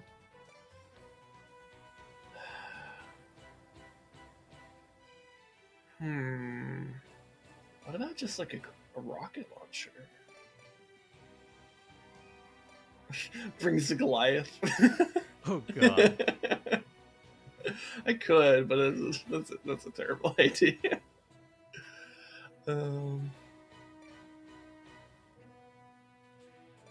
Maybe just a Hornet. And then what do we got here?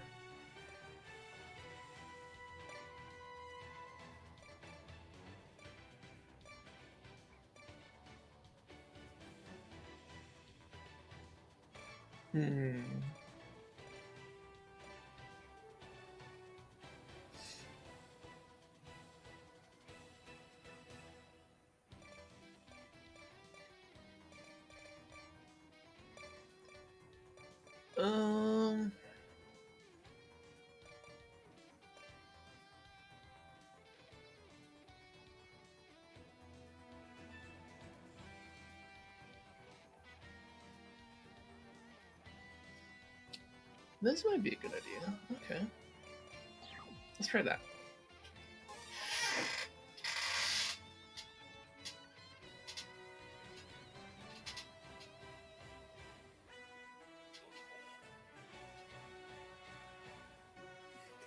Also, damn, my Ranger could legit have like 900 more health on this level. Whereas, like, my fucking Wing Diver is like 8,000, or not 8,000, 800 armor above the armor cap for this mission. Oh god. Oh my god. Wing Diver be squishy.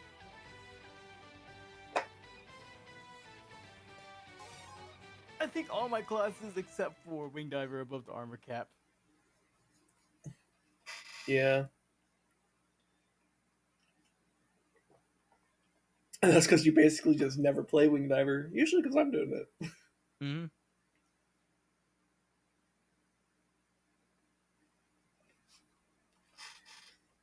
And generally, it's better to go with diversity of classes rather than diversity of loadout within a class. Usually. It depends. We've discovered a winged alien. We have to protect the citizens. Attack the winged alien. Roger. A winged alien. That's a first. I've seen it several times. I even dream about it. I was almost eaten by one of them. They aren't the brightest bunch. Simple-minded beasts. I will take down one.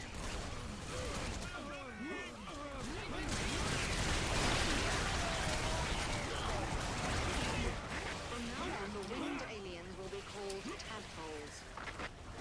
Tadpoles? The winged aliens are the alien larvae we encountered from before, which will metamorphose into aliens. They are alien children? Flying objects in sight. Those larvae had to survive a harsh environment and fierce predators after birth. Only the fittest will survive and grow up. Well, I have to reload. Now is the process to see which I larvae... do like the idea that you could reload while being eaten.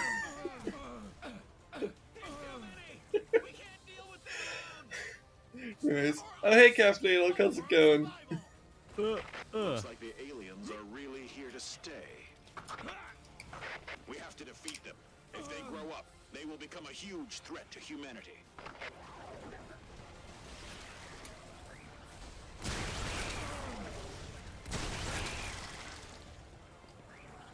I like how much of a fuckfest this game is. That is a great way to describe EDF. It is just a big fuckfest. Very accurate. Running away, running away, running away now. Running away, running away, running away now. Yeah. Also, look how fast I'm running. Fuck this shit. Oh my I'm god, out. Caffeine, can you clip that run by? Because that looked great from my perspective. Just the way you came in off camera. Oh my god, that was beautiful.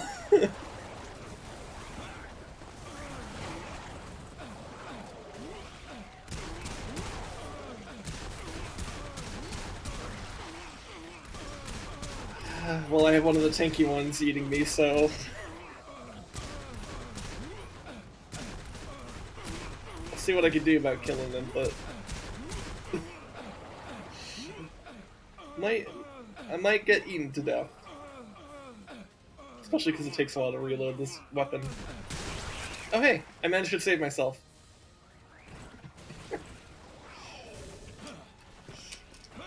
Yeah, shotguns are great when you're just being not chomped on. It's just like, well, you Yeah. literally have the ideal range for this weapon. Yep. Blam. Yeah. Yeah, and I think I chose a pretty decent shotgun for this level too. Which one did you bring? The SGN 11A. Are entering Oh, same. that area. Yeah. Also, I'm surprised we're not in as bad a state as I thought we would be in. Yeah. Well, that's kind of part of why I was like, let me try Ranger, because Ranger's a little bit better at just dealing with a constant, like, shitty situation. Because, like, I mean, with Wing Diver, you run out of energy and then you're done. I mean, Oh man. god, I have 8 health. I'm dead. Oh no, running away, running away, running away now.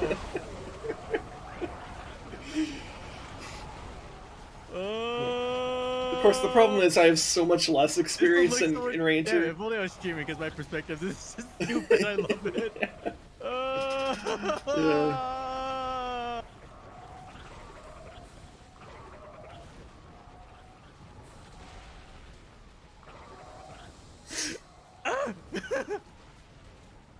Fencers have arrived on the scene. Took your sweet time. I forgot fencers were even part of this level. You okay, man? No, I am not okay. Sector is not clear. Where's the fucking healing? Rip. I think the fencers just died instantly. I don't even know where they spawn. Oh my god.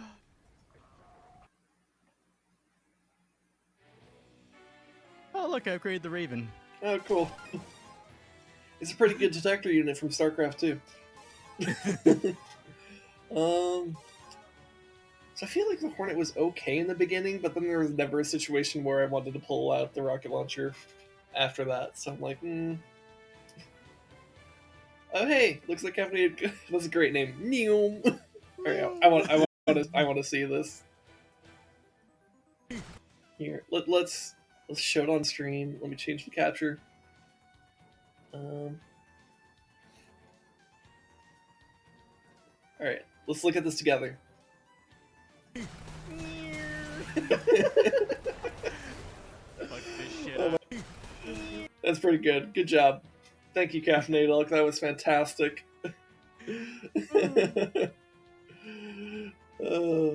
Alright, change it back to EDF. Where is it? There we go. Alright.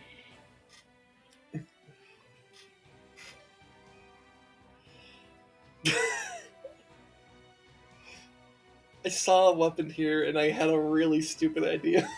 What? Was it a sticky grenade? Maybe? Oh no. There's an anti-aircraft one, to be fair. You know what? Actually, That could actually be legitimately decent. I don't know. I'm gonna try it out.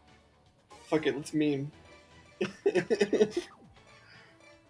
I guess I don't need the explosion-proof suit anymore since I'm not bringing explosions. It's probably just the lightweight protector. The C-70 bomb, 11,366 grams.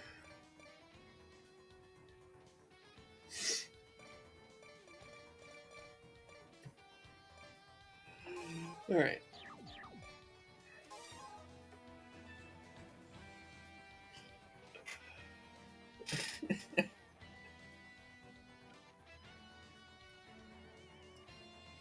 That was a good clip, though. I really appreciate it, Caffeinated. Yes, my stimulant-addled fellow mammal. I could probably use some stimulants, to be honest. Are we talking caffeine or prescription meth? Yeah. Meow. Dude, how much you want to bet the spigot in the late game EDF soldiers legit are on like Priviton or something just because there's not enough of them to get rest? We have to protect the citizens. Attack. I mean, we already give our soldiers so many drugs. That's a first. I've seen it several times. Oh yeah, that's right. The memes. I was almost eaten by one of them. They aren't the brightest bunch. Simple All minded right. beasts. How do we aggro? Prepare for combat. I still have a shotgun. Shoot something. Alright.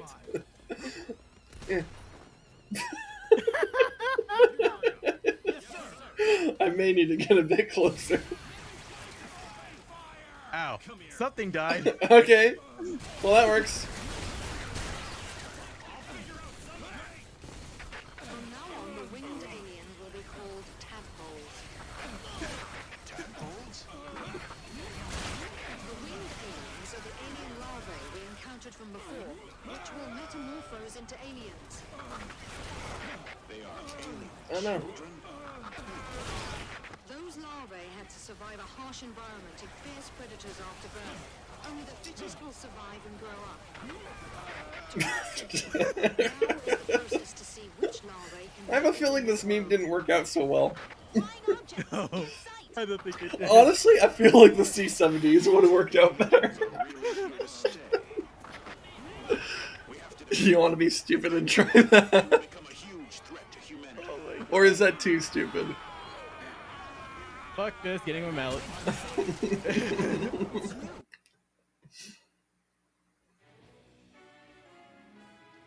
That's it, get me mallet.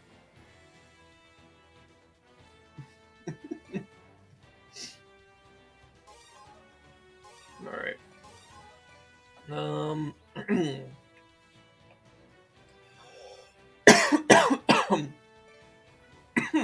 Excuse me. You know, flame geyser might not be a bad idea.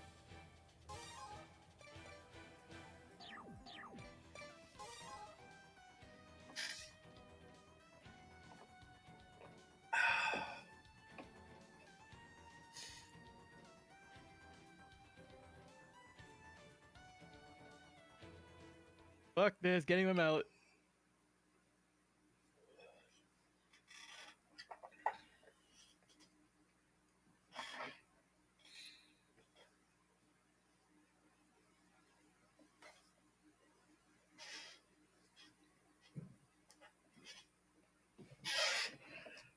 You know, I love how Twitch programmed like the most ridiculous like things into like their clip URLs.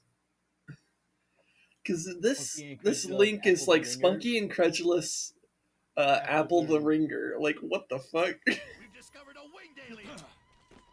We have to protect the citizens. Attack the winged alien. Roger. A winged alien. That's a first.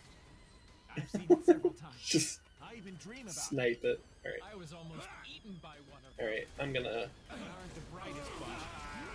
Oh. Oh. I guess he knew what was coming.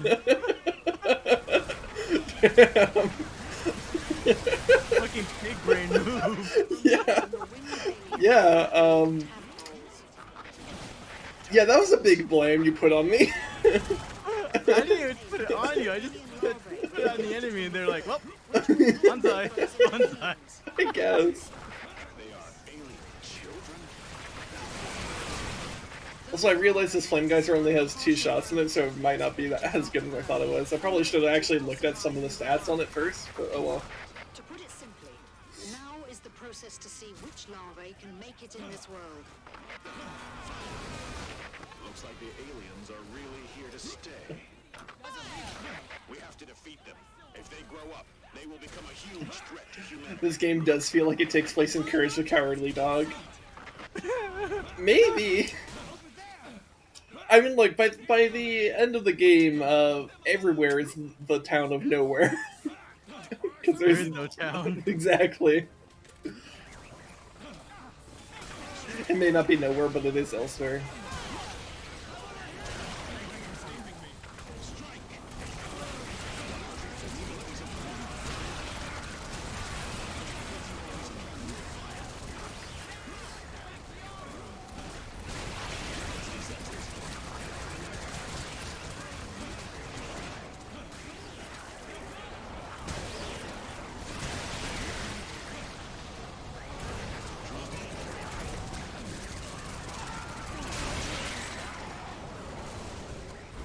You know, in an interesting way, though, the Flame Geyser, even though it only has the 2 shots, is still kind of working out for me, because I just basically get to set up a safe area.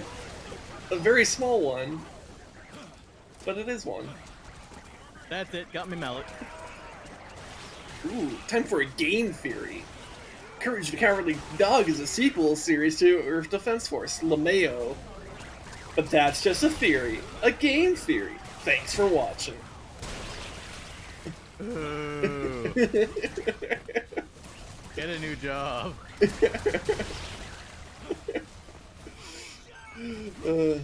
Was it Tokay that said I kind of sound like Matt Pat? Was it Tokay? I think it was Tokay. This was months ago, though. Because this was in, like, when we used to actually hang out in the Sugoi server's general chat. And, like... The golden age. Yeah. Yeah, and then, like, he and, like, well, and, like, I remember we were, like, kind of considering getting off, and then, like, Sugoi was like, hey, I'm gonna be in chat, and I'm like, oh, okay, I guess we're staying in chat now. Yep. But she wasn't even there that long, but, you know, Tokay's cool, so we hung out with him for a bit.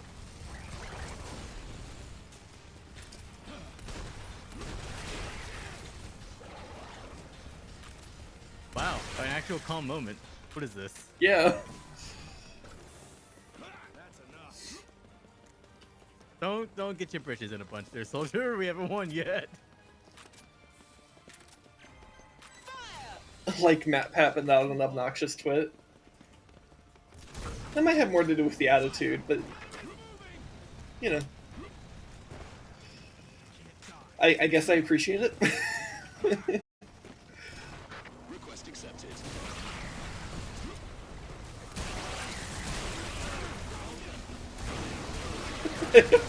I basically just shot that NPC with the Flame Geyser.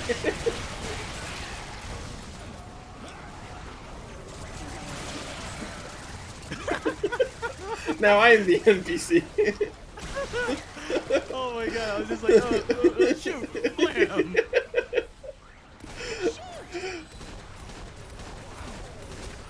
Target confirmed.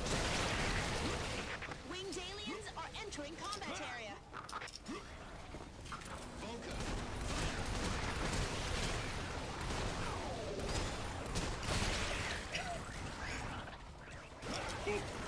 Managed to dodge. Hell yeah.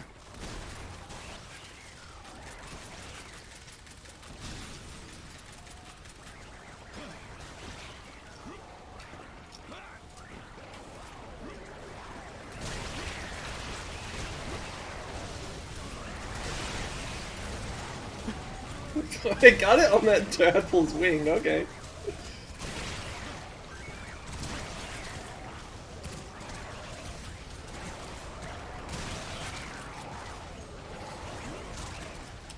Man, I could really use healing.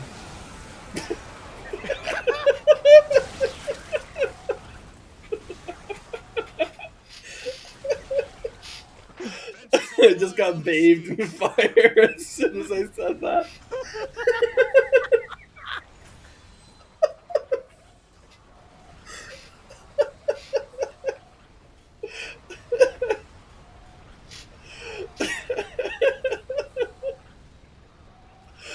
Oh my god. Get bathed in holy fire. Yeah, you don't need healing, you need to be bathed in holy fire. Oh my god.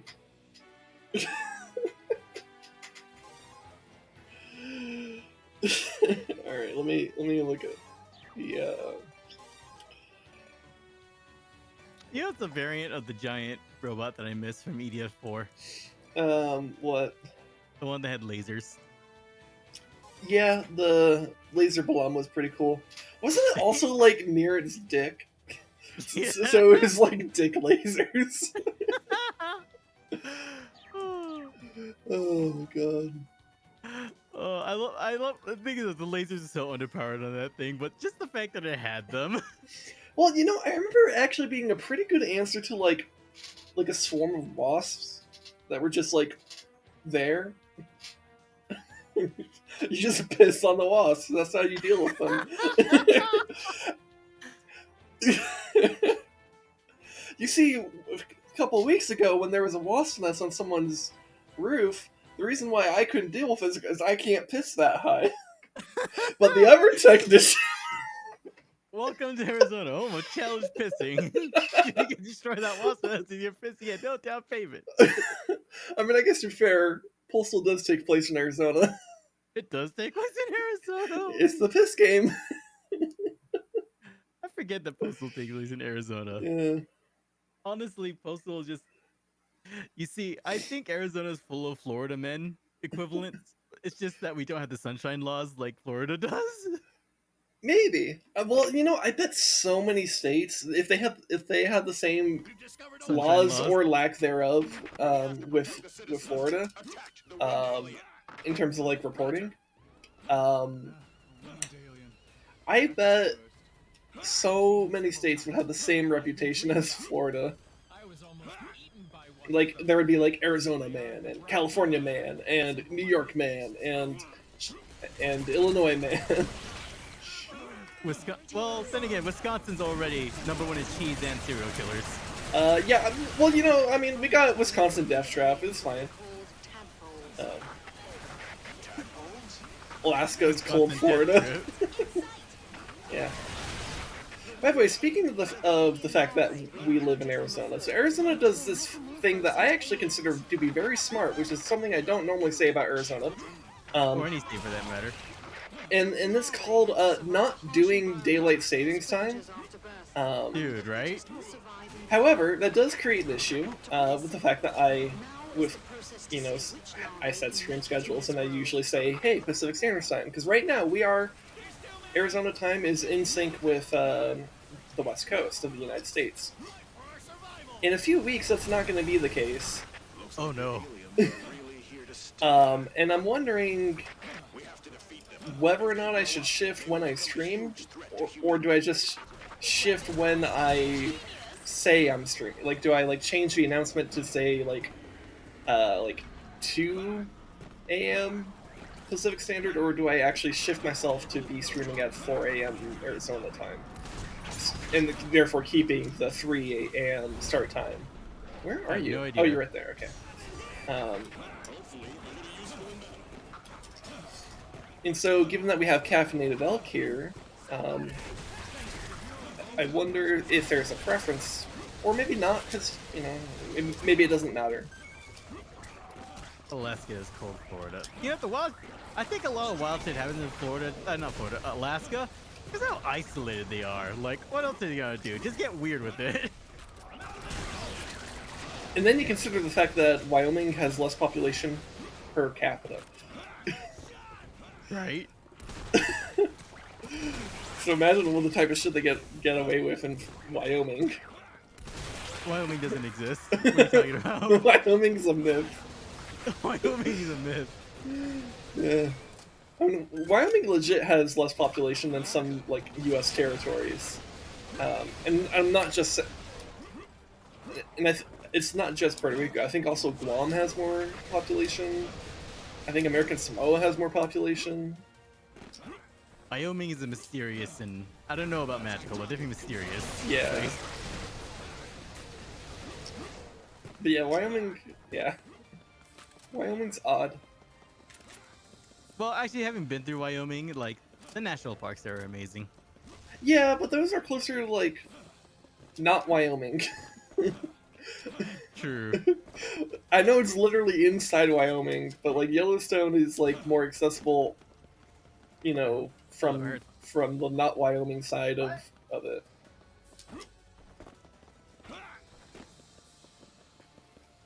Anyways, there's still quite a bit of tadpoles we have to deal with.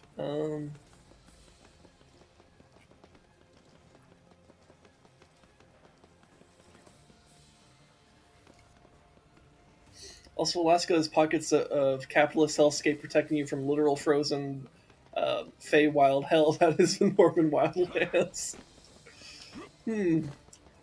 So basically, you have to pick your poison. Either you have, like, Fey wildlands, or you have capitalism. What a terrible situation. Also, I guess Rez is taking care of something with probably one of his parents needed him or something, I don't know.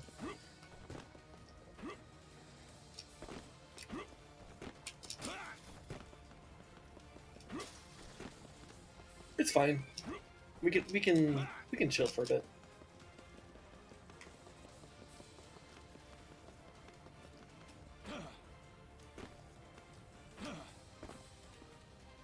Here, we can T-pose on him. Oh, I fell. Oh well. We can just T-pose at him. How about that?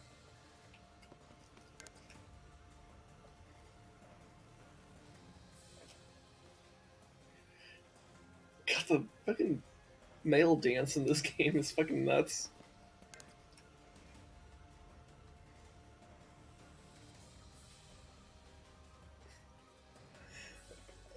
I guess they do kind of dance like they're on drugs.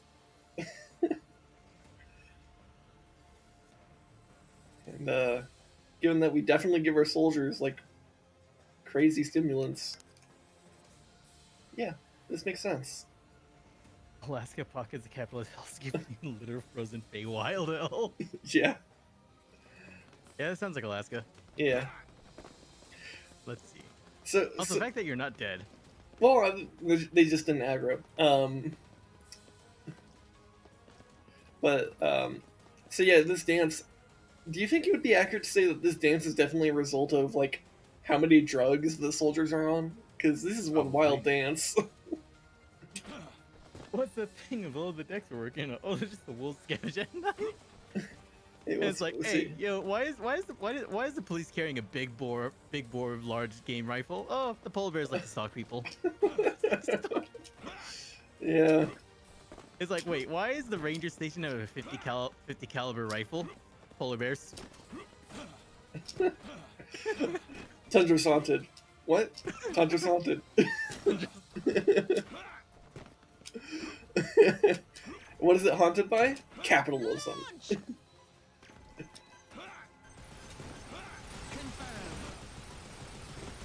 You joke, but that's legit. Oh.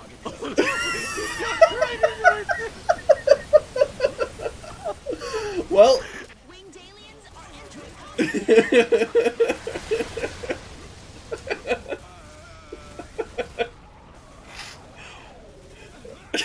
I forgot you can reload while dead.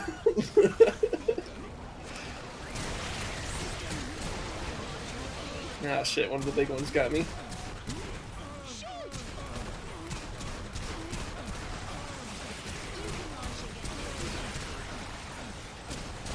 There we go.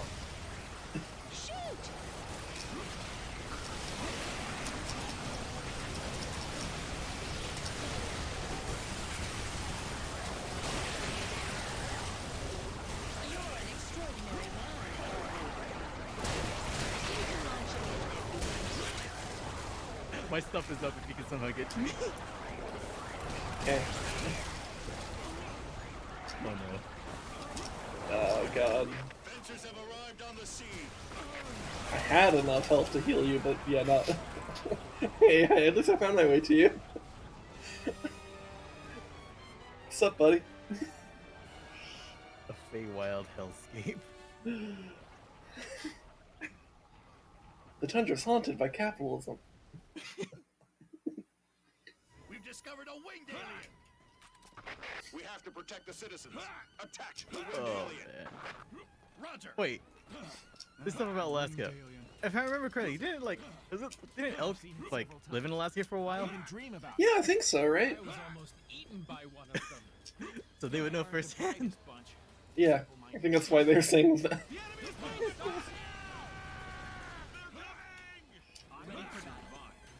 I don't know how long they lived in Alaska, though.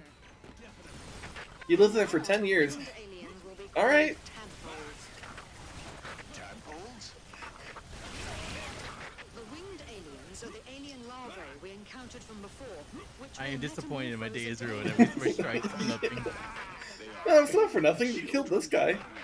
Those larvae had to survive a harsh environment and fierce predators. Oh, and you after killed this birth. guy. Only the fittest will survive and grow up. Safety.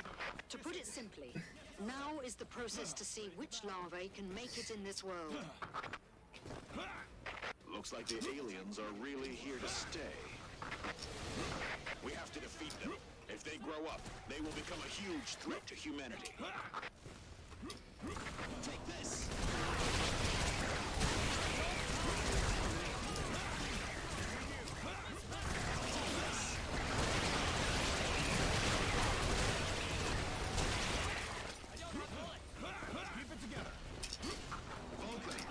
So, Caffeinated Elk, did you live there?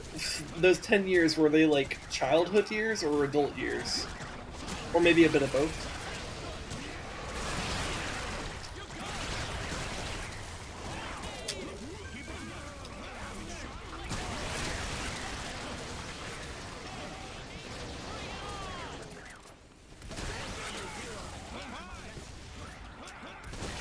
Flying objects in sight. Ah. Moved there when I was 14, 15. Okay, so a bit of both, basically. So kind of like late adolescence, early adulthood.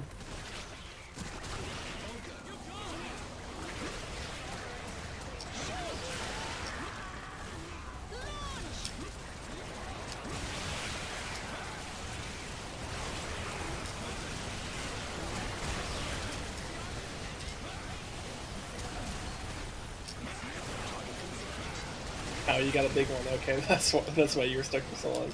All right. Yep. Here you go. You're an extraordinary man, Airhead.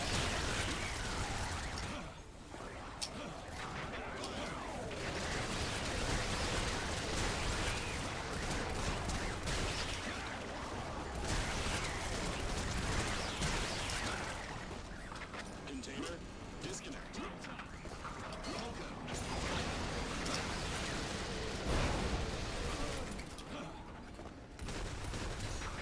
Hopefully, it'll be useful in battle.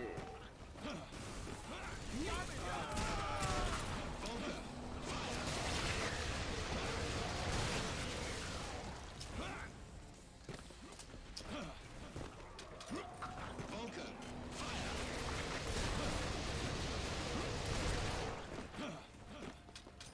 Yeah, I should grab this health kit.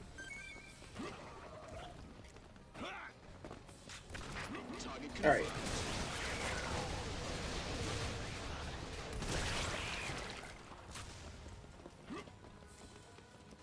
At 4 to 5 dilapidated Russian churches. Ah, So yeah, that sounds like super haunted. Okay, so the real haunted places in Alaska, though, are small islands with native names that have like 4 to 5 decapitated or dilapidated. Yeah, I read it decapitated first. Yeah, dilapidated Russian churches. Though, how metal would it be if they were decapitated Russian churches? How would you decapitate a church? I guess you cut off the steeple. Something is about the size of your steeple. Yeah. Or if it has like a Jesus statue. Jesus wants a hug. Target confirmed.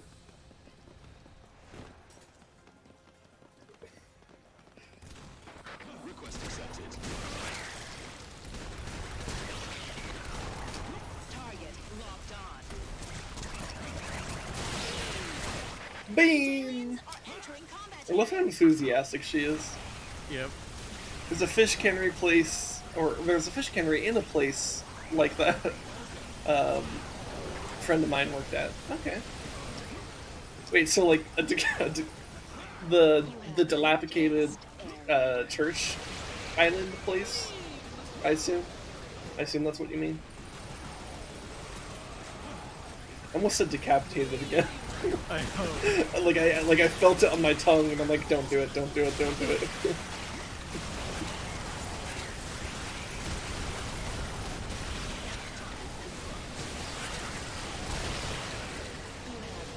One of the churches was locked up and nobody was allowed inside. Everyone agreed that it was inhabited by a demon.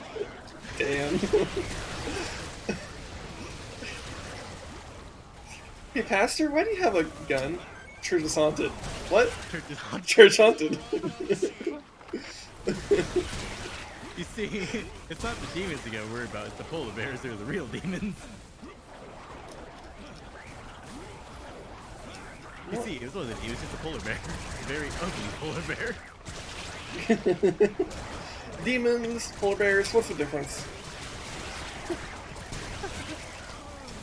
Demons don't actively stalk you. Demons don't actively stalk you.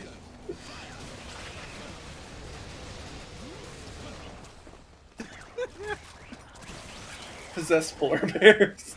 Oh god. Imagine if I threw possessed polar bears at you in D&D. How would you react? They're trying to sell you car insurance like actual demons.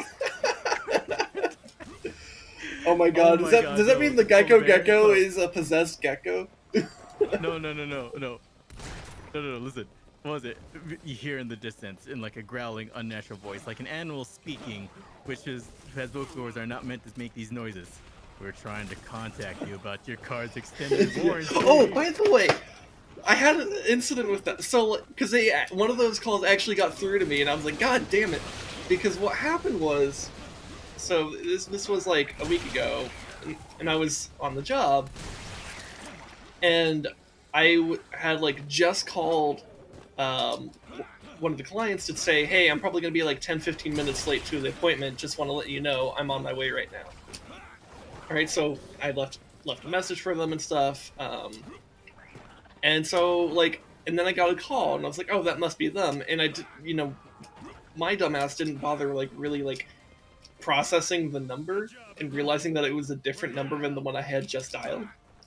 And like I pulled over, answered it, and it's like, hi, we'd like to contact you. We're trying to contact you about your car's extended warranty. I'm like, fuck off, and I just hung up. But I was like, in my mind, I was like, God damn it, they got me. Mine is just a case of I drive such an old car that's like, haha, no. Well, yeah, no, as soon as I heard it, I just instantly hung up. I'm like, nope, I'm not listening to a word of this. I'm just mad that it got me, because I typically ignore phone calls if I don't, like, know who the fuck is calling me. But this is, like, the one scenario in which I might actually answer, a phone call from a number that I don't immediately recognize, because it's, I just called someone that I don't know. So this might be them. And nope. Just check Testa.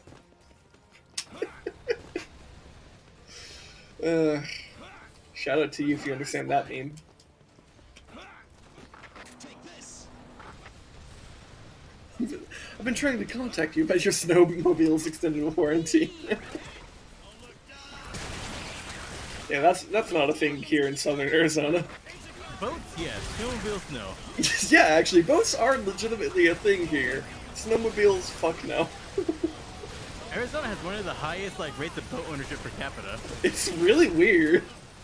But like we have some lakes and they're really popular. Probably because it's like the only bodies of water we have. That and the Colorado River. What river? The Colorado River. I'm not talking. Colorado River. That's just drained long. That's just drained so fast. Well, it's all well. Where are you? It's near the res. Revive me, my strengths are up. God, you're somewhere in this mess. Okay, I think I found you.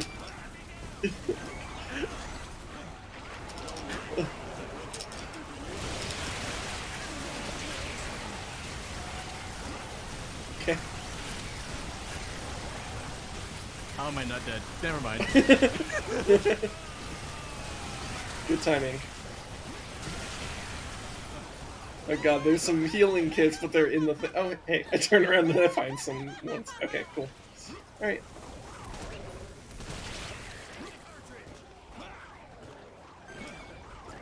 Also, man, I forgot how much less you see when you're a ranger. Because with Wing Diver, you just, like, get a little bit of air and suddenly you get, like, a ton of vision on, like, where enemies are. Why? You okay? He jumped up and he started slipping down. What's he do? No, I need more grip. Claws come out.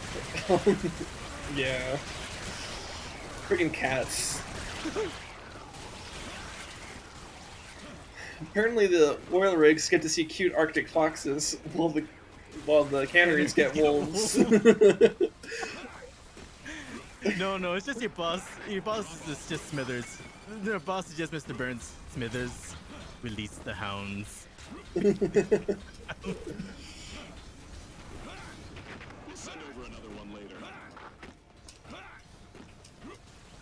And I guess those oil rigs are run by the woke capitalists, where it's like, hey, we're gonna disguise the horrors of capitalism with wholesome energy, toxic positivity, yay!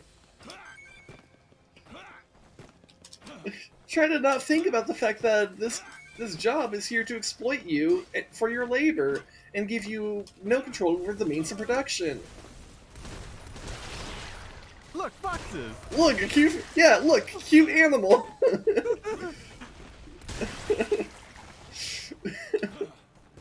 Sometimes it feels that way. I mean, I joke, but am I?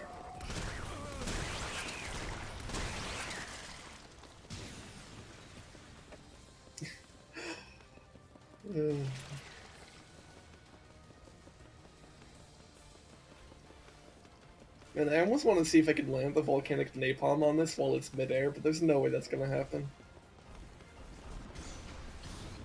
You can do it. In theory. I can also just do that.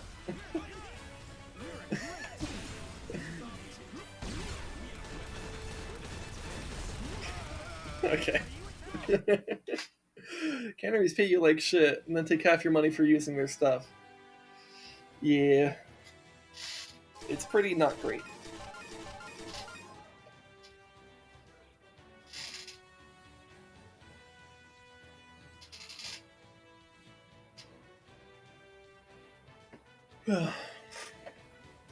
Alright, so Secret in the Dark. It's a cave mission, okay. I can't quite remember this mission. I have a feeling the rapier is going to be good here. The nice level right here. And, maybe a plasma launcher?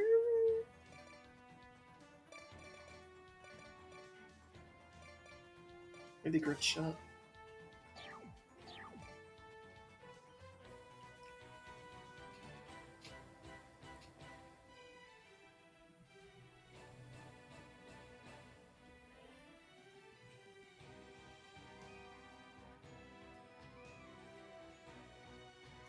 These random ads have been getting annoying on Twitch. God damn it! I literally put those ads on the smallest frequency possible in the Honestly, I shortest wish you time would- possible. Honestly, I wish you could choose like, hey, just do like those weird banner ads that make no noise and just kind of pop up like as like a thing on the bottom really quick. I'd be okay with that. Would it be annoying? Yes, but would it interrupt the content?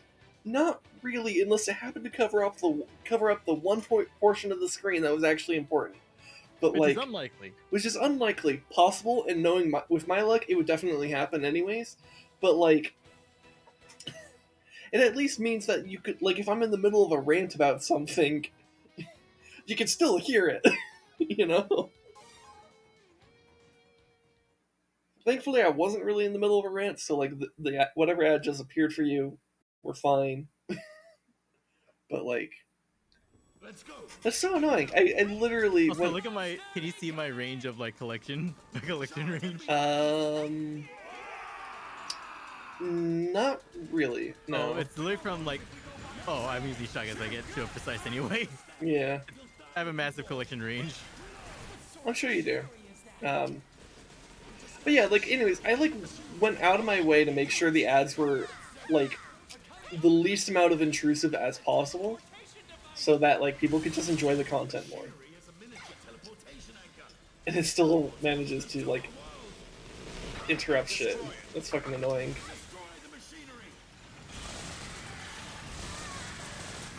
Explore the underground and destroy each and every. I mean, hell, I like... Whoa. That explosion kind of interrupted my train of thought. I brought the stampede. Yeah, no, I could tell.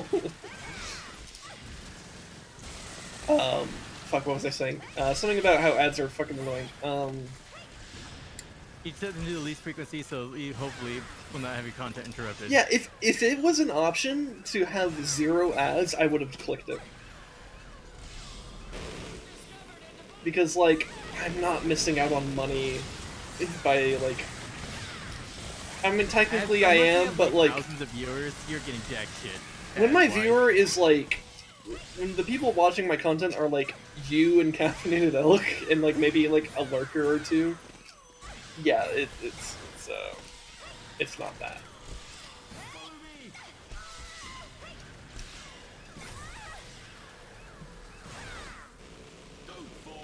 Puppy Bezos, back off. Yeah. We've got something. A large unit. Because I think the least amount of ads you could do is 1 30-second ad per hour. And that's, like, the least intrusive you can make it. And that's exactly what I set it to. Destroy each and every teleportation device.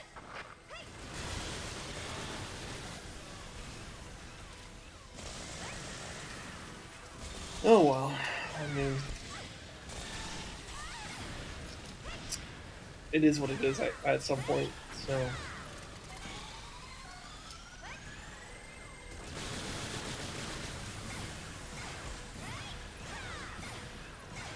You got like 2 15-second ads. I mean, I guess that still adds up to the 30 seconds.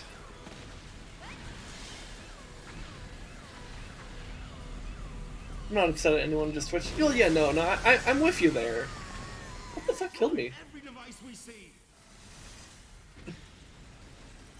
That was weird. Also, one thing I hate is how the freaking devs know that wasps are the worst, so they put them in the most like pain in the ass spots to get to. Oh yeah, yeah. Yeah, no, the devs are definitely aware of like what is the most difficult to deal with. Destroy the teleportation device. Though it is pretty funny when like you bring in like a weapon set that's actually really good at dealing with a thing, and then it's like, haha, the thing that you thought was most dangerous is now the least dangerous. Now the thing that you thought was harmless is actually very dangerous, and ooh, you are falling far. Are you alright? Well, I guess I'll see you in 10 years. Because you're a ranger. Actually, it wouldn't even matter what class you are, you're not a wing diver. That's all that matters, because wing diver is the only one that like isn't completely screwed by that. Though it is very energy Or intensive. mobility fencer.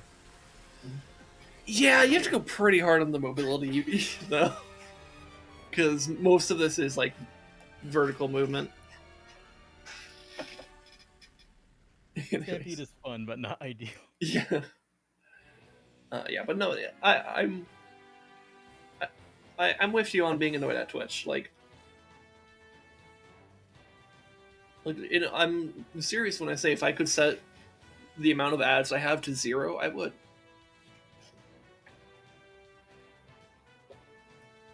Because, this would be true.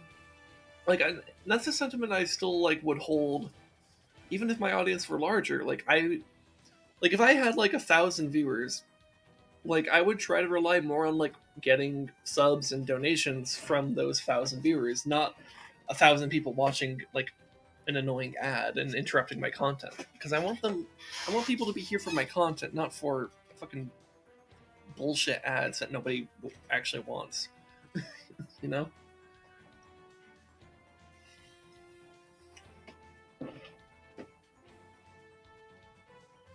And also, the less I'm reliant on ads, the better. You know?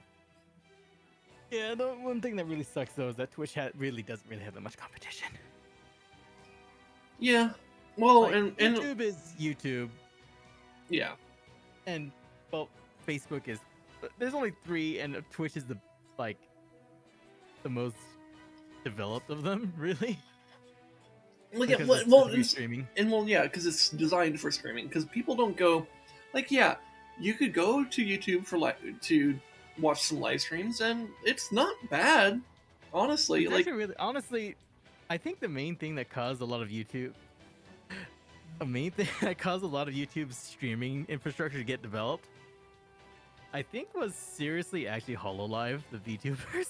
No, they were doing it before HoloLive. I think it has more to do with it's grown a lot. Well, yeah, no, it's grown a lot, but I think it has more to do with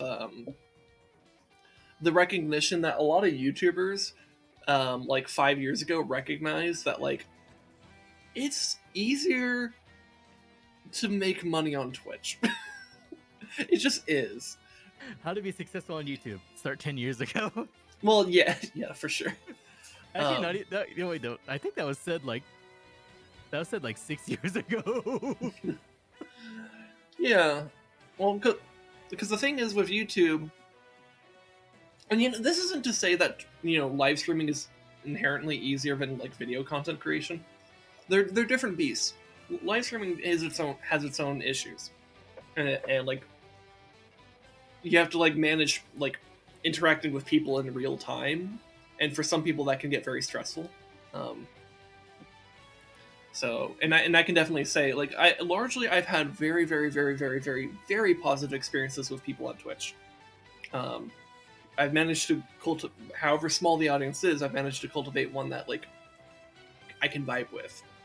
But I can recall a couple of times where there was someone who came into my chat that annoyed me. Mm-hmm. I try not to express that whenever that happens. It's, again, very rarely. It's I can count it on one hand. And I've been streaming for 7.5 months now. But I can remember them, and yeah, they it's fuck those people, and then there's other things with streaming, anyways, but for a lot of people who were doing YouTube content, or they realized that they could basically, they have their edited videos that they work on for YouTube, but they could more consistently do stuff on Twitch. So they might stream for a few hours on Twitch, and then work on a video for YouTube, and that's their job. And so they get the reliable stream of money from Twitch subs and Twitch donations, and then they make their videos for YouTube, and then they get their support over there. So basically it's twofold. It's one, it became a little bit more reliable money to stream on Twitch for a lot of YouTubers, but then also it's diversifying their their content and their revenue. So rather than entirely relying on YouTube or entirely relying on Twitch, they're kind of dipping into both, which I would recommend for like everyone. There's a reason why I archive all my stuff on YouTube. Well, the main reason actually is because I just want this stuff archived, and YouTube is the best place to archive things. But I have made a small handful, but a handful nonetheless of videos for YouTube, and you know what? That was a lot of fun. And if I could focus on that more, I probably would. But it is a lot of work, and it's a different skill set than live streaming. So, anyways, I can The food continue. commercial is always the biggest kick in the face and barely afford basic food. Oof. Yeah. Let's go. Keep it up. Sucks, man. Charge enemy lines. What sort of machinery is that? We've discovered machinery, assumed to be deployed by the aliens. Monsters are coming out for the machinery. It's a teleportation device. That machinery is a miniature teleportation anchor. It teleports monsters to our world. Destroy it. Destroy the machinery. Also, I find it a bit odd that this game doesn't have Anthills? like the robots, but they have the anthills they're like, this needs to look more robotic. Yeah. It's a little bit weird. Explore the underground and destroy. Because in EDF they're like, yeah, anthills are gonna look like, well, they're gonna look like volcanoes actually. Yeah. They didn't really look like anthills, but The enemy is teleporting. they at least looked like they were Put an end to this. made of like rock Dirt. and dirt, and yeah.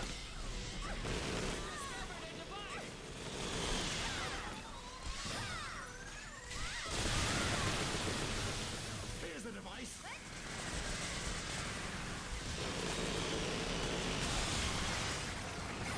Alright, I'm gonna actually wait for you before I clear out the rest of the stuff up here.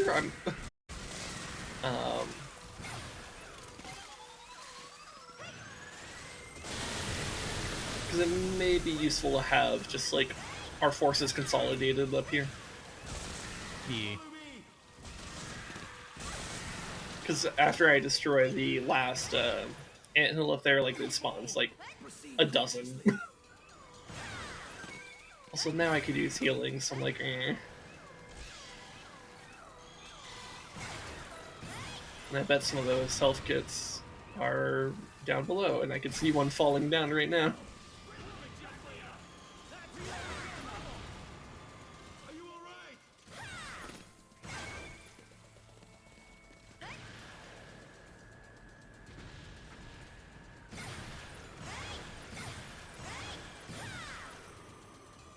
Humans are the cockroaches of sci-fi universe.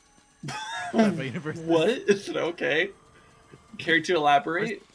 We're stubborn as fuck, and honestly, we're kind of hard to completely get rid of. Once you have us on the area, we're very stubborn and hard to get rid of. It seems like we just refuse to die. Collectively. You can kill an individual quite easily. But there always seems to be more of us. I guess. I think it really depends on like the sci-fi universe you're looking at, because like, Every device we see. because you look at like a universe like StarCraft with the Zerg, Watch your or steps. Warhammer 40,000 with the Tyranids and the Orcs. Though I guess to be fair, I don't know. That's just every faction in that universe, though. It's just like absurd numbers. Attrition. Everyone wins by attrition. Mm-hmm. Even the Eldar somehow.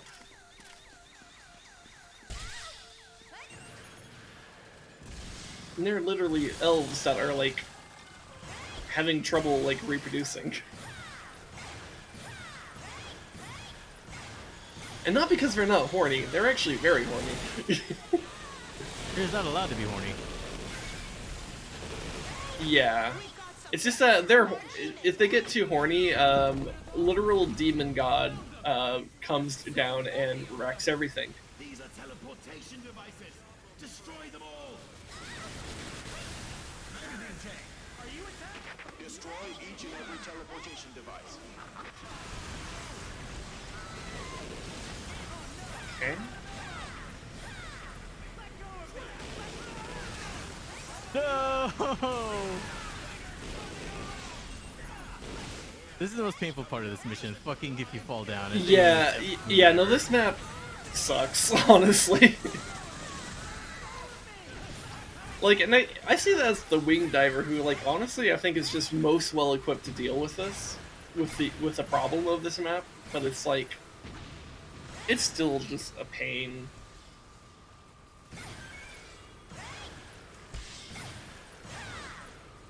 Honestly, I think the cables in this game are just kind of in general. I think that's definitely something where I think EDF 4 is way better on. Their cave levels are actually fucking amazing. And that's not to say that like all the cave levels in this game suck, but there's just the average quality is kind of Destroy the teleportation devices and exterminate the monsters.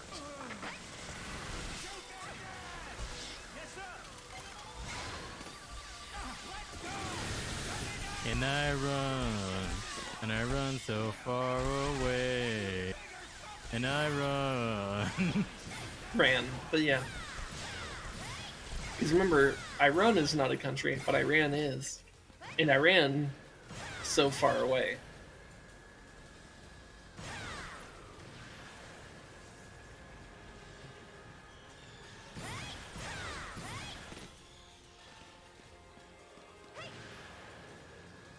Oh, did we get all of them? Yeah. Yeah, I got them a while ago. It's just, you know, that many spawn. Also, I like this DACA gun.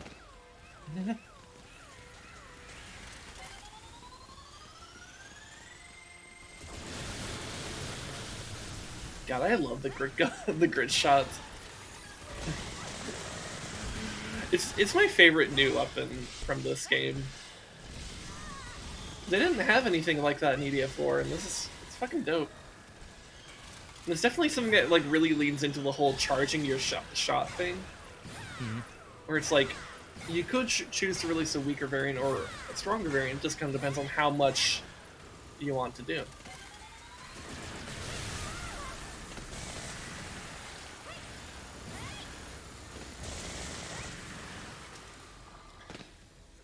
Well, yeah, okay, you didn't fall all the way down.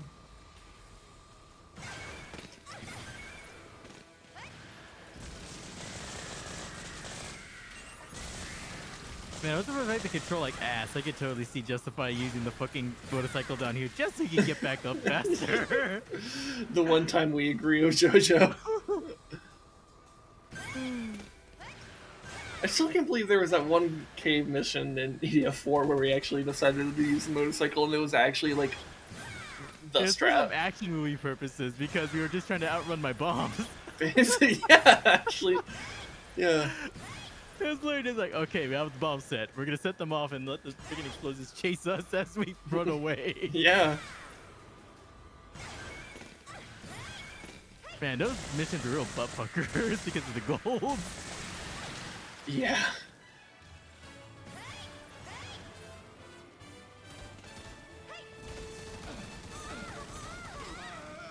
You got pretty close. Oh, I upgraded my EMCS. Nice. Nice. Can we go outside now? Can we go outside now? Also, I just realized we're like 5.5 hours in this stream, so we should probably cut it. Probably. Yeah. See, and I do see a ray target too. Nice. Okay, cool. Is it cat? It is the cat, yeah. Anyways, so I'd like to thank you guys for coming by. Really appreciate your viewership, and remember, you know, take care of yourselves. If you're feeling like on the brink of like the edge of your mental health, I have a fourth link today on here on Twitch. It's the Suicide Prevention Hotline. I'll put it in the YouTube archive as well. Take care of yourself. You know, things are hard sometimes, but it's worth going, okay? And wherever you, and I say this every stream, but I genuinely mean it. Wherever you are in life, I hope things get better for you. And, you know, whether you're in a good place or not so good place, I want the best for you. And I hope you stick around to see a better day. And maybe in some small way, I could be there to help you along the way. Just by, like, helping you relax after a tough day or something, you know. Whatever it may be. Regardless, I appreciate you. And let's go raid the cat. Gray Cat Cafe. All right, we're gonna raid them. Send her your love. And all right, let's raid. Bye. Have a beautiful time. Fuck. I hope it caught that. I don't know if it did. It may have.